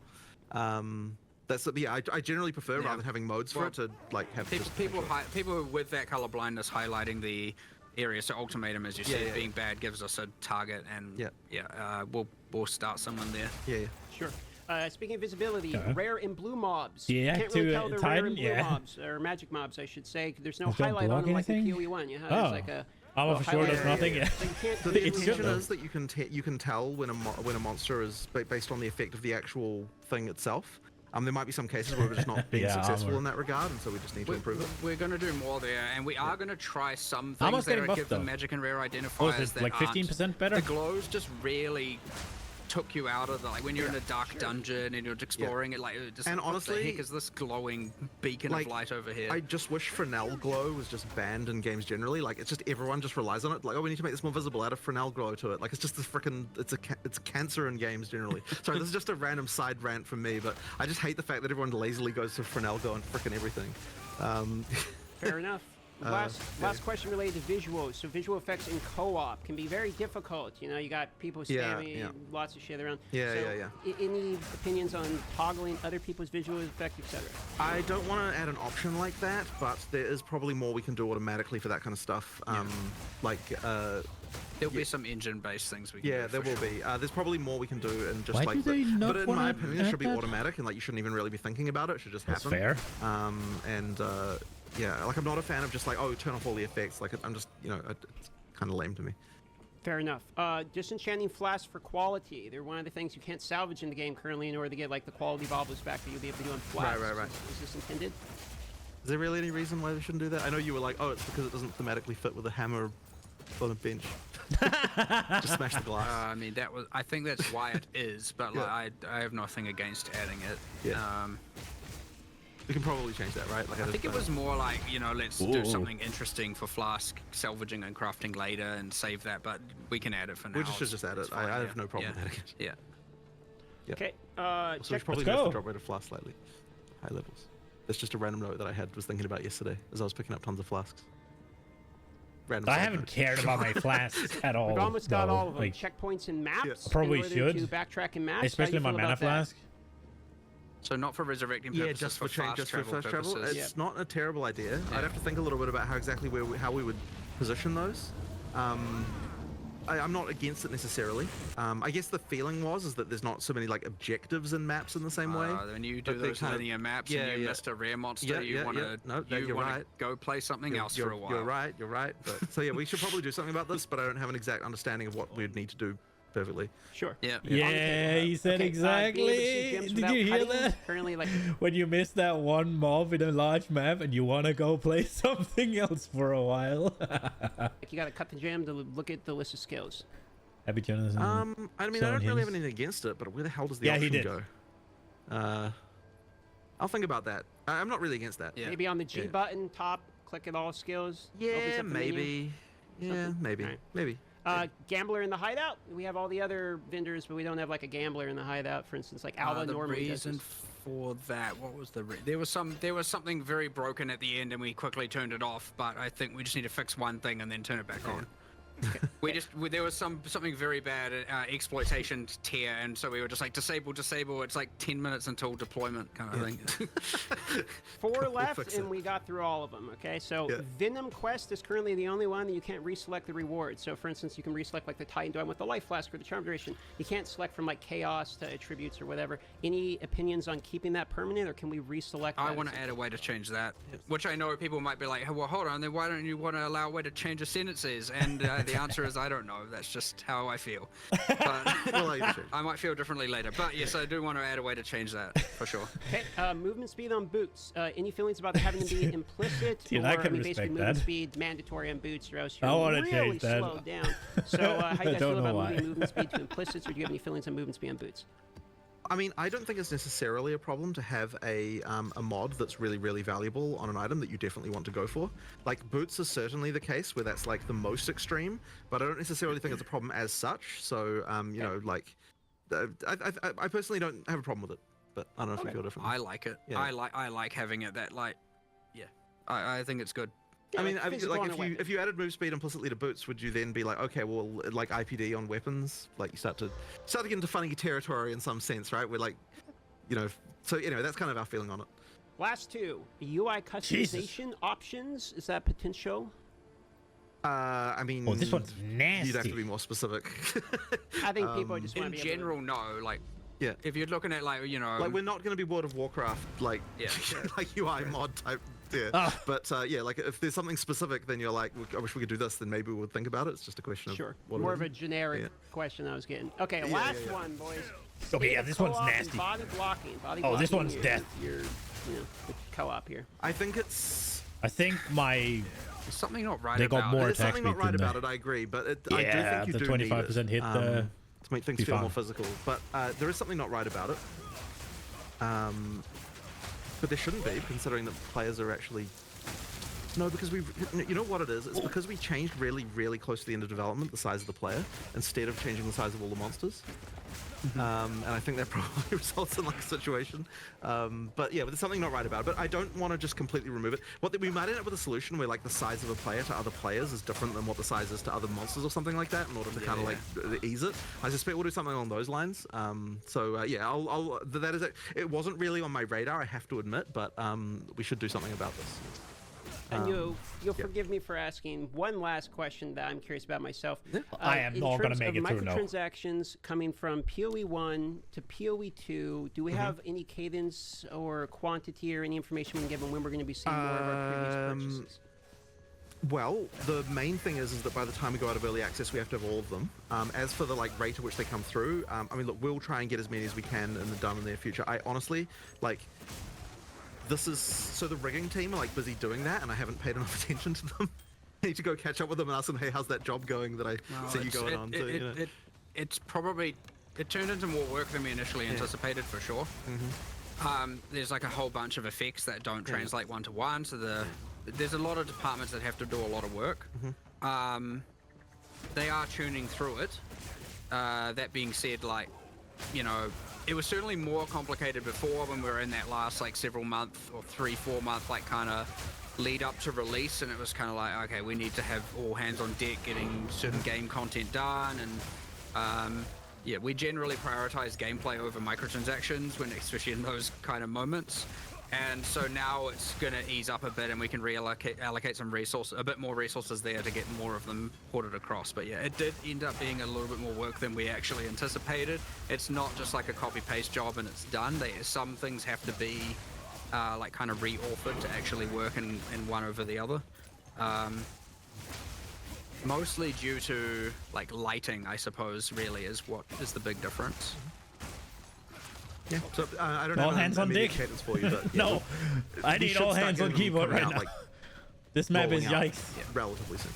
All right, and I think that pretty much wraps it. I mean, we're getting spammed about Path of Exile 1's 3.26, but unless you want to talk about, you know... Bit of a long topic to get into at this point. Yeah, so I figured I'd just throw it out there, but that's good. it. Guys, you want to wrap it up? All right, excellent. Let's just say thank you for coming. And, you know, it always happens. We say 1.5 hour. It always goes above. We very much appreciate you guys' time. And sorry for going so long. But pleasure having you guys on. Hope you guys enjoyed it. And can't wait for the patch notes. And we'll see you guys very soon then. Awesome. Thank you very much. Thank you. See you Yeah, later. I want to say thank you also. Appreciate the opportunity. Thanks for coming on the podcast.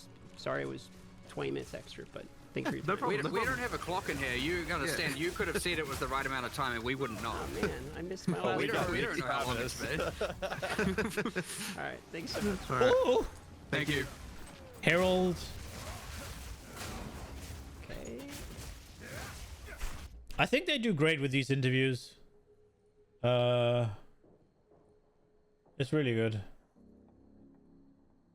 They do good shit. It's nice to have them. Ooh, you all missed most of the patch. Did you get nerfed? No, I did not. There is some balancing stuff that they're gonna do if things are broken, but I don't think that applies.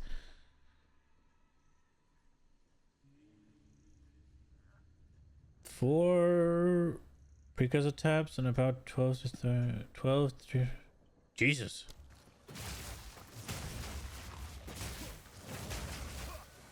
You got the good shit, huh? Yeah, this one is this one's trip.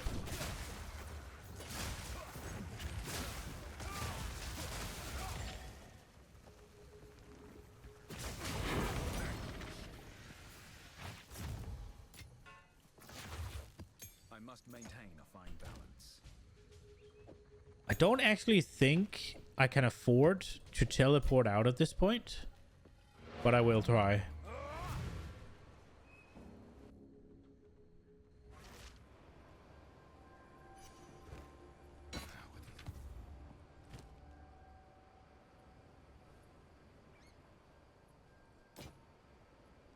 Whenever you have like what's it called,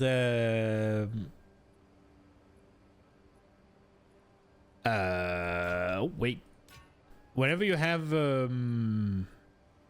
hybrid stats and you look, it's like, oh, that's a lot of life, and then you see it's 2 rolls, it's like, okay.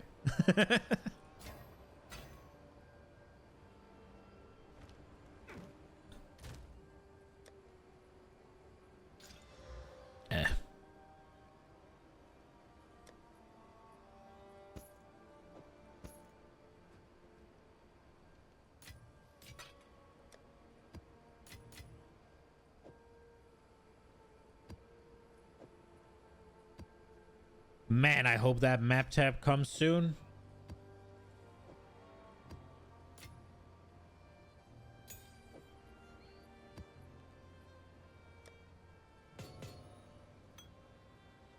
At this point, I nearly need to start playing a new character just to fucking use up all the low-level maps. Until next time.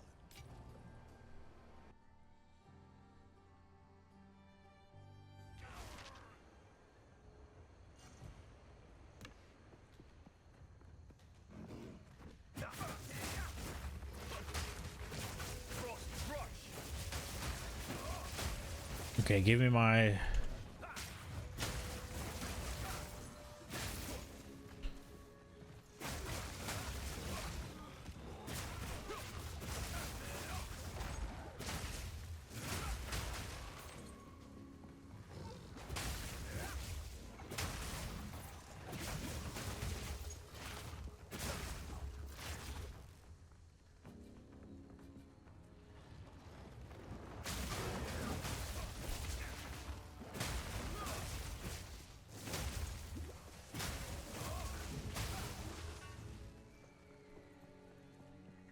Okay, which is the boss? Oh no!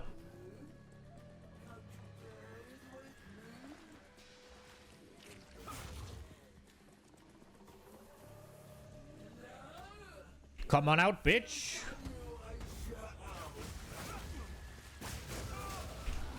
Do you really have to stand in your, like, puddle of filth? We did the map, actually. Oh, we got an ultimatum.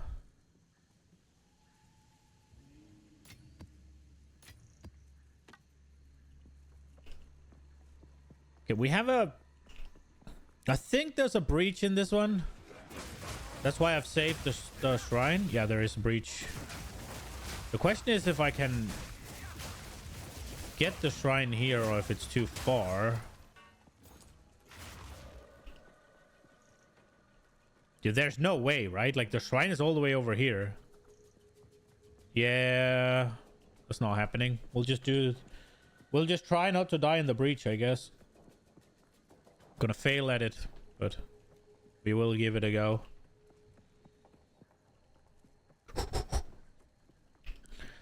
I mean, it's fine, right? I just have 10% less resistance. They are 27% faster and have like 35 to 36 more attack speed / cast speed, right? We should be fine. 200% more freeze, ignite, and shock charge. Additional modifier. All good. My charm is the anti-freeze.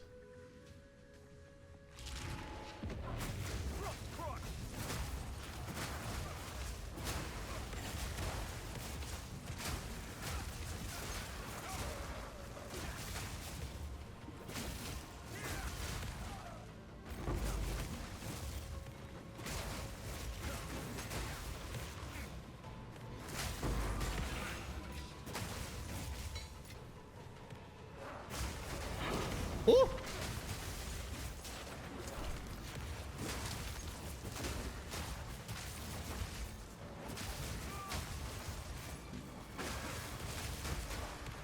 I feel like there was a big bad mob down here.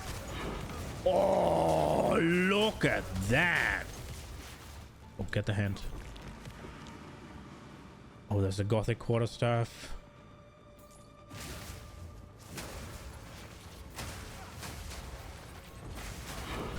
Oh. I would have liked to kill more, but we went a little slow because the map was so rippy. There's a lot of shit on the ground I didn't want to lose.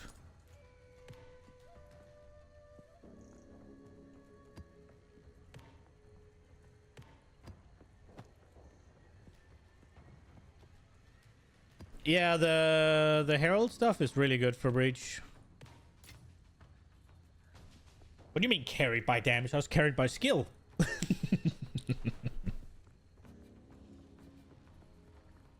I'll have you know that I put this together myself. The Herald Tech I stole.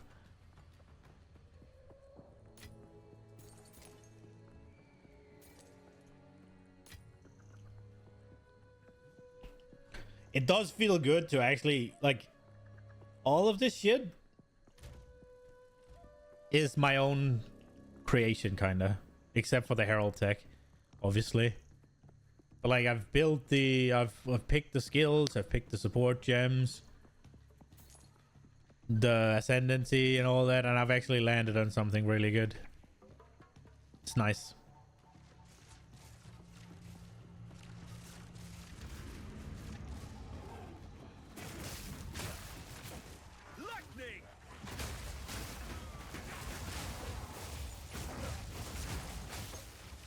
Jesus. I carry few possessions, and I don't have room for that.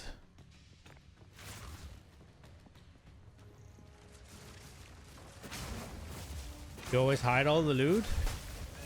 That does make sense, right? Because then you don't know what you're missing out of when you die. That would probably be... That would be tilt reduction for me, I think.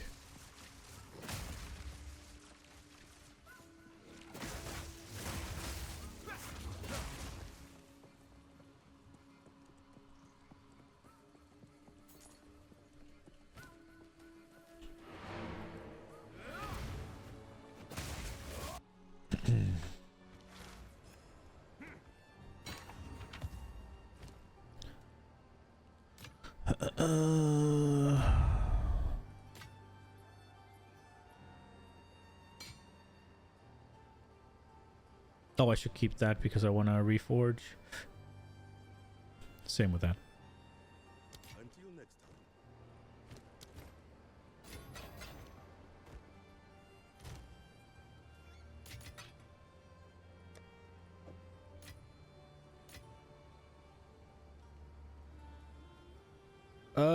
There.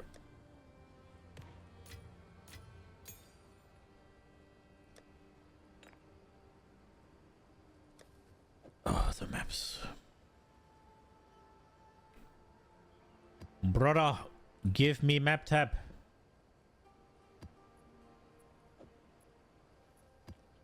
It is becoming a problem.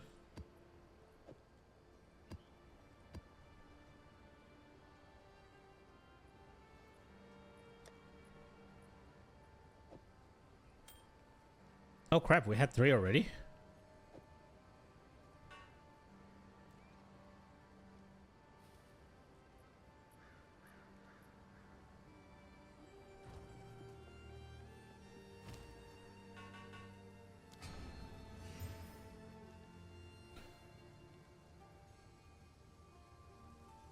If you click on something on the ground, true, you don't attack. Well, my attack is on right click, so I don't have that problem. That's how I solve that shit. I just attack on right click, move on, pick up on regular click. So.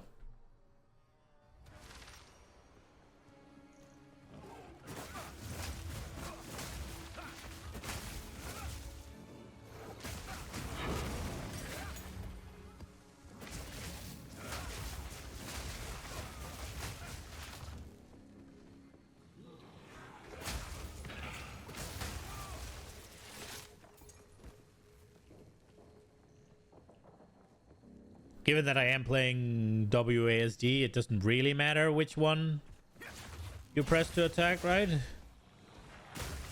As long as it's the mouse button. So yeah, that's the way it was the same. Well, this also, I think it's a remnant from when I was playing not WASD, right? Because I'd have that issue in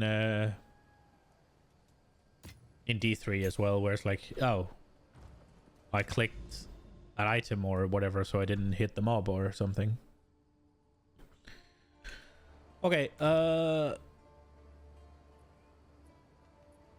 don't know if I should be taking a tier 13 into a basically naked map, but I guess we will.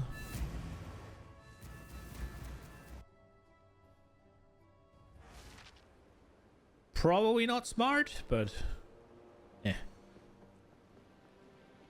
I feel like we have enough tier freaking something below to combine ourselves away.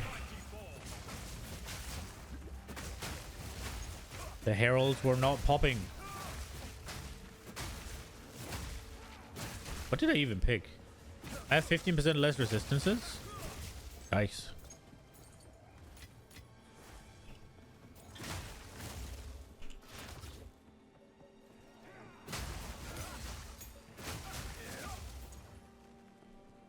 Oh. Oops.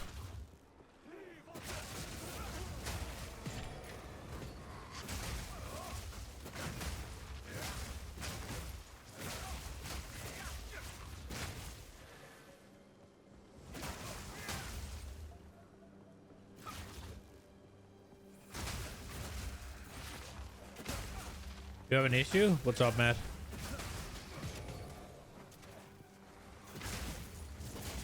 Tomorrow we pump?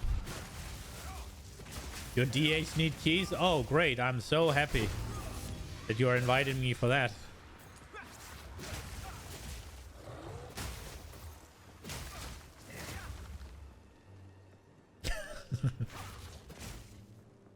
You feel like going back into competitive Pokemon? The fuck?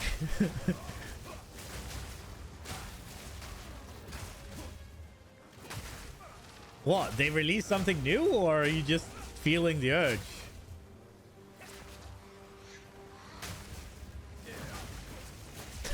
That's a fucking statement out of left field, by the way.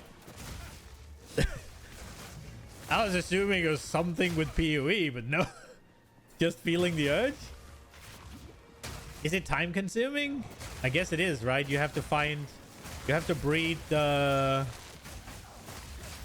Is EV training still a thing? At least it's not TD games. Well, at least it's not fucking Tibia, yeah?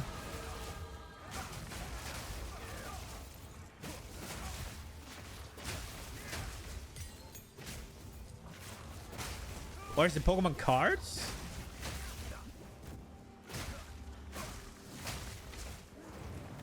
Used to play local competitions?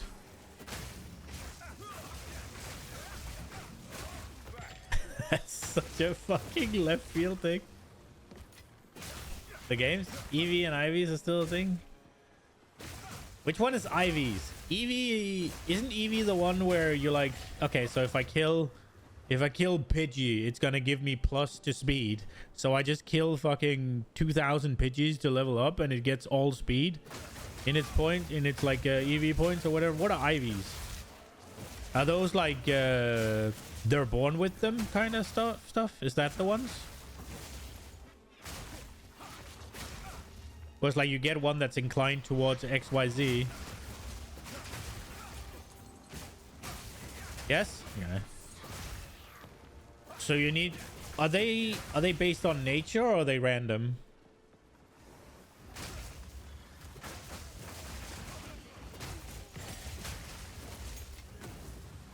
Meanwhile, Zovi is sitting here like, the fuck you mean nature? Just get Pikachu.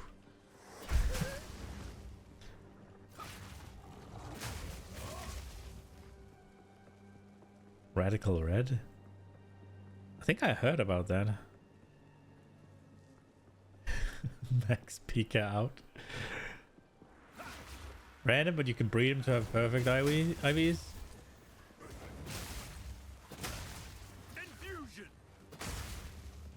So you need perfect IVs with the right nature then.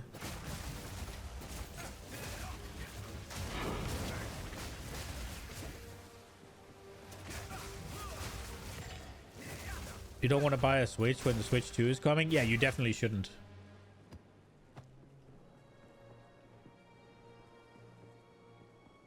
Max Form Pidgey.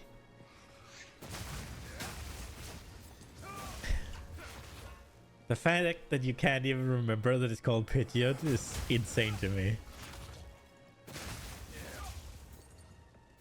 Let's see if your mate still uses his. Makes sense.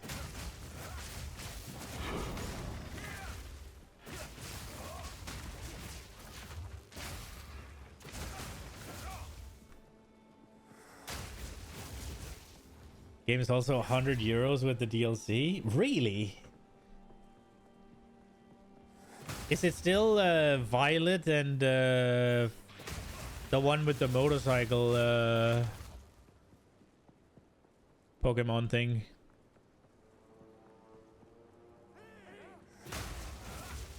Yeah, that's been out for a while. The new Pokemon is due.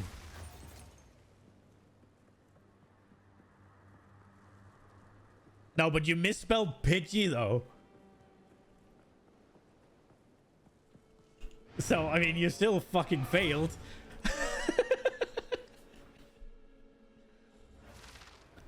Also this year? Yeah, so, I mean, blank slate, bro. That's the time to start, yeah?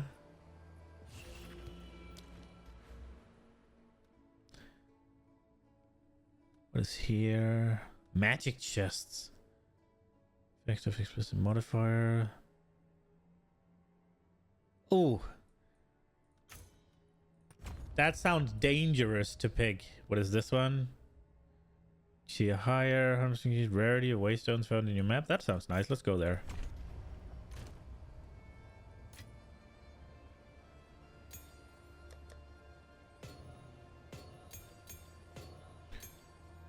I'll change out my tree eventually. Right now, we're just going. Don't really want to stop for too much. What does this do? Any shield invasion bleeding you inflict is aggravated. Whoa, aggravated. Jesus. Stun duration. That is dog shit. There it is. You must restrain yourself and see if you feel the same way. I mean, I think a Switch is a decent investment, man. Like a handheld freaking a gaming system is nice to have. Okay, what to do now? How's our crit looking? Probably need more, right? We're on 37. Realistically, where is it? We have tier 1, so we have the worst crit hit chance. So we could probably get a bit higher. But probably we'd want... I mean, we probably want this wheel, no? But I mean, I guess critting on every third hit is okay.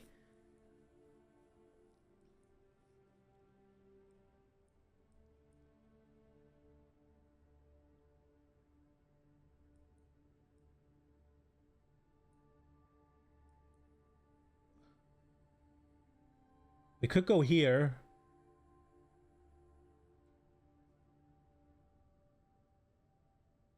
If your maid isn't using his, yeah, you could see if you could just borrow his, and then when it comes out,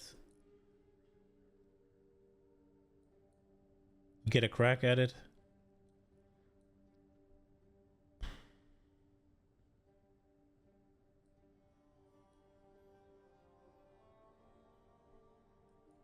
Have I taken the crit notes on the right side of the tree? I haven't taken these, no. The ones that reduces your stuff.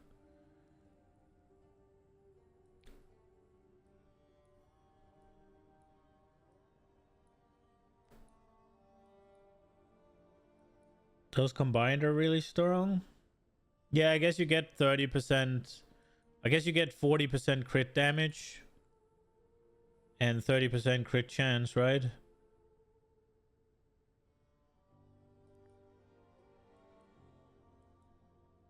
But it's 6 points, right? And then there's this. Yeah.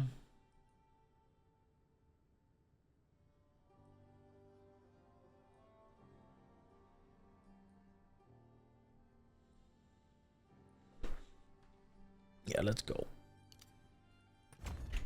Let's go.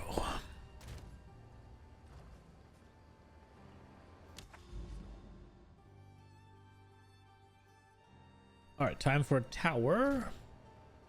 We'll just pick out a random whatever travel.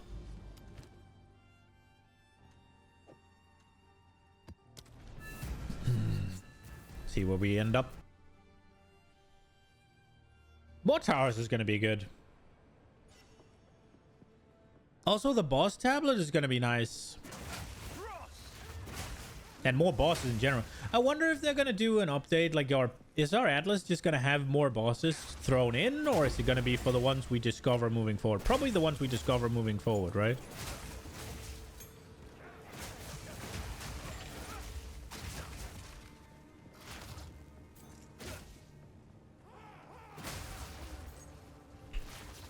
Find our ROM hack. I heard about it a while back. Somebody that modded the old first games, right?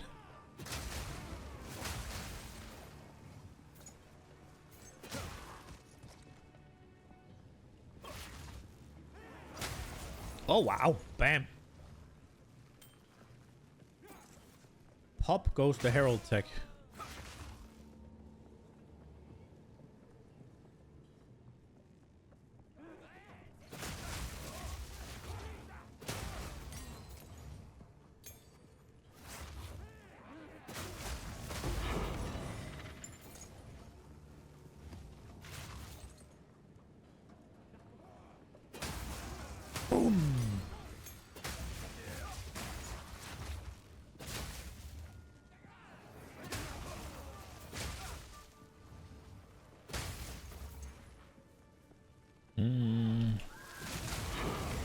Oh no, no, no, no, no, no, no, no, no. Okay. I guess I am just tanky enough.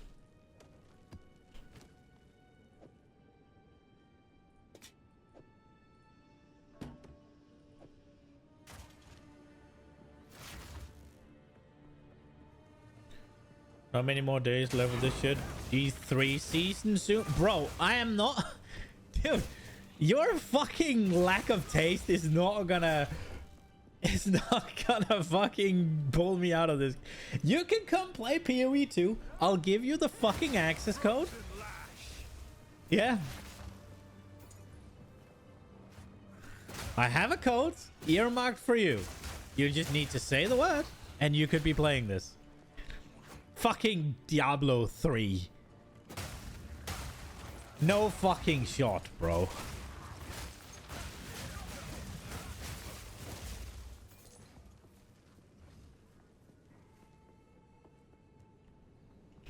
I'm humoring you with WoW. Because your fucking pea-sized brain can't fathom every other game, yeah?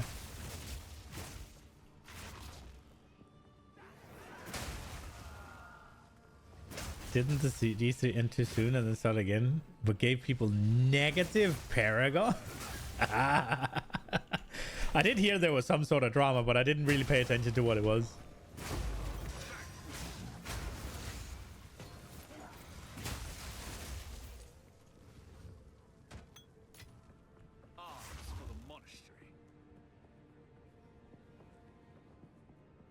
DA's getting good, said you're gonna pump. Dude, are you actually gonna go? Are you actually going to play Diablo 3 season when I am offering you a PoE 2 early access key? Is that actually what's happening right now? Bro, there are no mobs in this game. Bro, this is the worst map to look for, right? Like you're looking at towers. They are shit. Also, they're adding, like, I think they said 30% more density in the patch this week. And this is a tower, right? The density in this map is shit. Let me boot up a breach for you. Just give me a second.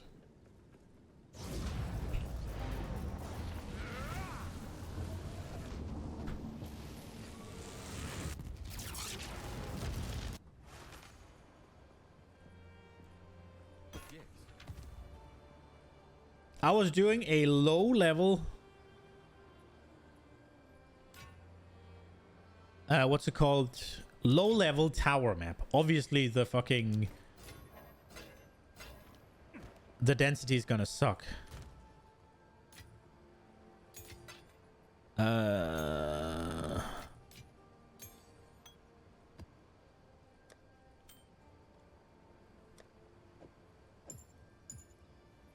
Oh, this one doesn't give.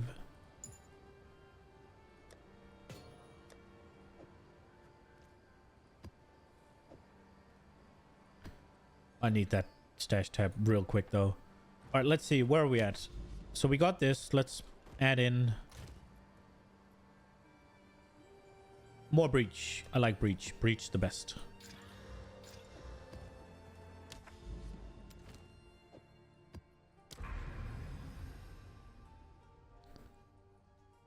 Okay, do I have something that's juiced a little bit harder? Look, all of these, yeah. 17% increased experience gain, 9% increased gold found, 18% increased monsters, 13% increased number of rare monsters. For each single tower, you can put 2 of these on a map, so you can get even more fucking density on here, yeah? Density, density, density, density, density, density, yeah? What you were watching was an unbuffed dog shit map.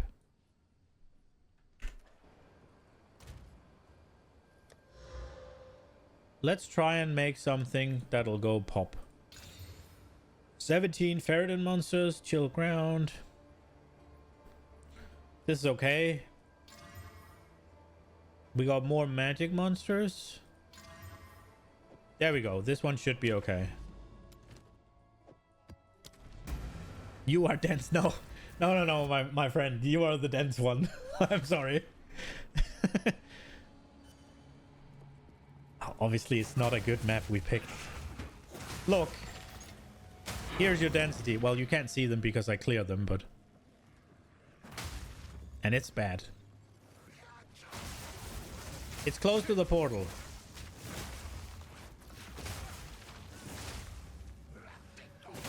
And they're adding more, and this doesn't have the juice. This is a quote-unquote normal map. And then we just need to find the breach and you can see density.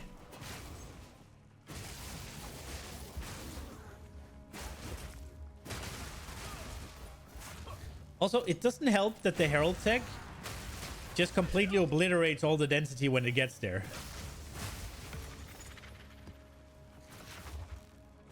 D3 map fishing is bro.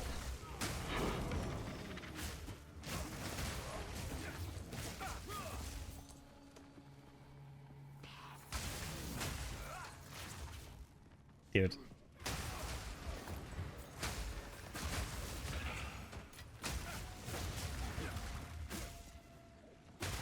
Yeah.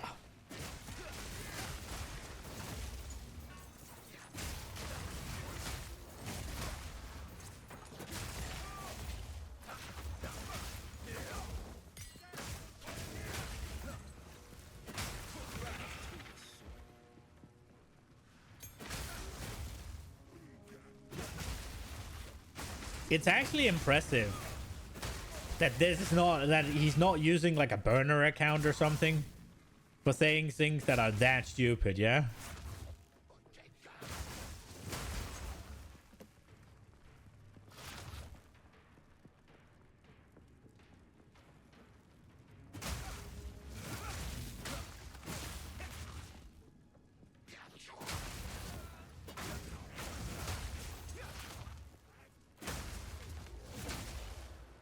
Like, he's so stupid that he's not even ashamed. That's the problem.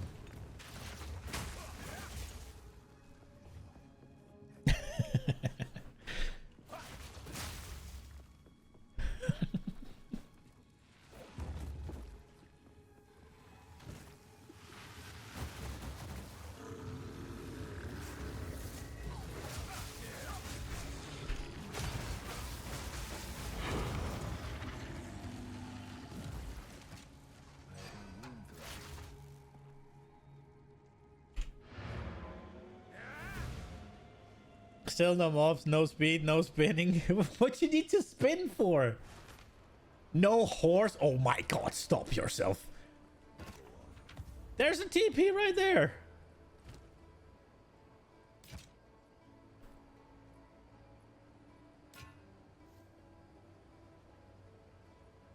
Over here. I just don't have the TP. There's TP spells. But I'm using a bunch of, what's it called? I'm using a bunch of reservations. So I have limited amount of active skills.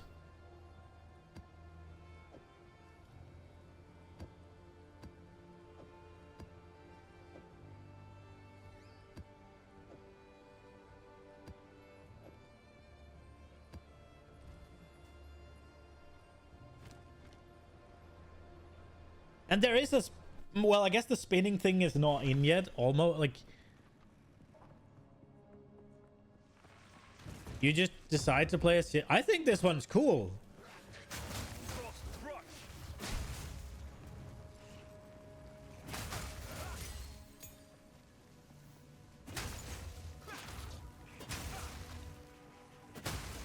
A slow one with all the passive. The slow one is just me not really getting the gear with movement speed on.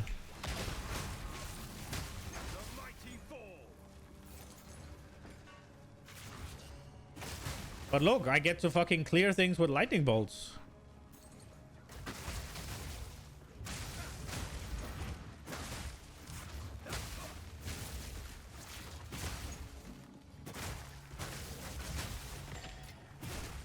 Just let me... Okay, here. I'll show you density. Just let me fucking explore the area a little bit so I know where I'm going. Look. Bam. Look at all those lightning bolts.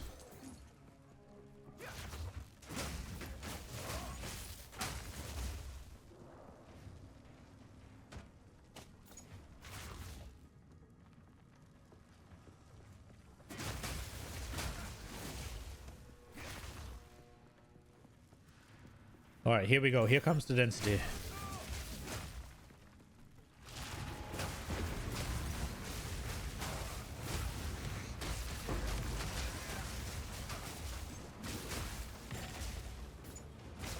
Also, one of the reasons I'm slow is there's slowing patches on the ground, so my movement speed is constantly hampered.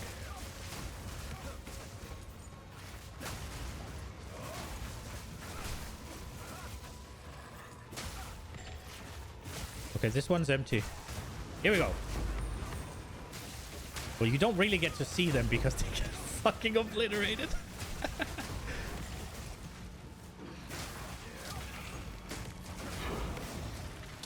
One mob. Bro, every single lightning bolt that comes down hits a mob. Look. There was mobs all the way down this corridor. Bam. Bam.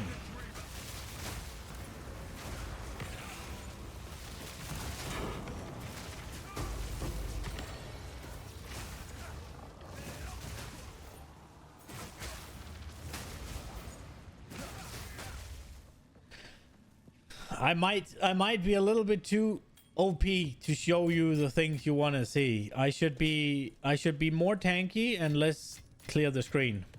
The dreamer provides.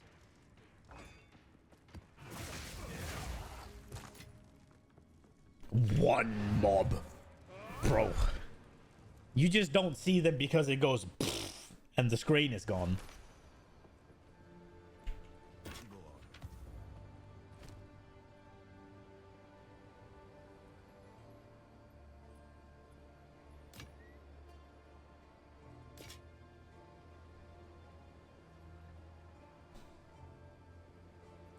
How about, now that you have the time, you come fucking play this game and make an informed decision based on playing the game rather than what you think from looking at somebody else playing the game, yeah? You don't even have to put your money where your mouth is because I will literally fucking give you access.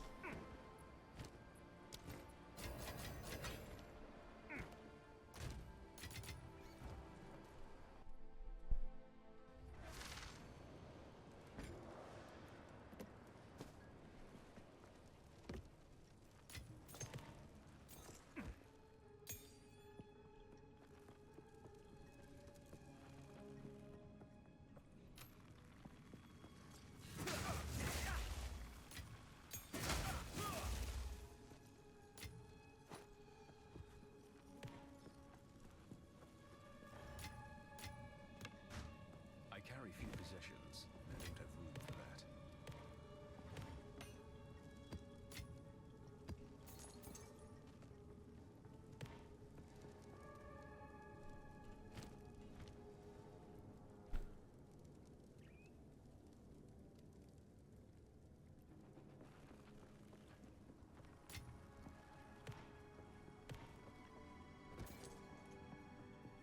Another perfect? You don't have the middle one? Jesus.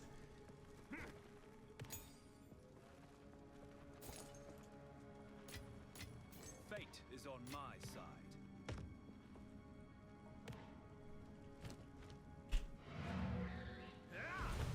How about that, Sophie? I give you access, you come play, hmm? Then we'll see what you think.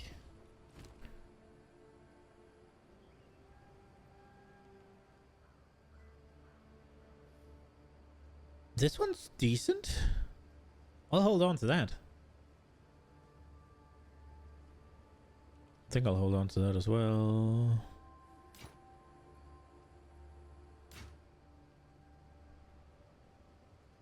I'll be here.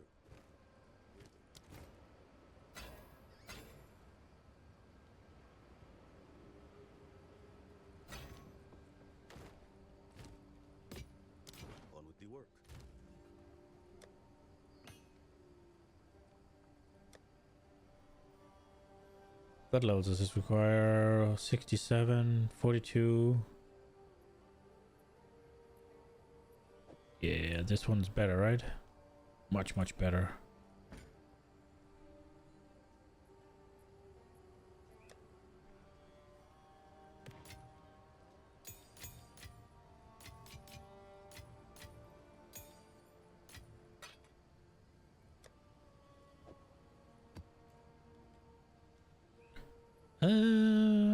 Jewelry.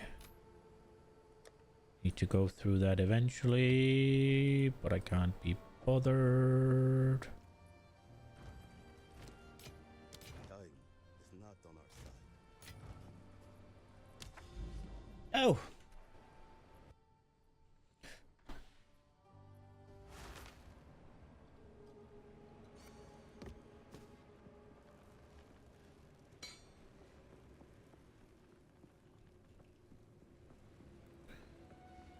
Okay. Juiced maps are insane. Yeah, I haven't really gotten to truly juice things yet, but I could believe it.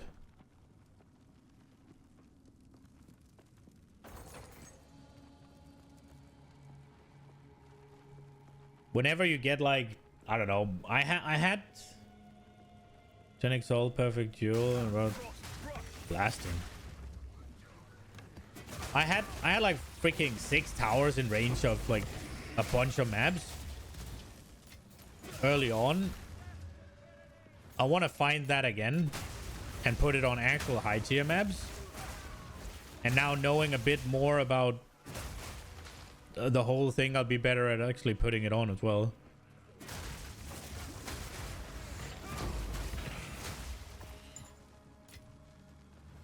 Gin barrier, let's go. Maybe I should try getting my Ascension.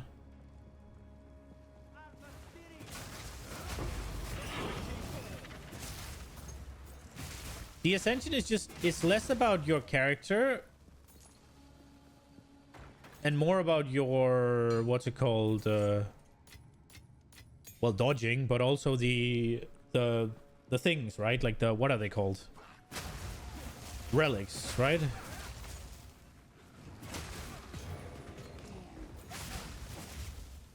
Yeah, I haven't gotten the 4th art. I haven't even attempted. I have a bow. Well, I have a chaos one. But I guess I need 3 of those, right? You said to get the secret opening thing, whatever.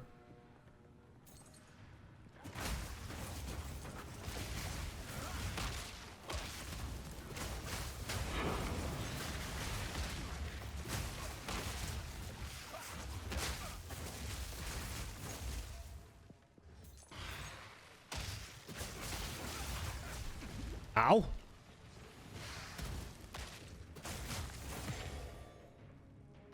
I carry few possessions. I don't have room for that.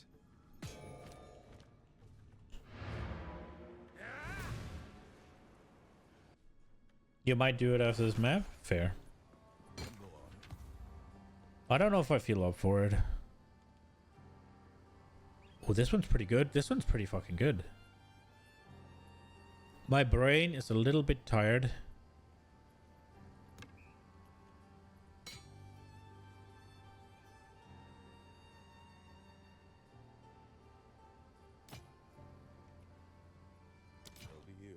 I think it would be a source of frustration for me right now.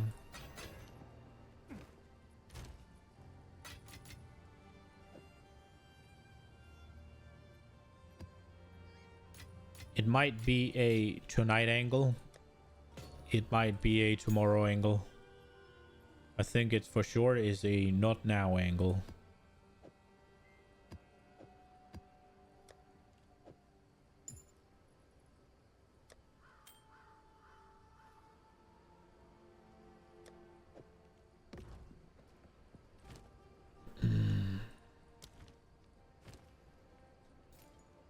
Time is not on our side.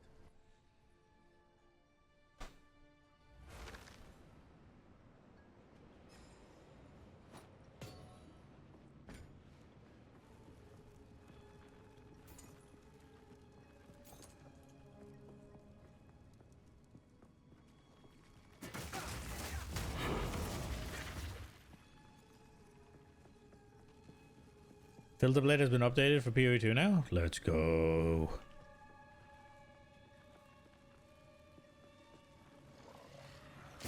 Freezing strike.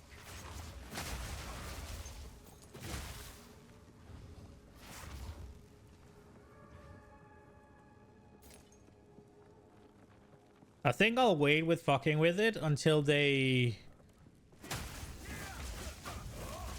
patch where you should be able to just go the way you always did, right? Like 25 mobs. We'll check what's over here.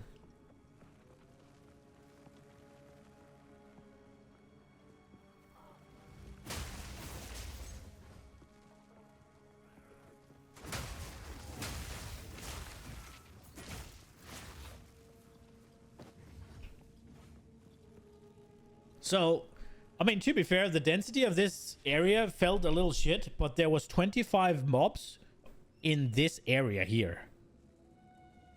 Like this little area, 25 mobs. I don't know.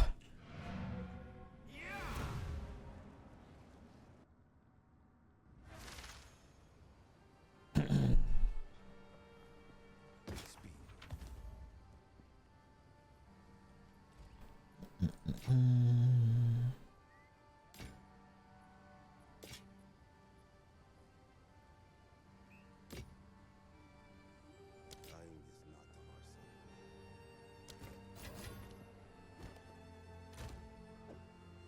Dude.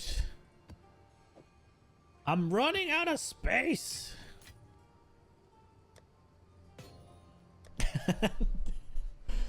Oh. Jeebus.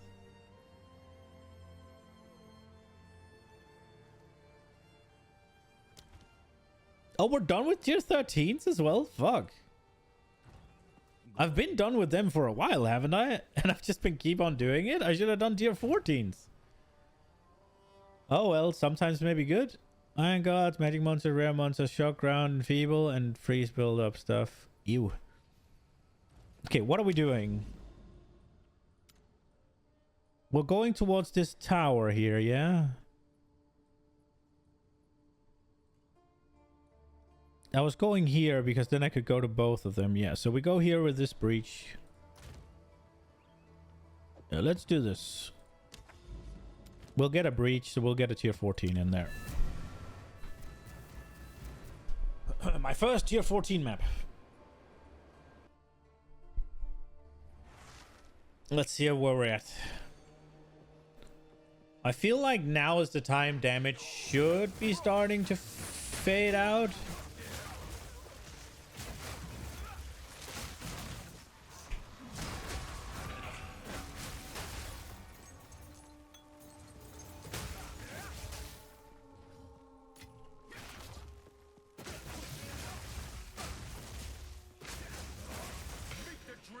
Maybe not.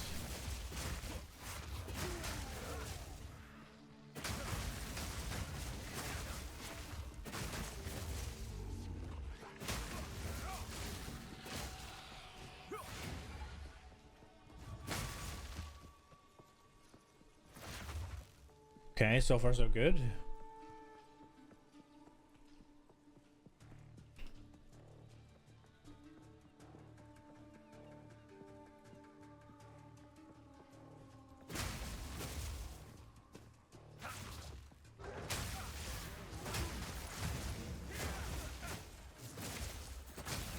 Okay, that's the breach.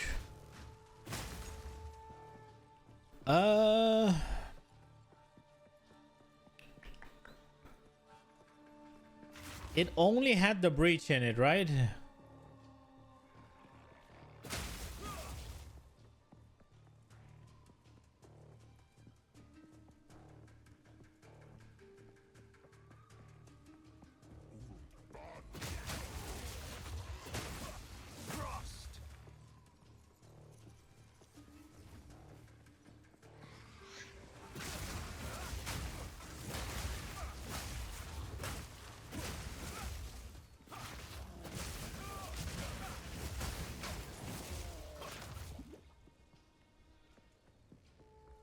Okay.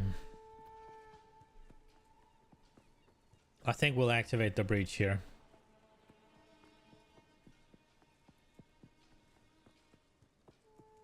My damage is plenty even for tier 15s. Well, there's a difference between it being plenty and it starting to teeter off, right? Like,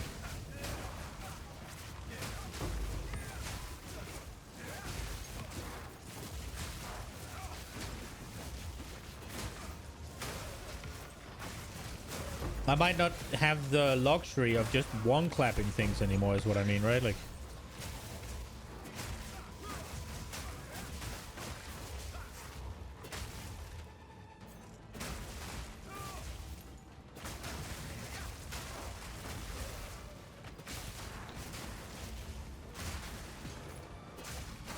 so I can't really tell how much of this is because there's not that many monsters down here and how much is it is because they fucking get exploded before I get here.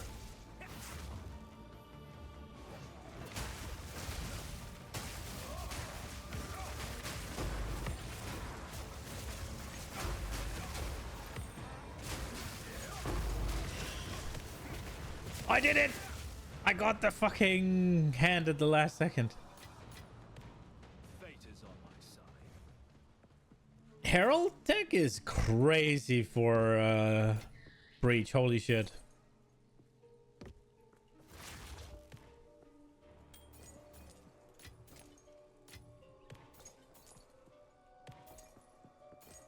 I feel like they're gonna make it so the heralds can't apply ailments of any kind.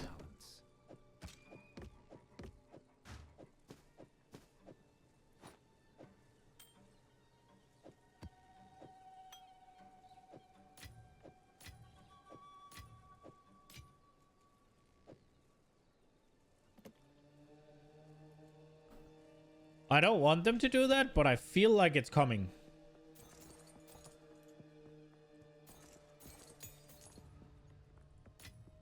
I've no room for that. If you had a middle dueler, you could mega use either of the heralds. True. True, true, true.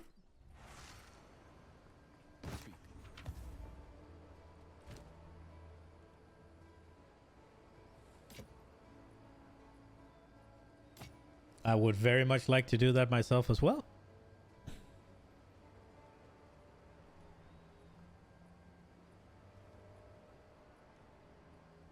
That's pretty good.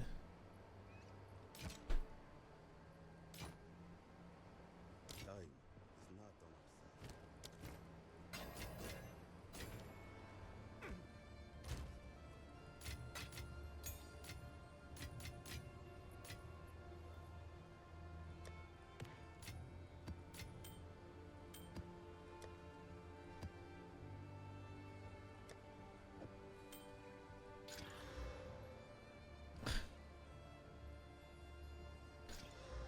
Let's do a reforge.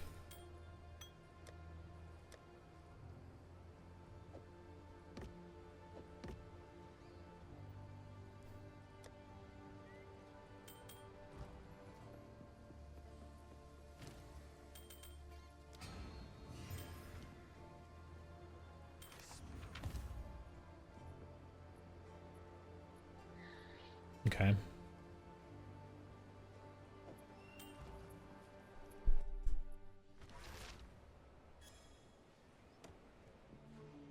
I do think the Jeweler's Orb, they seem a little too rare.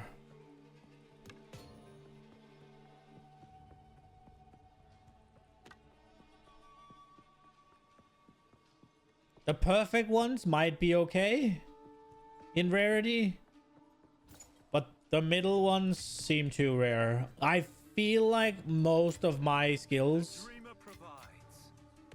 should have 4 at this point. But maybe I'm off. It feels a little off.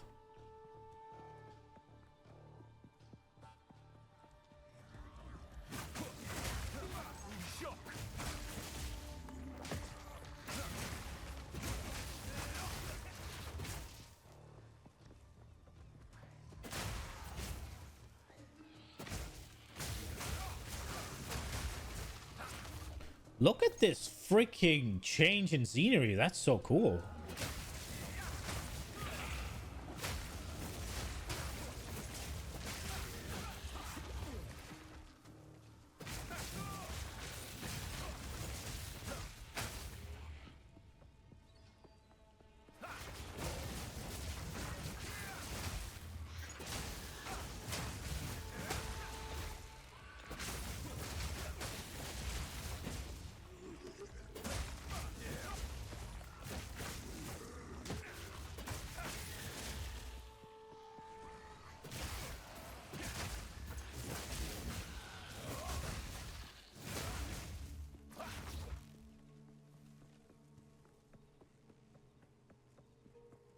What would you do with the Herald, Matt?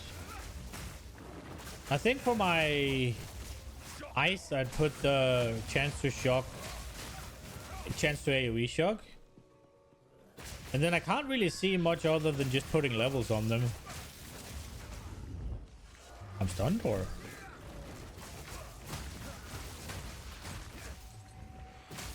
That was ever so slightly unpleasant.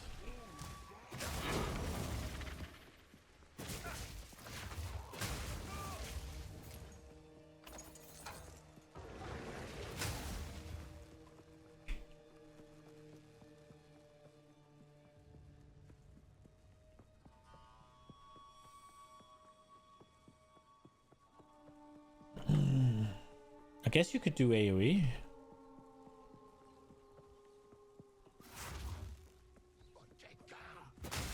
Larger AoE on the Frost one might make sense, right? Like,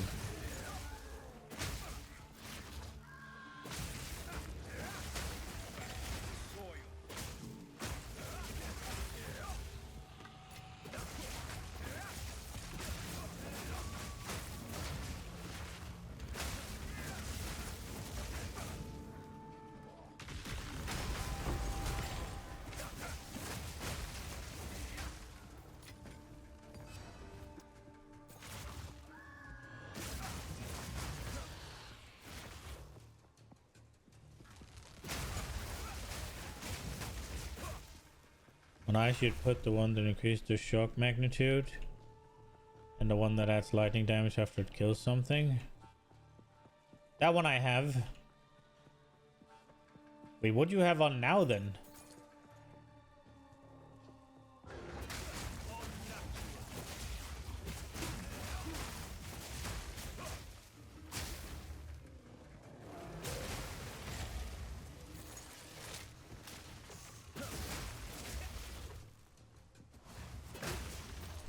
Oh, do you already have AoE shock on it, maybe?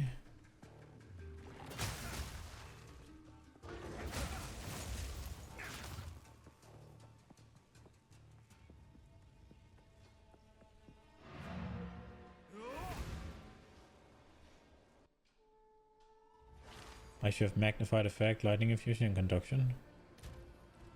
Magnified effect.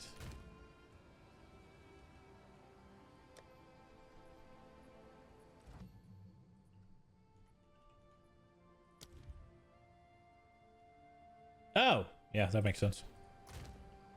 Yeah, I was thinking about putting that on.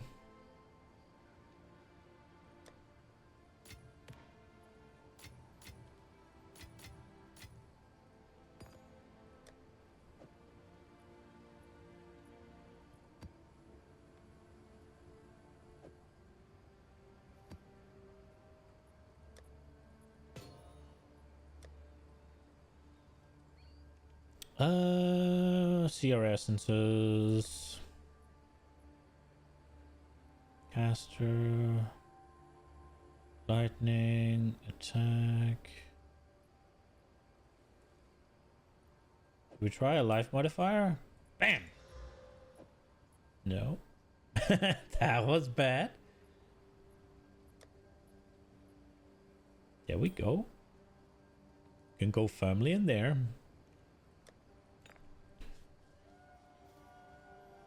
Your Thunder already has 4 sockets? Ooh! But you got Cold Infusion on Thunder?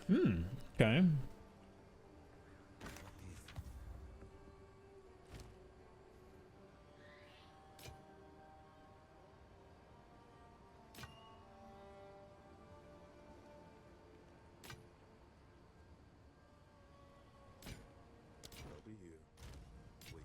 If you...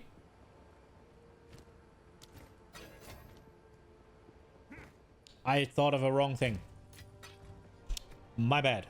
I thought of Ice Bite. Yeah, I know. I fucking confused the gem. I thought Innovate was Lightning Infusion and Ice Bite was Cold Infusion. Because it infuses you with power of cold, right? Like, it makes more sense.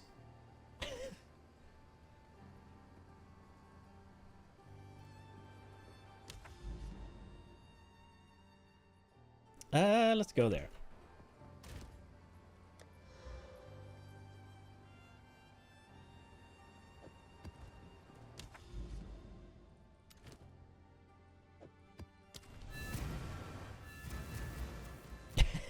Fuck. I know how the tech works. I just confused the gems. Don't at me. Long shot is strong? What does long shot do? I assume it does more damage the further away? Question mark?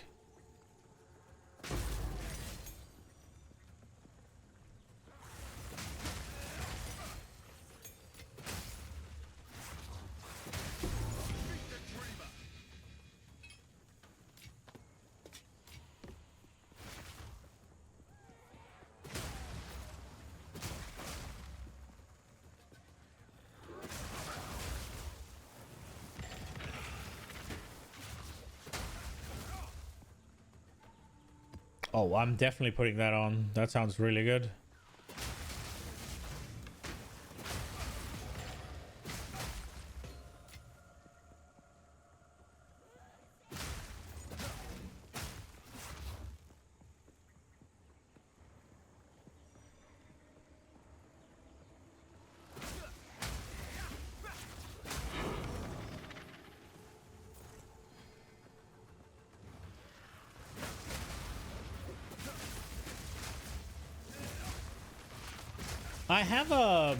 I have a middle, whatever it's called, like a regular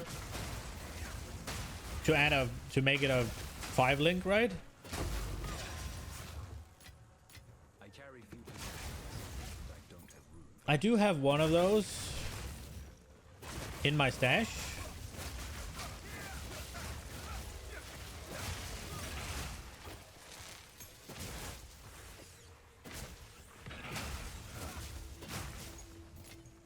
I just haven't used it.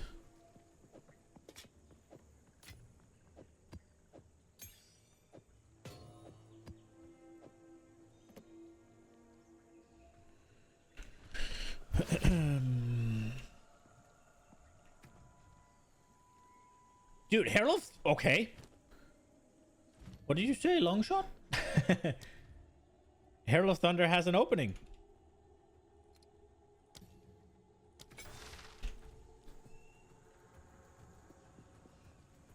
Probably should put one on if you haven't put one on last strike yet. Yeah, both of mine are 4 links.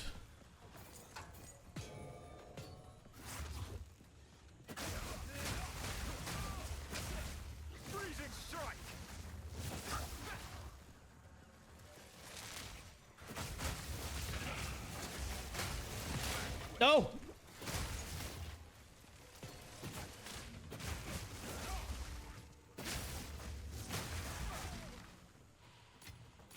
I have no room for that.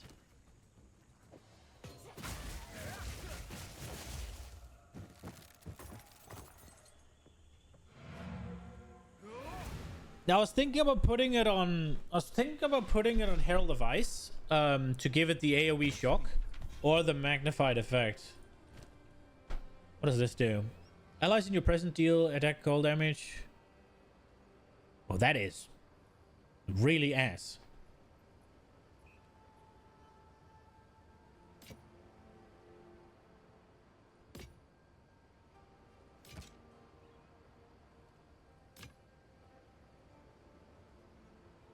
That is very usable, isn't it? On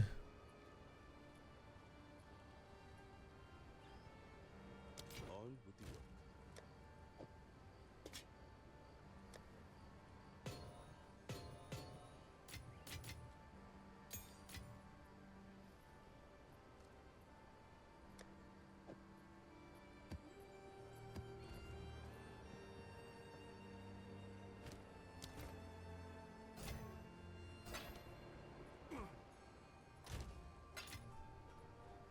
You think I'm already shocking a lot?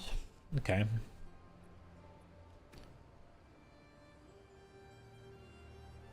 I'll be interested to see once we hit the yeah, it's probably the it might be the magnified effect will make the difference, right? Because I feel like quite quickly things in like it I don't feel like it procs that often when I'm just clearing. And I feel like it gets stopped very quickly. But that might just... I thought it might be because of shock, but it could just be density, right? Like, because it goes absolutely ham in breach.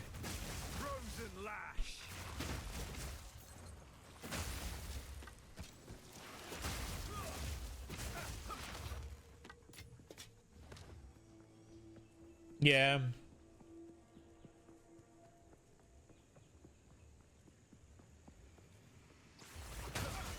So more AoE might make it more gooder.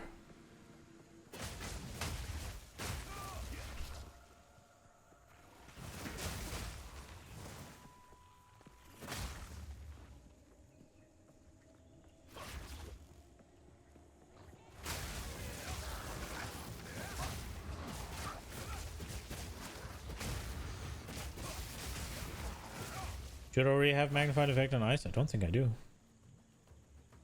I have innovate, lightning infusion, and conduction.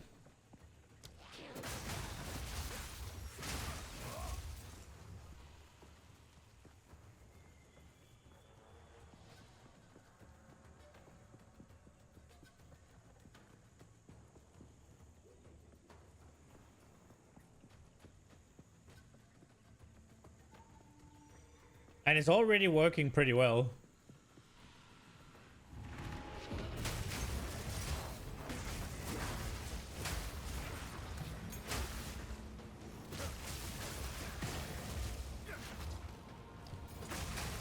Dropping innovate for magnified.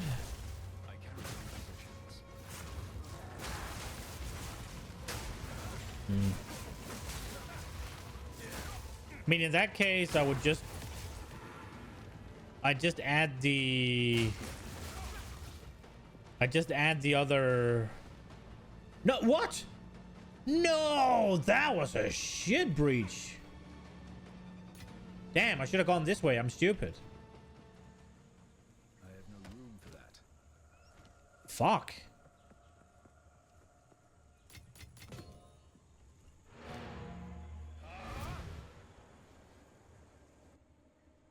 Damn.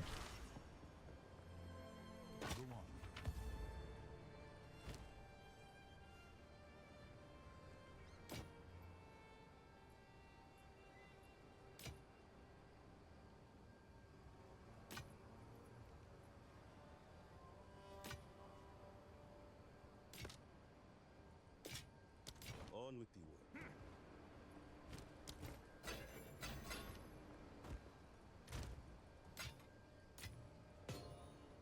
Oops.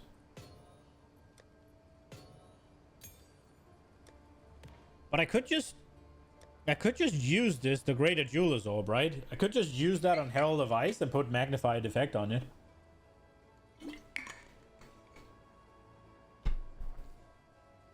The main reason I'm not investing too much into them right now is they are doing the job, right? And I wanted to make sure they weren't getting nerfed here now, right? I didn't want to invest a bunch of resources into them.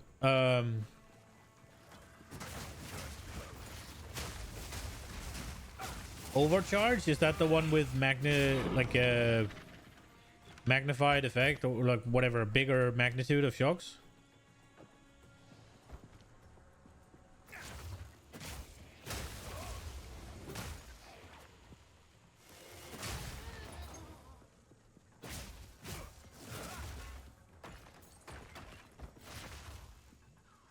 Yeah, I have that on charged staff at the moment.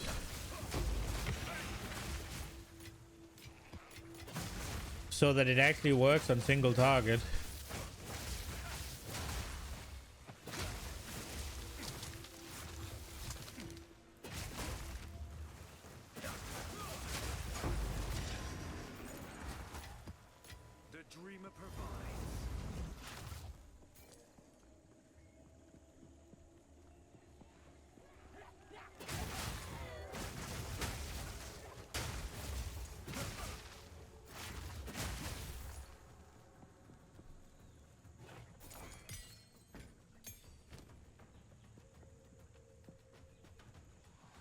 I wouldn't really know what else to put on charge staff if we're... Oh crap, what did I press?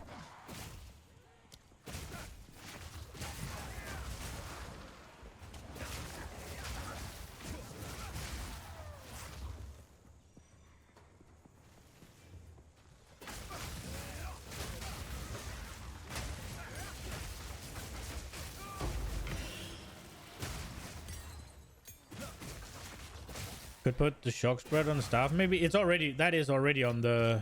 I carry few On the staff. and I don't have room for that.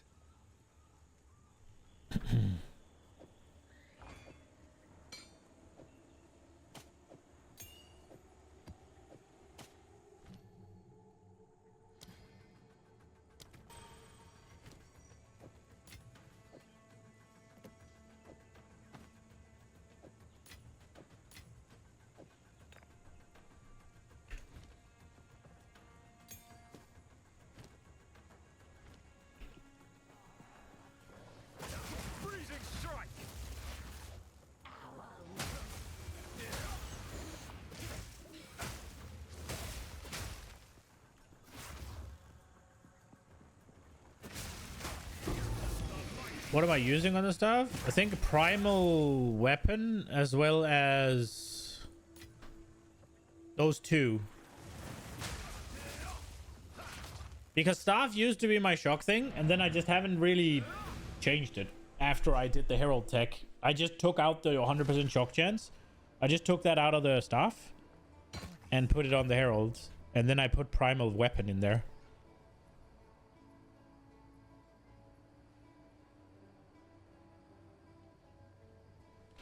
That is legit the change I did to it.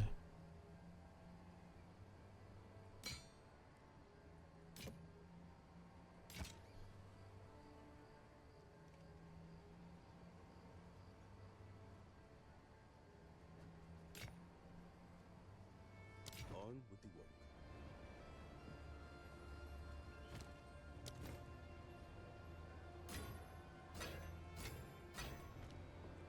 Overcharge.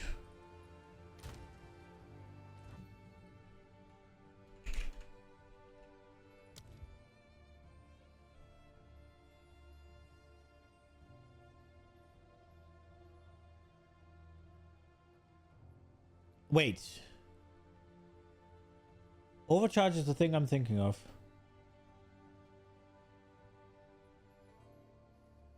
Wait, you're using overcharge on the staff, not on Herald. I'm also using that.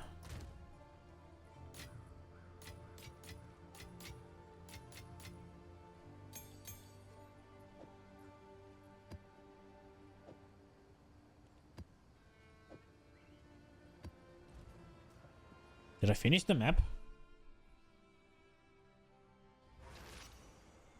I did not. Let's go. 28 monsters. Do I care? I don't think I do.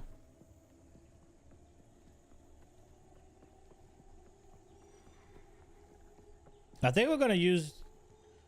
I think we're gonna use persistence. Perpetual charge makes sense.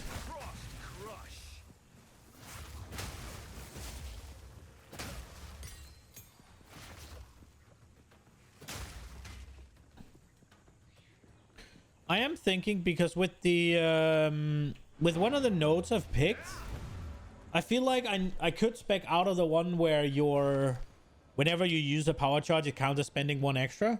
I feel like I could spec out of that node because I'm incentivized to spend them all the time. Charge infusion.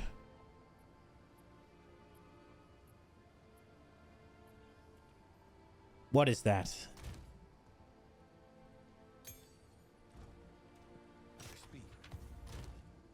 Charisma speed. Oh wow. It's a spirit skill. Oh, the one that makes is that the one that makes it so that the charges do the things they did in PoE 1?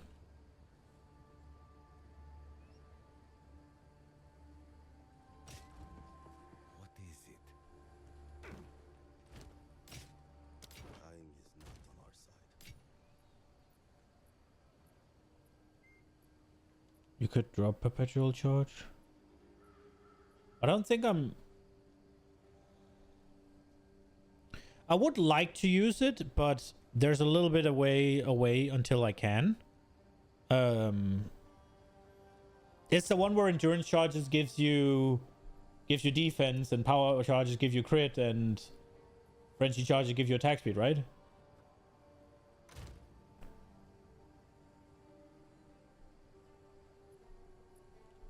That was my next sort of goal, to put that on, but obviously that requires a better chest than this.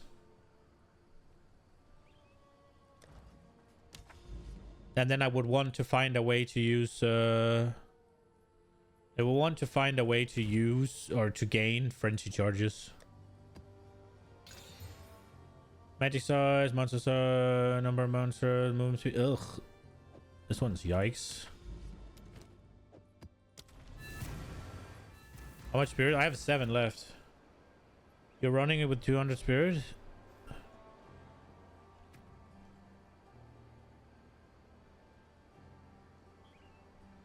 I could take 5 here. Vitality doesn't really do anything. I guess this one doesn't really do anything. Could we get it?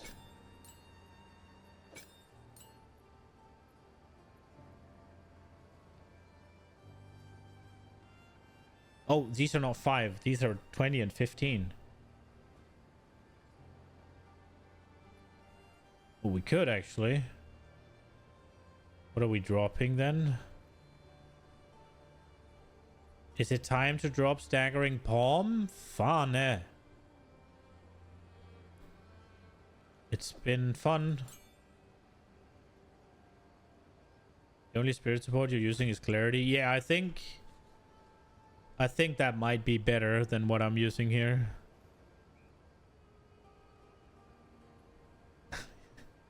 I've been using Staggering Palm occasionally.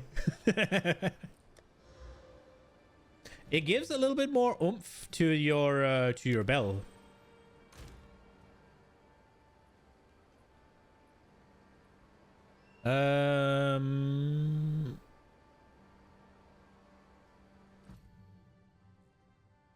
Charge infusion consumes every 4.5.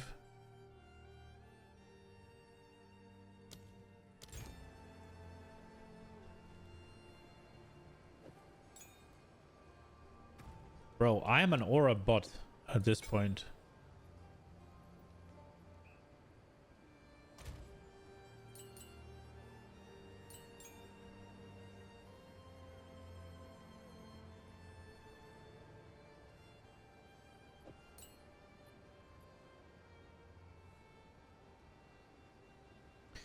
Does that work on charge infusion?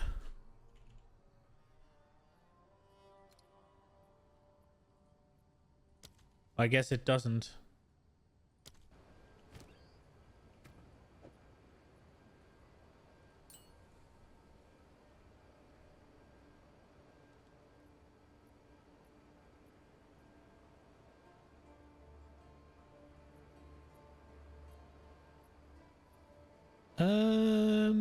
I think I'll pick out Primal Armament for now.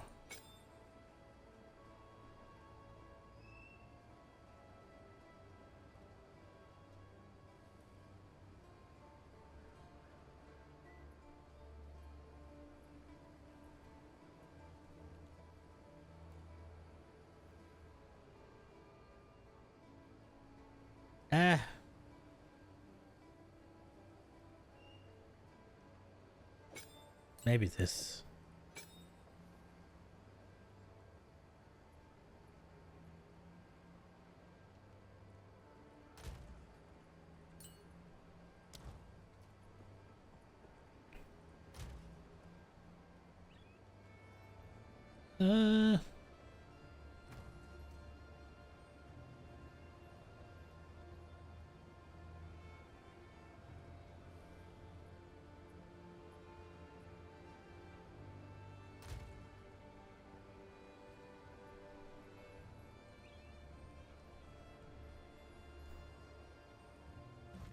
I did have a level 17 here. What does this change? That's probably not bad.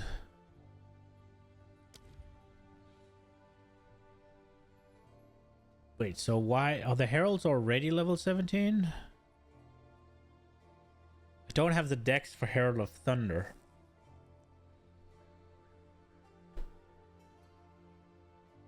Where are we? Combat Frenzy, I don't have the dex for that. And then Grim, I don't have the int.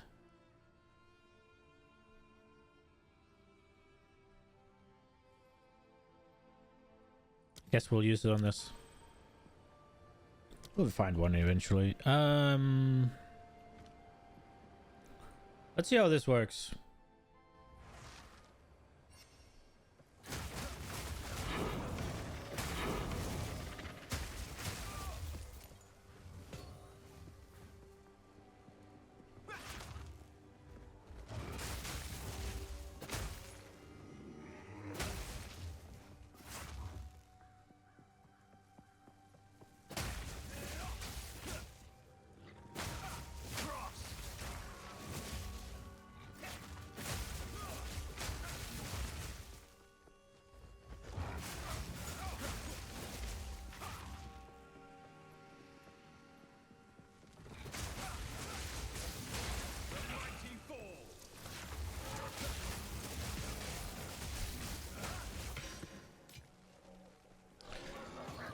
The only thing about this is it's sort of counterintuitive, right? Because I have something that wants me to spend power charges as often as possible to gain damage.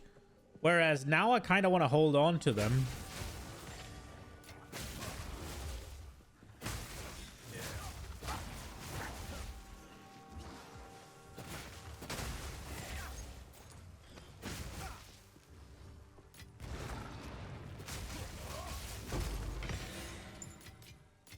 How so?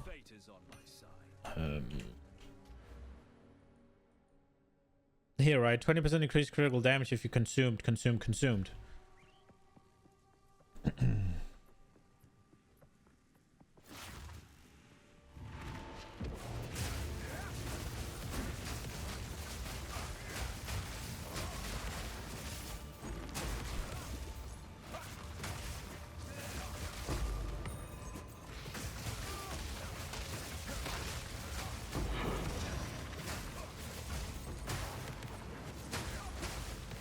Oh, okay.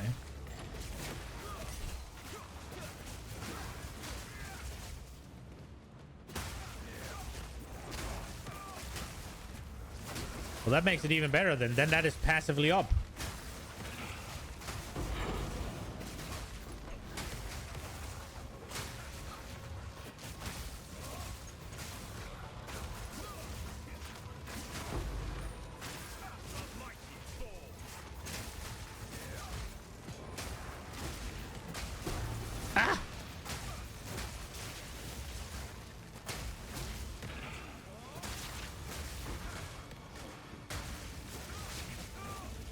Damn, I didn't get it.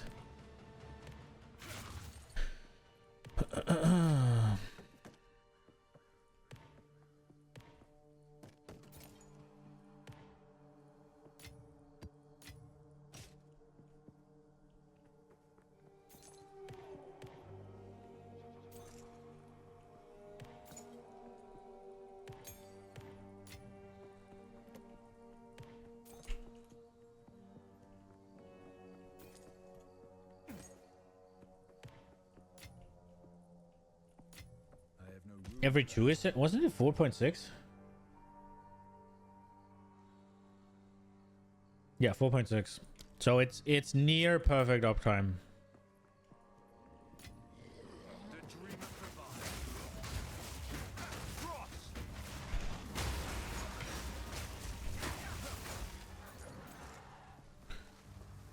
I wonder. Nah, surely the increased because the buffs gets better when you level it up. Surely they will outweigh the uptime, yeah? I guess that is a math issue that you need to figure out, right? Like, what's better? Hitting the 4 seconds exactly whatever spirit gem that is, so you have permanent uptime of it. I carry few possessions, and I don't have room for that. Or get the bigger buffs for having a higher level of it.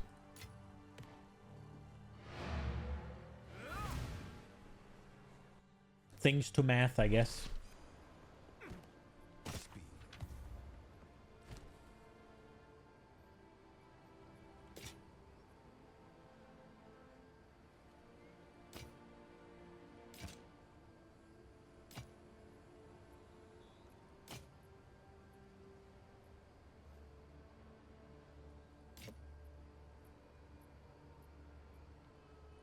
On with the work.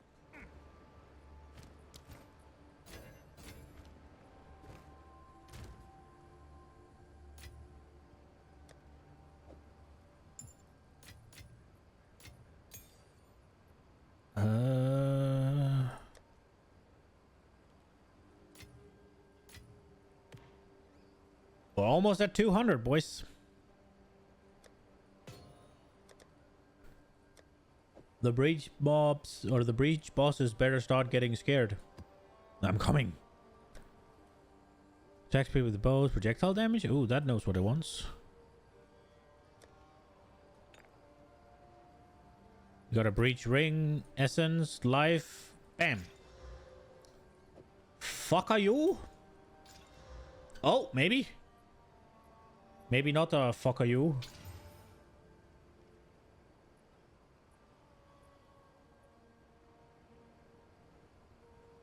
Take the leech off. It's not good, but it'll do. Fuck. Take the leech off. Oh. Well, this just turned to a different ring. Take the leech off. What did it take? No, it took the life. Okay. Well. We tried. Oh, we can do a thing.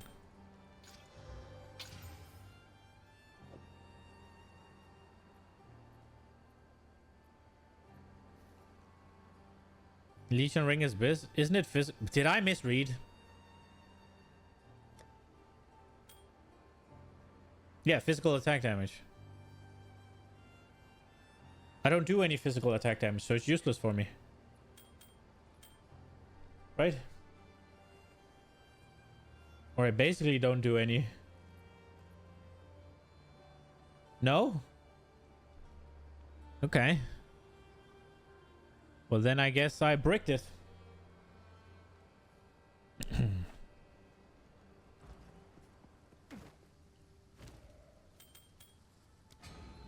I used to have it, but I don't really feel like I felt anything from it. Yes. But then again, I am struggling now, so maybe I did. Okay, we'll try to look for that then.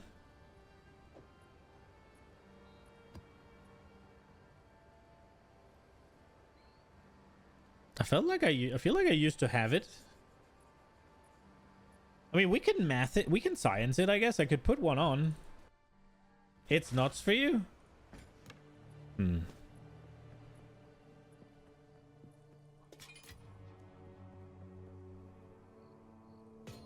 You could spec out on those mana regen nodes. I don't have any mana regen nodes.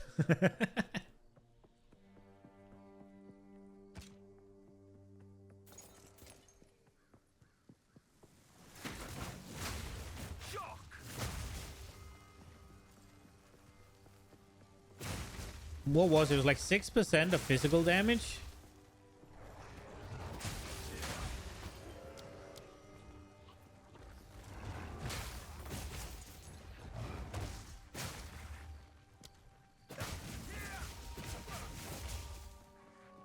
So it'll be like 12 I guess that's something, right? Because the things cost that much. Yeah, maybe.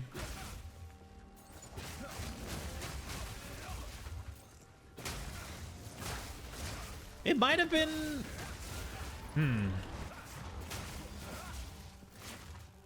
Fence Monk.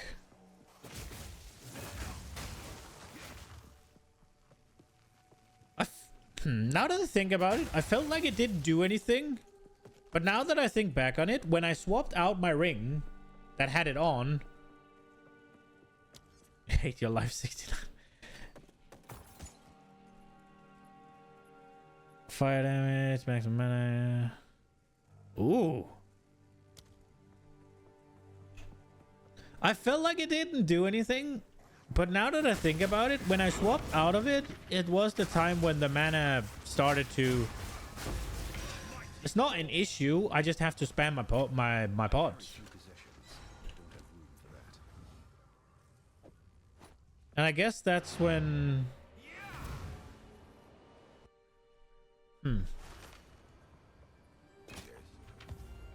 Whatever. I fucked up. It's okay.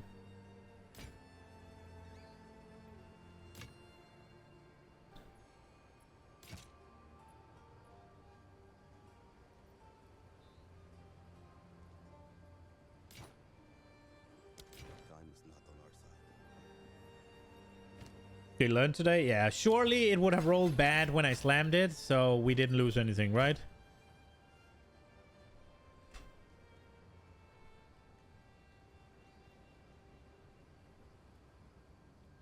Oh shit, that shouldn't that solve your mana issues? That alone?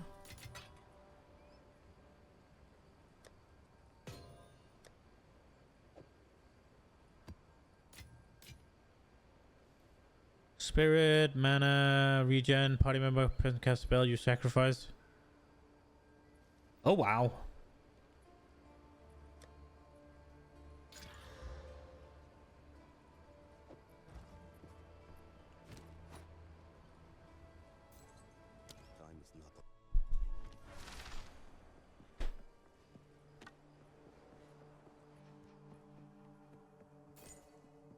You had the ring before the weapon? Well, yeah, but like, I feel like that weapon alone should solve a lot of your mana issues for now. I don't know. As long as I hit my... If I don't just hold it down all the time, and I hit my mana flask every once in a while, I'm not struggling.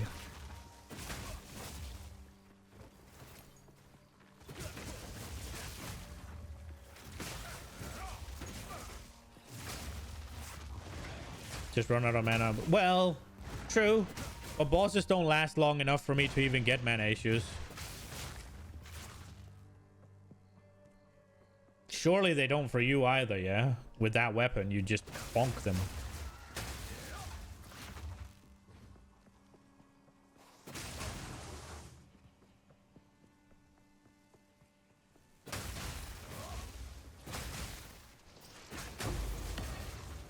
Damn.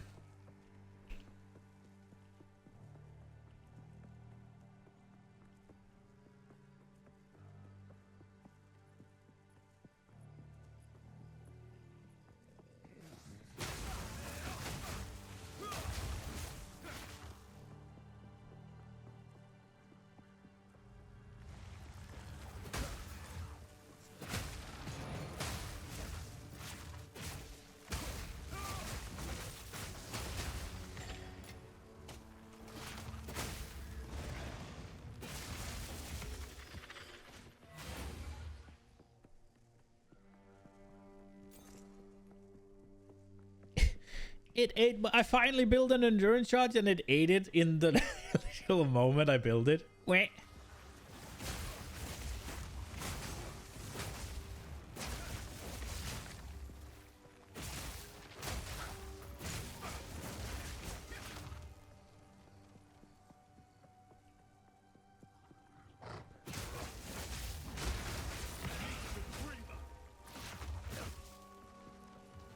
How am I getting endurance charge? Power siphon.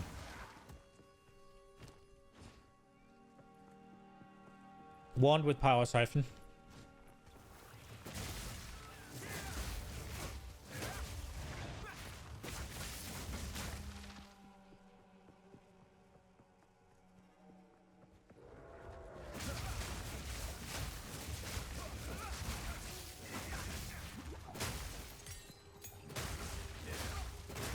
Yeah. It also, one thing that it does really nice is that you can put on the there's a recover 12% of your HP and mana whenever you cull with an enemy, and given that power siphon is an execute, like it's a nice little thing to do.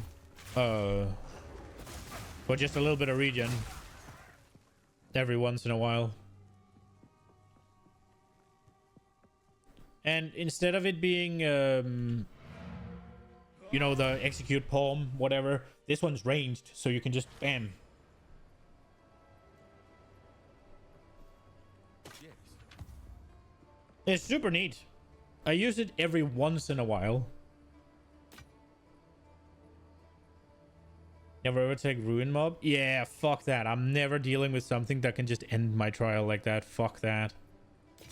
No, no, no, no, no, no.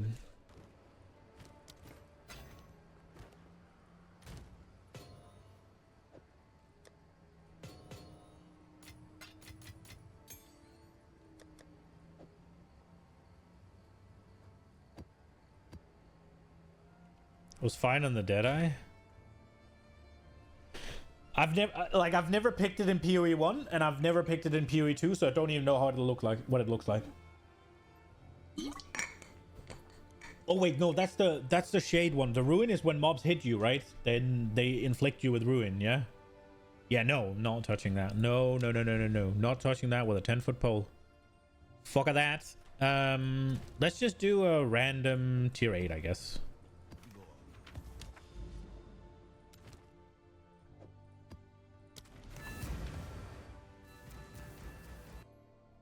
Just to get the tower done.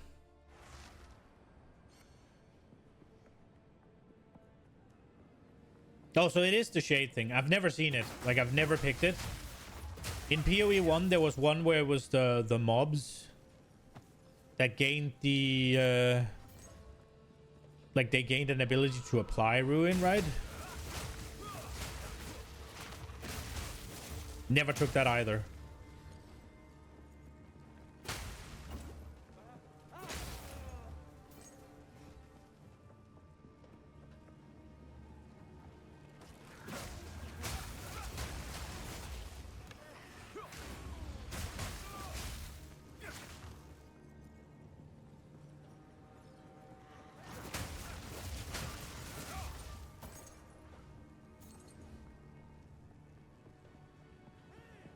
Just move around to do damage. Yeah, I guess it could get in the way for you on the monk.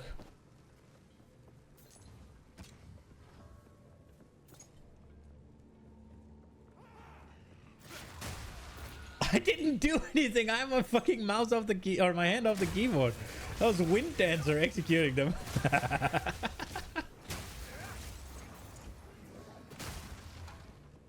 Oh.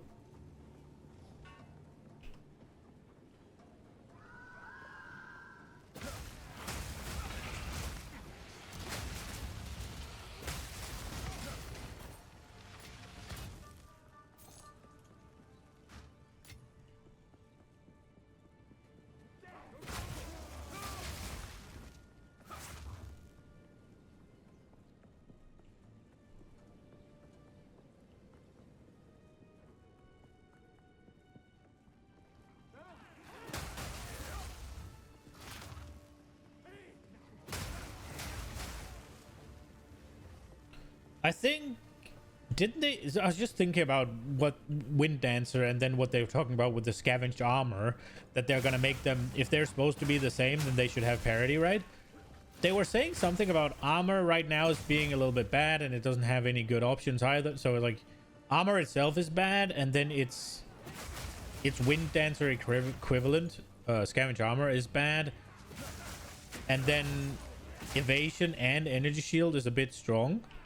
And he said something about the meeting in the middle. So energy shield and evasion is gonna get nerfed, and armor's gonna get buffed. That sucks.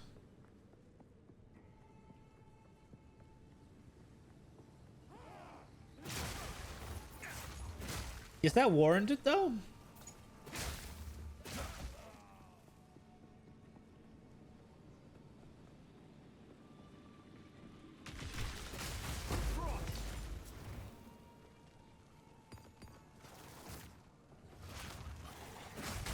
It's hard to say, right? Like, I don't feel like, but maybe at the end point, Maybe, I mean, my character's shit, right? So I don't really know in comparison to a lot of other people's.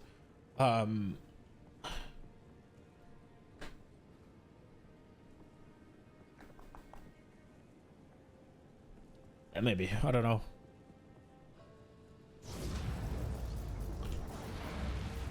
Evasion never really seemed all that insane to me.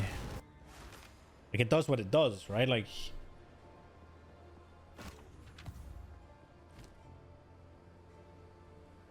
you don't really care too much because it's not going to affect you. I mean, yeah, it's not for... It's not until they make a new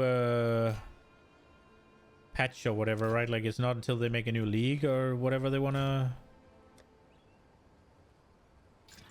Ooh.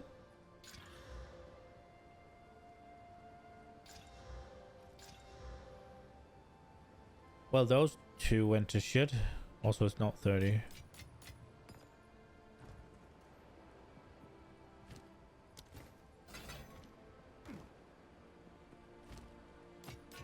Until next time.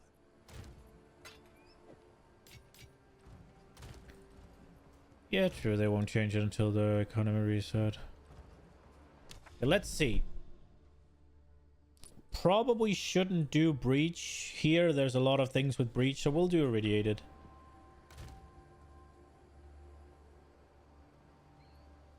Let's do that.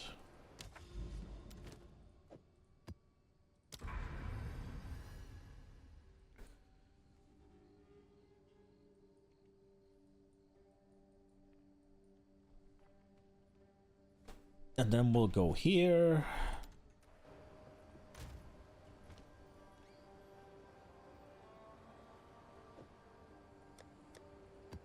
Fuck it. 14 Val monsters, magic monsters, rare monsters. Oh, resistances. Fy fan, that's bad. Ew, ew, ew.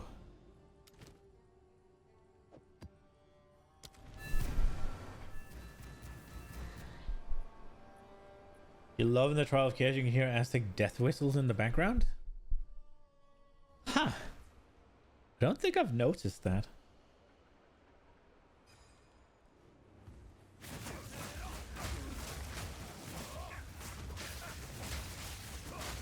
Oh my lord.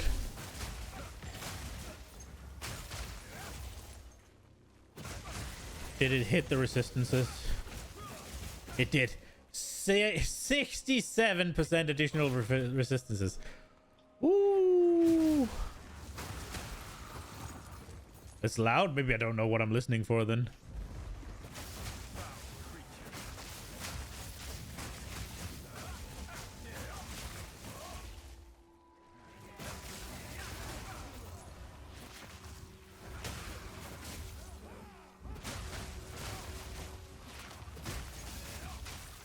Oh, in-game is not loud. IRL it is. Oh, okay.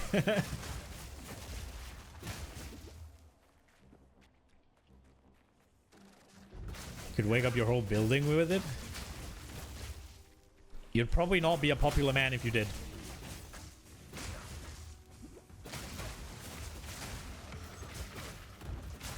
Anyone played Druid yet? It's not in the game yet.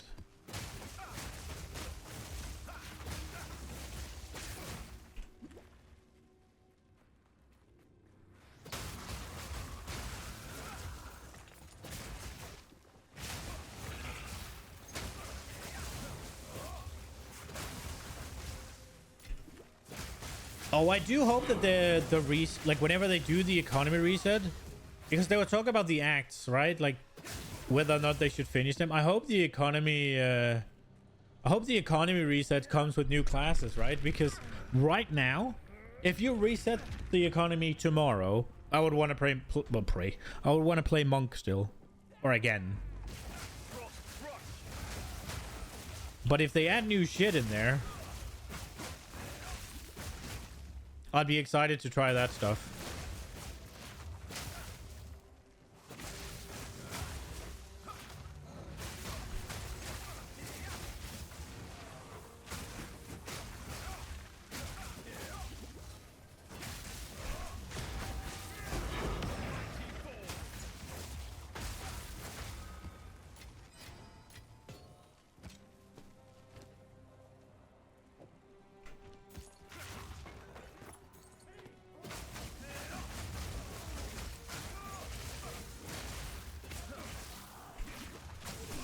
New league and new class, you'd assume?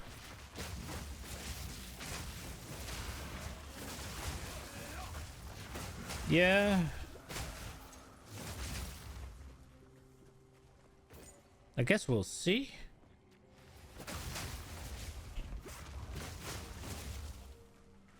What? There's only half the classes in the game right now, right? They wanted...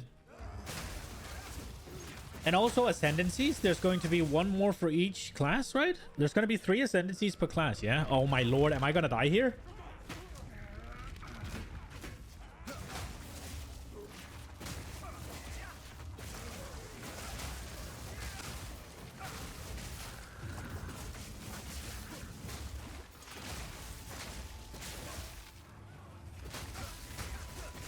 Once more into the breach.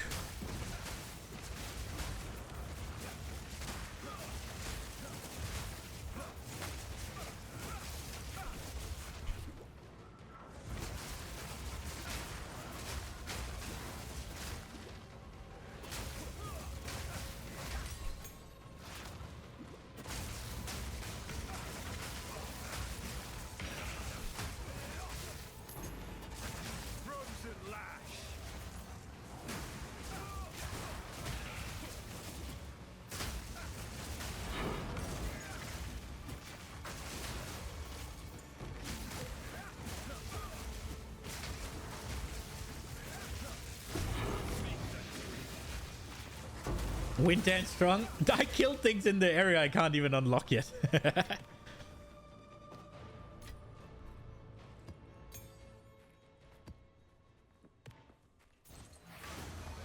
The what's it called? The shrine helped as well.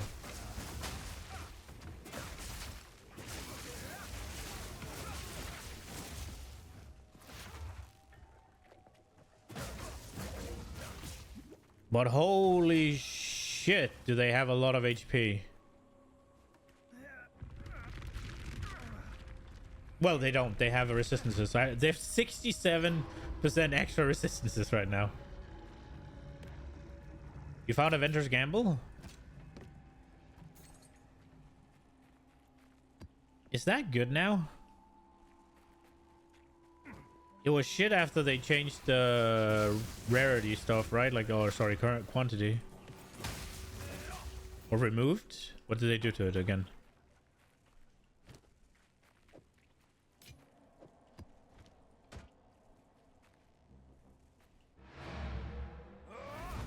Could be sick if you ever get an ingenuity. Is that the one that mirrors? Oh no, that's... I don't know. Time is not on our side.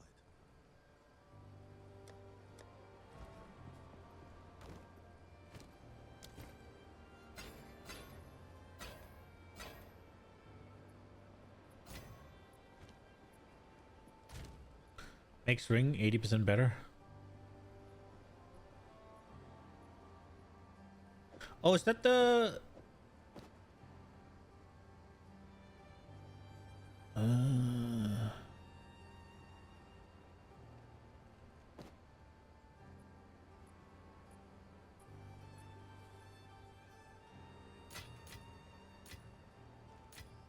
My brain. Is that the ring with no stats on that makes the other one better? Is that what that is?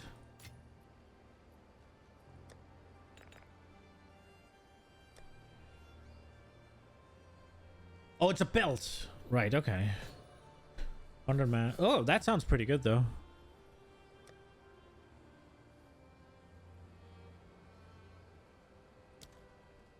I wouldn't happen to have it, would I? No. I have been thinking about using this. 50% of damage taken recouped as mana. Sounds pretty good, yeah. It's the belt from Kingdom Mist.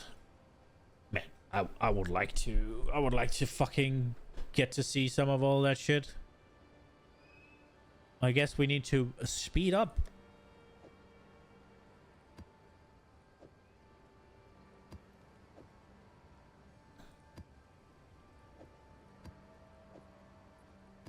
Ah, we are getting there.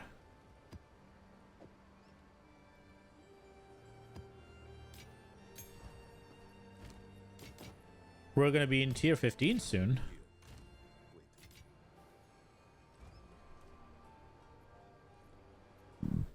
Hopefully.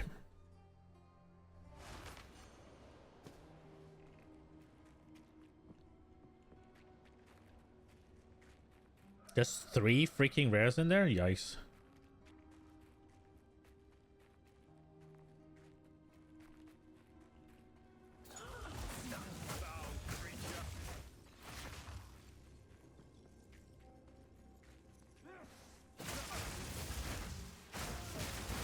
So, crits. You can get chance on the helmet, you can get on the weapon. Is that the only sources, or... Because I'm on 37%. I'll be able to push it a little bit higher with the next combo of points I have, but there's no way that I'm reaching into like the 80s or whatever. Oh, there's on neck as well? Okay. On helmet is not worth? Okay. It's a suffix and you need resistances, I'm assuming. Oh, the weapon and neck is multiplicative. Does the neck have chance or just damage?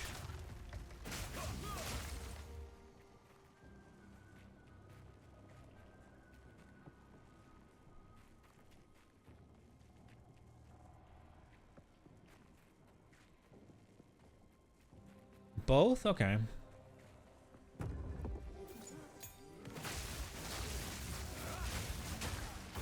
Yeah, so multiplicative chance will be massive.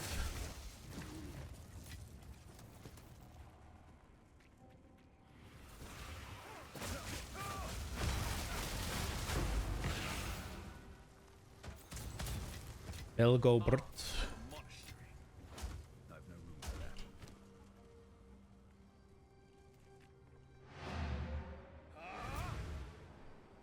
Oh, I nearly died, actually.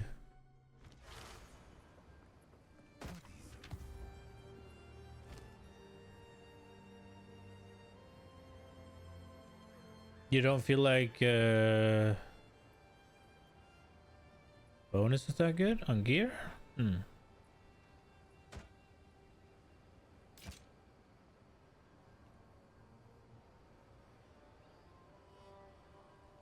Okay.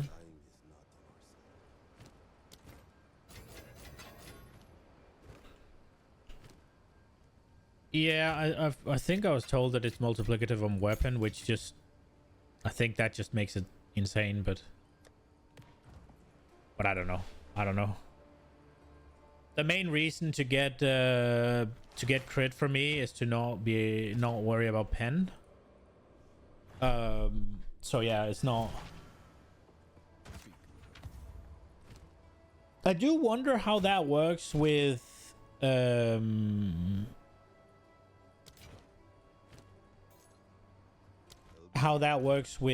exposure. Like, will it apply?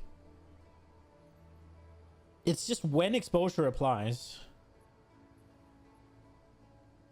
And if it ignores non-negative resistances, if that is the same as just saying it has all the pen. So it's counted as pen, or if it comes after. You wonder how much a quarterstaff with critical hit chance, critical hit damage, attack speed, and high fizz goes for? I'd assume a lot. That sounds like the dream.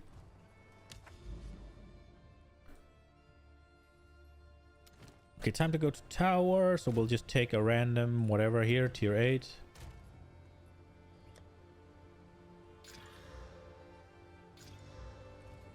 Magic chest and cooldown. Right, we go.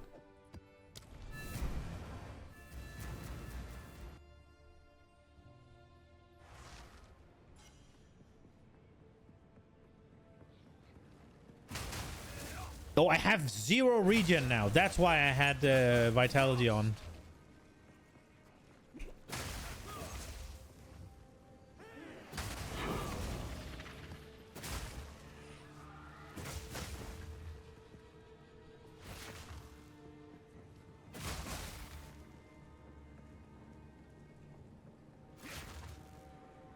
I have 0 way of getting my health up other than what's it called, potion now.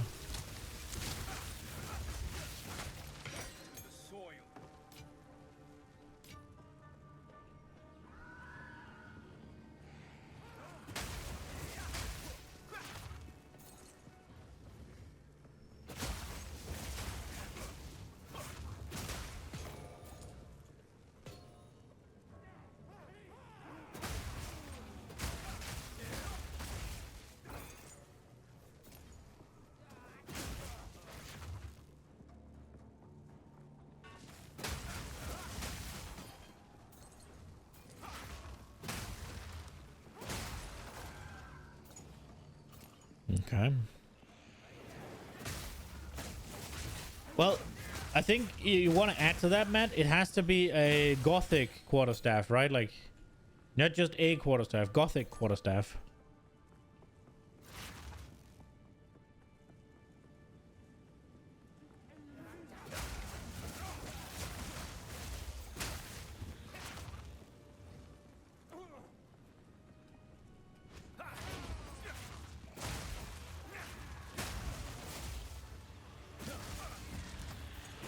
There's not a single quarterstaff on trade? Wow.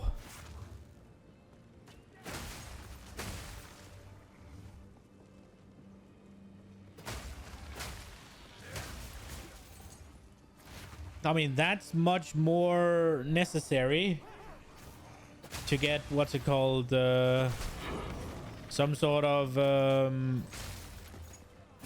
deterministic crafting, right?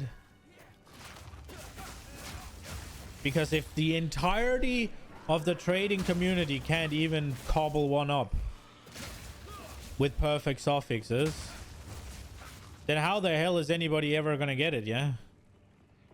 And I'm sure there is some out there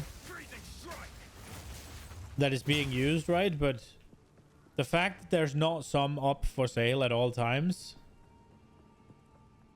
should kind of paint a picture, no?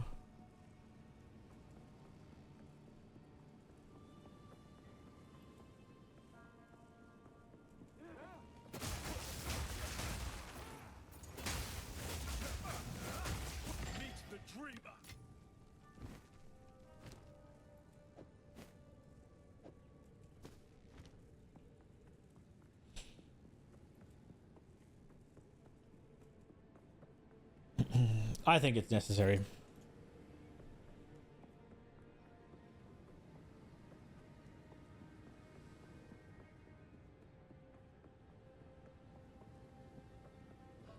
I wonder, realistically, how much more energy shield am I going to be able to get out of my gear?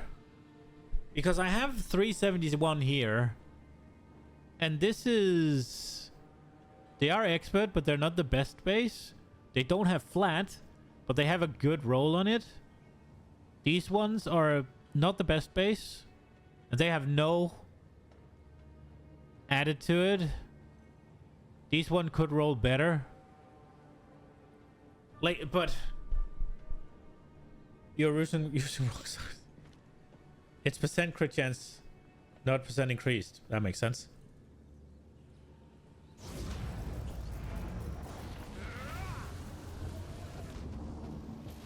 Like, if I could get 1,000 more, I don't think I'd even, and I don't think I can, but if I could, even then I don't think I'd be comfortable going CI. So I need to swap something if I want to go CI, or I need to just say no, I'm not going CI and I'll stick with life.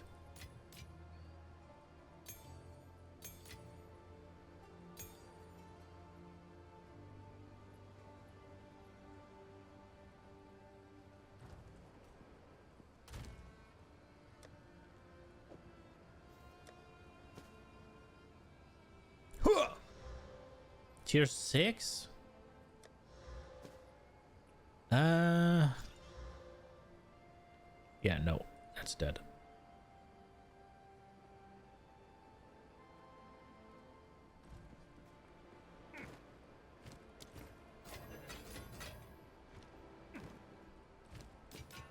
They'll be here, waiting.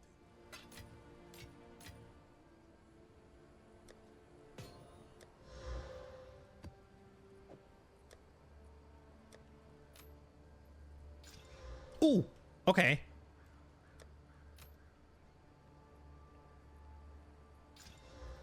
Fuck.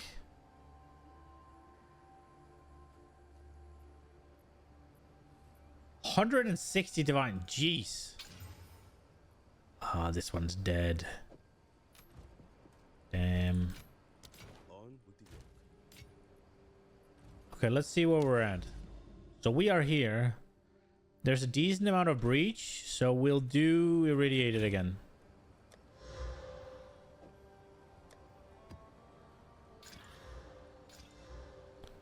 %15 increased chance to get an essence and some more magic monsters. Let's go. Brrr. Okay. Then probably travel down to these two, I guess. And let this be in the middle and just get juiced to ungodly levels. So yeah, let's go here. That looked like a decent one, so let's look at this one. 9 packs of Iron Gods, Magic Monsters, 20 Shock Ground, Enfeeble, and Freeze Build-Up. This one's gonna be fun. Not completely suck, for sure. Oh, there's a hideout. There's a bunch of hideouts on my map, actually, that I should do. Wait, where are we at with... Okay, 2 more.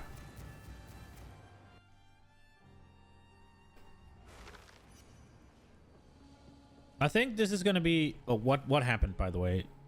What did we... Okay, they didn't get the 25% hit the prefixes, so we're happy about that, I think. What is this one? I probably should have waited with that. Let's just hope we find breach. I guess it doesn't matter.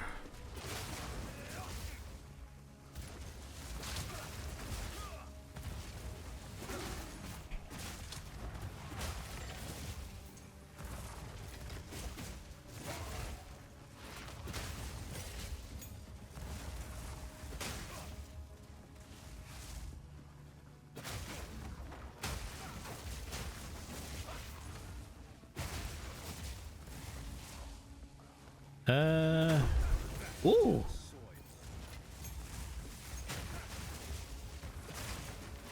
Big Herald. Oh, there's the breach. Just as it ended. I did not rush this, for sure I didn't. What are you on about?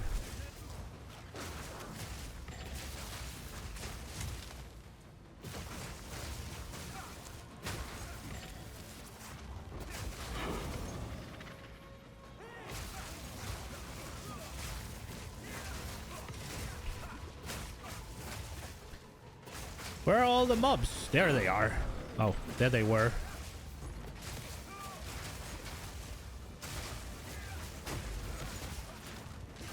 Oh, no, no. Woohoo!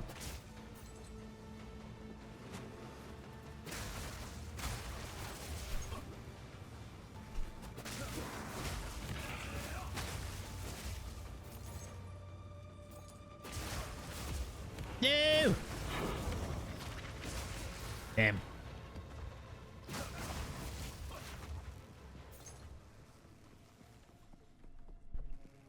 Two out of 3? Nice. Is there... This might be a dumb question. Are you hate Trial of the Sechamas? That's why you're doing it, yeah? But you said Trial of the Sechamas is the easier. No? So are you trying to ascend through the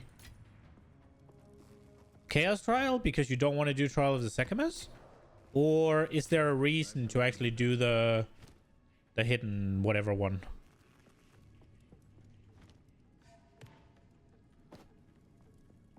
Oh, Feathered Tiara tier 3. Was it advanced or was it expert? I feel like it was expert. Let's go. We might have an upgrade on our hands. There's a chance that we have an upgrade in our possession.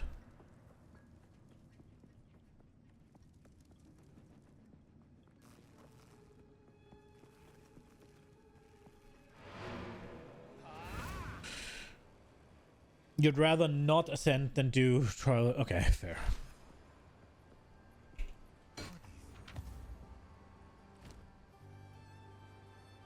Okay.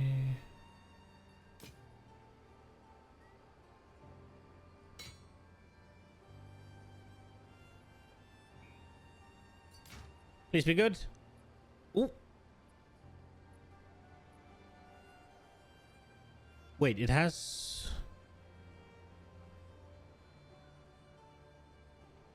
So, no flats.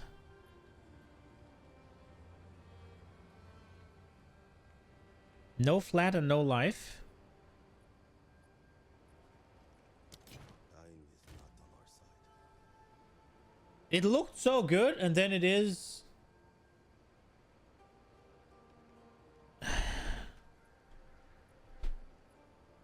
I am trying to make a mana stacker, so I guess, but...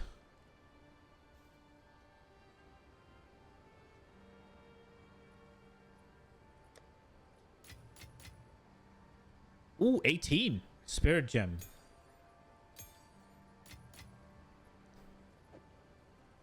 I guess we could do... Herald of Ice. Winter prevails. Energy Shield gives mana too. If you pick Eldritch Battery. But do you? At this point?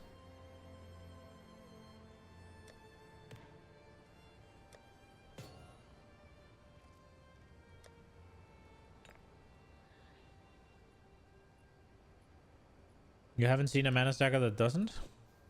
Okay. Do you do... Wait. Do you do Eldritch Battery with Mom? Is that why? And then crap tons of regen? That would make a lot of sense to me, actually.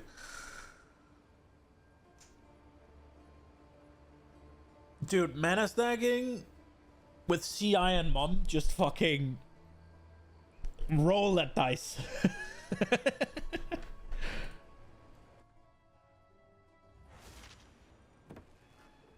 That is what I'm trying to do on the sorcerer, actually.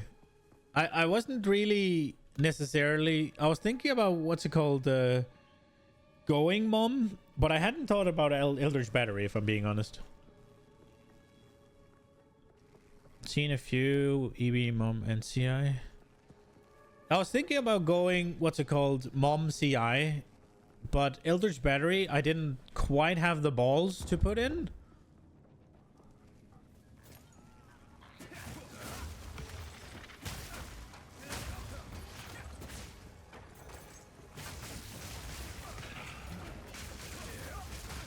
But I guess we'll give it a go.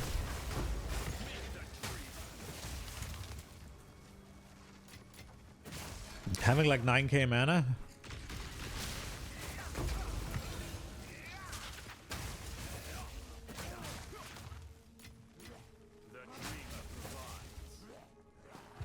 That's a lot of mana.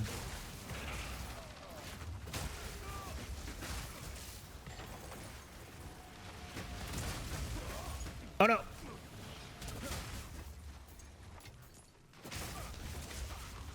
Well, we know where the sorcerer is going now.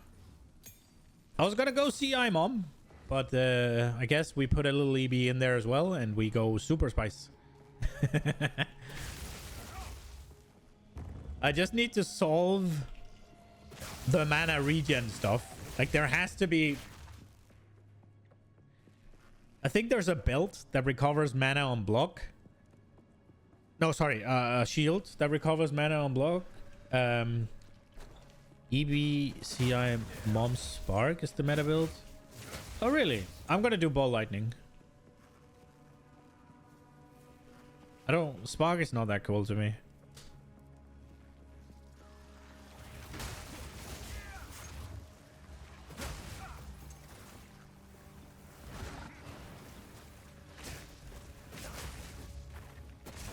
Dude, I just stumble upon the meta builds this league, huh? I strike monk, and now I'm going for archmage, mana stacking, CI mom. I guess I wouldn't have done EB without you saying it, so probably not. Mostly because I'm scared. I might have. I mean, obviously I can see the... Obviously I can read and see that it would be massive damage. It's just super fucking scary. Don't think Ice Strike is the meta build? Oh, okay. I saw a couple of YouTube thumbnails that suggested it might be.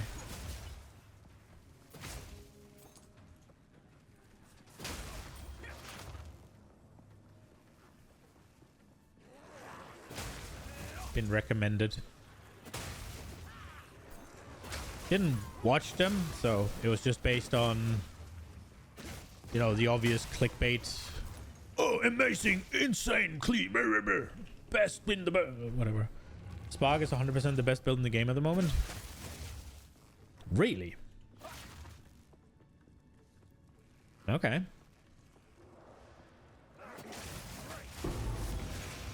Is it weird that now I'm less excited about trying to make that work? I carry few possessions.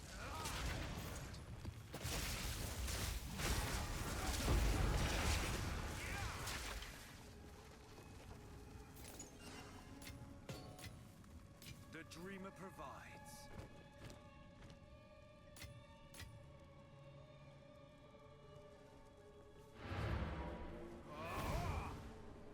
Why care what others are doing when you're playing SSF?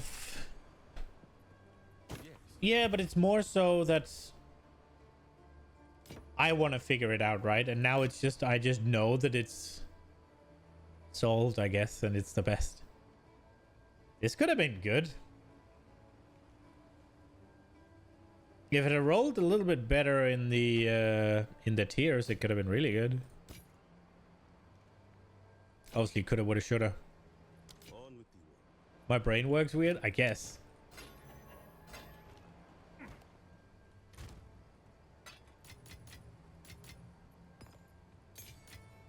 It's more that thing that now it's like, okay, so I want to make this work because I think it's cool. But knowing that it's meta is like, okay, so it's expected to work. So it's like, okay, there's not really... Yeah, I don't know, maybe...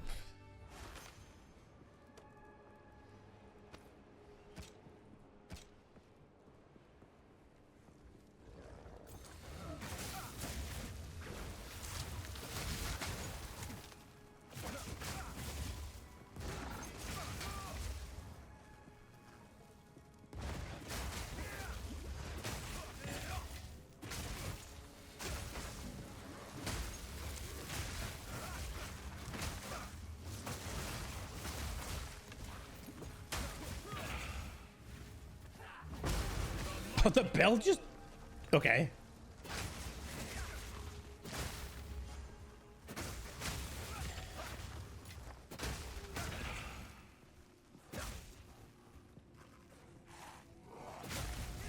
Ice Strike Monk is the... No, because I started doing this before knowing anything. Like, right? This I started. It's more of a... It's more because now starting the Sorcerer feels a little bit like a flavor of the month reroll. Does that make sense? Rather than a, ooh, I want to try this thing out that I have an idea for. I don't know.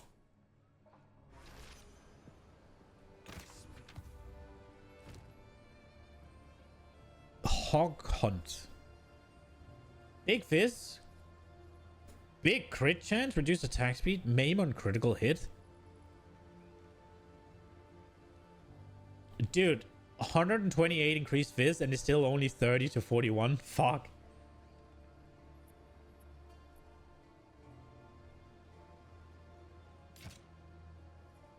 If you look up a way to build it, sure, that's far. Yeah, that makes sense. That's a good way to look at it. And I did start it before knowing anything. So I guess I just need to get my brain a little bit situated and everything's gonna be fine.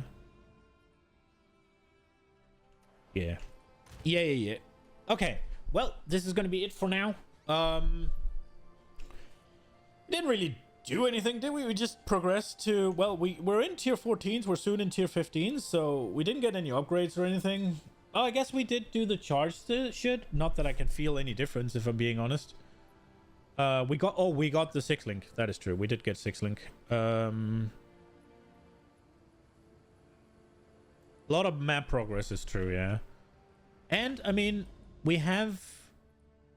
Soon we'll get here, right? And then we'll have a bunch of really juiced things here in the middle. So that's gonna be good. We'll get here, we'll get there.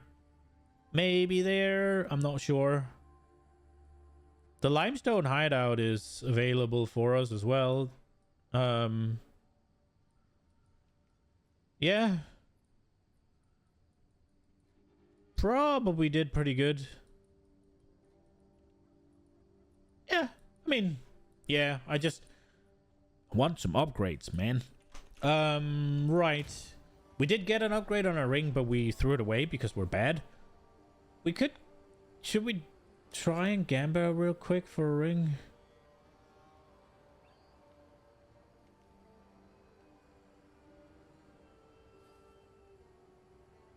That's okay. That's why it's here. Nah, we can't. We could gamble for a weapon real quick. Let's do that. Real quick, gamba for a little weapon.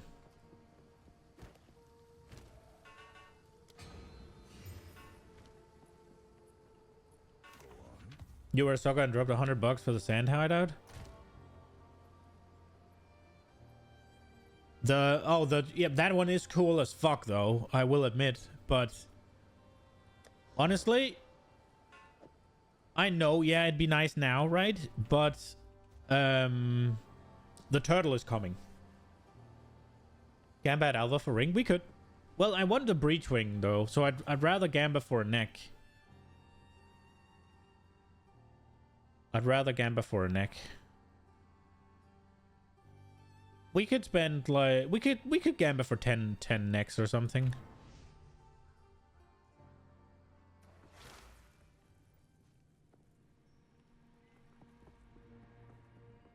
Necks are expensive. Right, okay. Hello there. Is the turtle in? Turtle is not in. How can I help? Oh, they are. Jesus. See if we got anything. That could be something. Not for this build, but...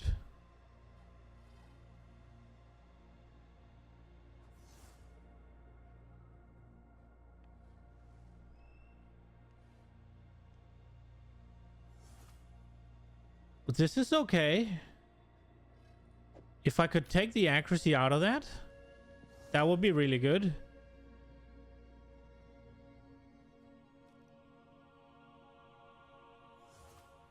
$48 to spirit.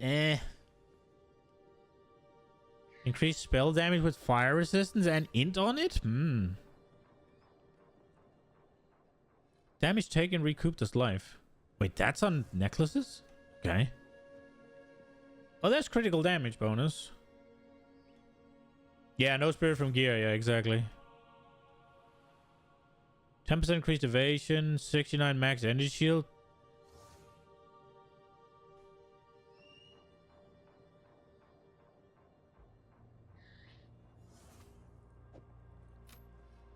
Dude, there is a lot of different stuff on amulets, huh? Is it kind of like the D4 issue now that it's impossible to get a good amulet? Like, there's resistances, there's defenses, there's attributes, there's crit, there's rarity, there's spirit, there's life, there's mana, like, there's regen of swords.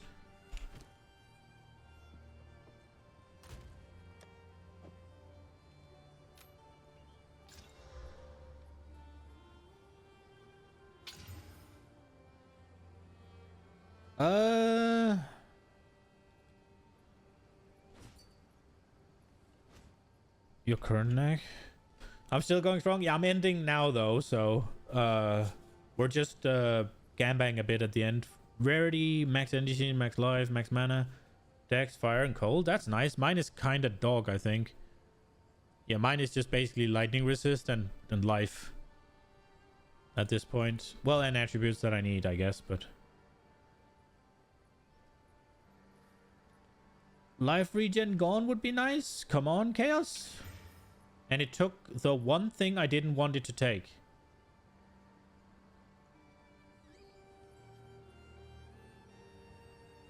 Damn. Recoup is nice too. Recoup is dog though. It's over 8 seconds now, yeah? Do we have anything in here we can roll on?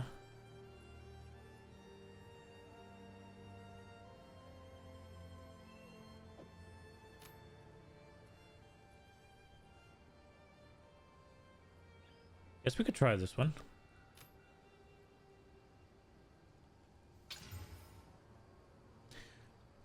Recoup this mana though, I might fuck with. Come on, take the life away. God damn it, it took the recoup away for mana though. Take the life away. Take the life. Fuck. Damn it.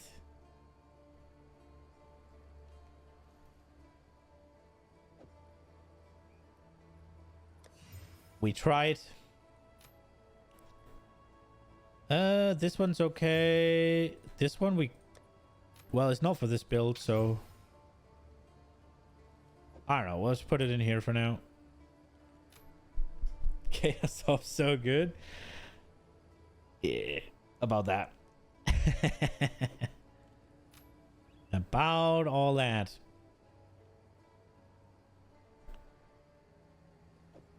Dude, mana stacking is coming, huh?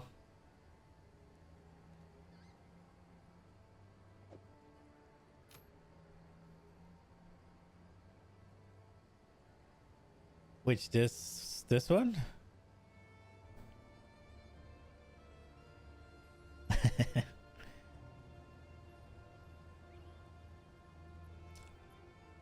We might be able to get a shot at like a, what's it called, a recombination here.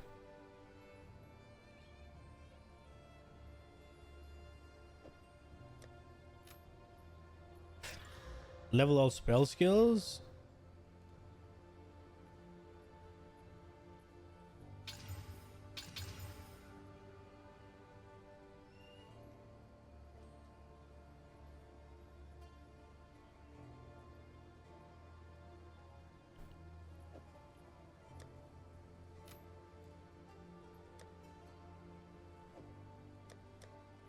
Is there a damage meter? Sadly not. Just get Instrumentus. All right. Yeah, let me just go and get that.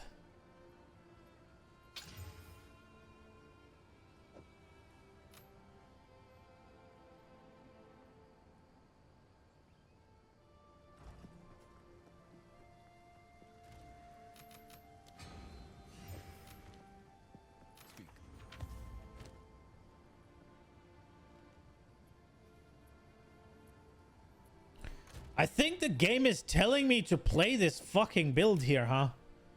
At least something with spells. Chasing Stellar Armies word.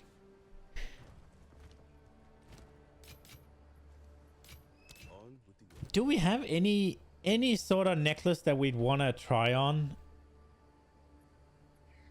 This one we tried already and bricked.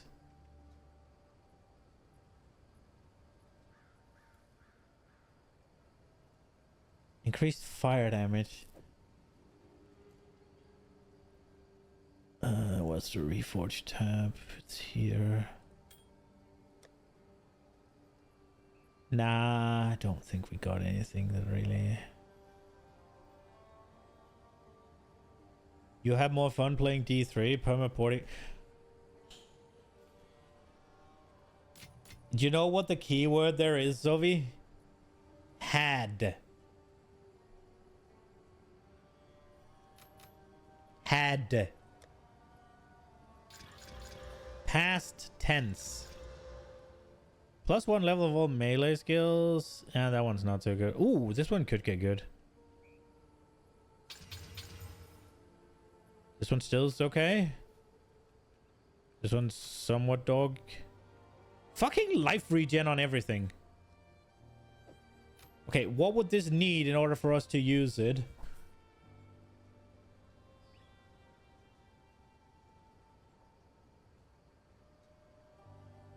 I'd lose dex, but I'd be able to swap out of some int nodes to get that sorted. If we could get lightning resistance, that would be good.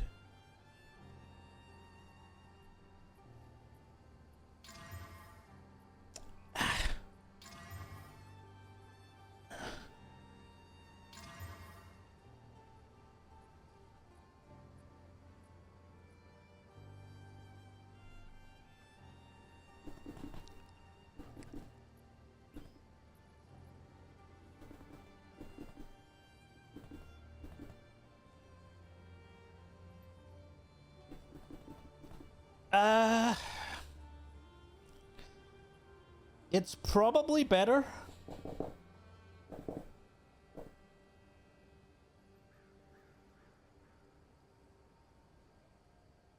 You need the mana regen, getting percent energy shield.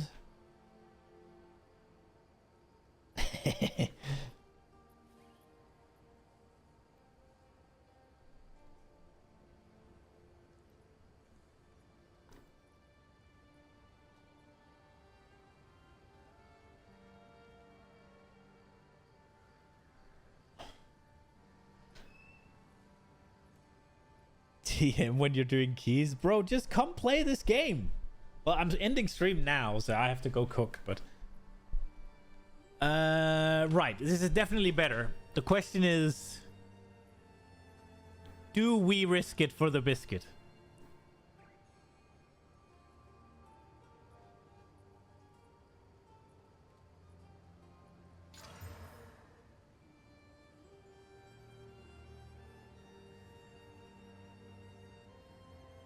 Catalysts? Dude, I don't think this is good enough.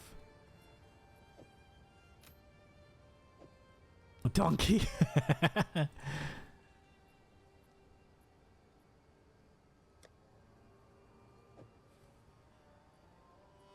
We need to find 26.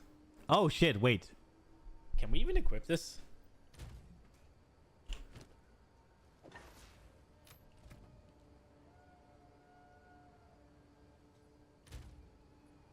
Wait. Where are we at? Why is this not working? Do we have too many strength? Shocking. Wait, what's the issue?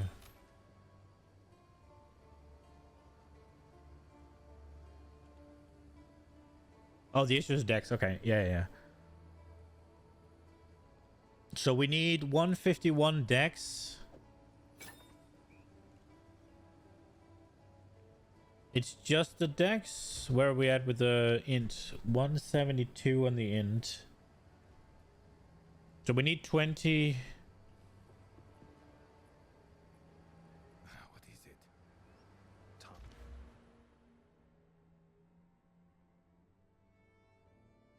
So if we swap.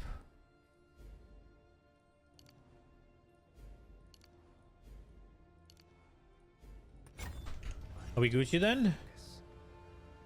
All is active, all works.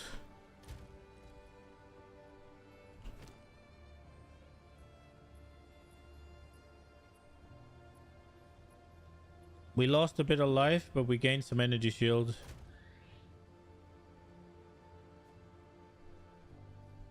Okay.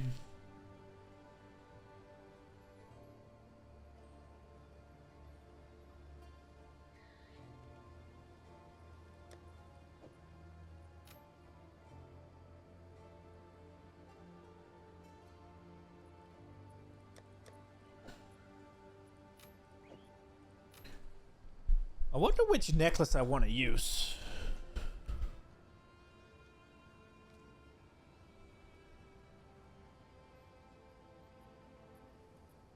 Like which base, I mean.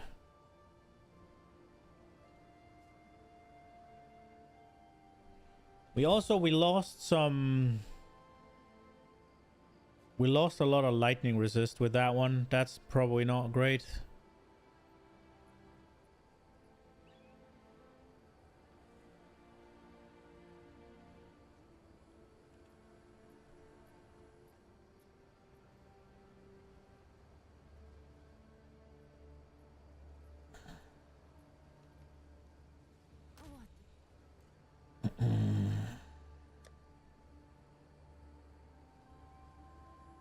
Soon you'll be able to send sockets though. Yeah, but it's only one. Most of them are like this one's already lightning resist, right? So it's just the boots.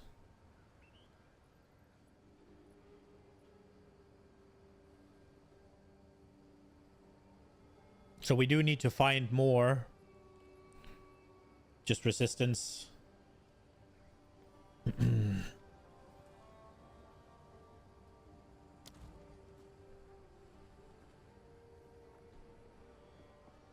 Oh well, I guess we got a small upgrade here at the end. I'm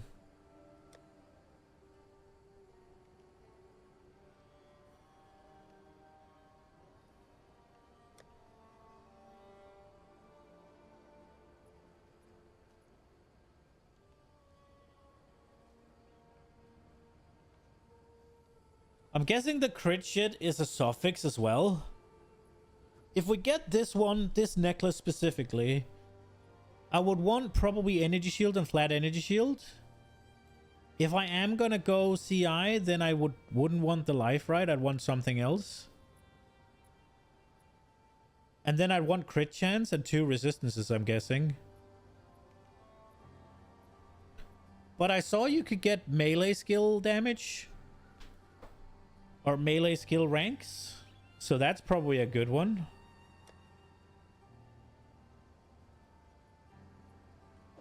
Wait, we can do a reforge.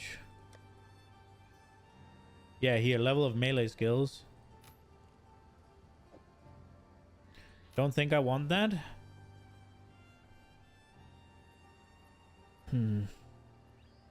Makes mana cost even more insane. Well, my mana costs are very manageable right now. And I don't have leech on my ring, yeah? And I do have a 6-link.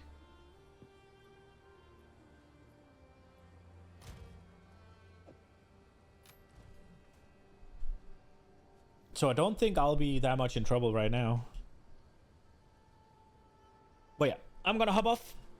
I hope you guys enjoyed it. I'll be back tonight, 20 to 23 for the evening stream. And otherwise, tomorrow, 10 to 16 again for a day stream. I hope you enjoyed it. Hope I'll see you. If not tonight, then tomorrow. Have a good one, guys. Bye-bye.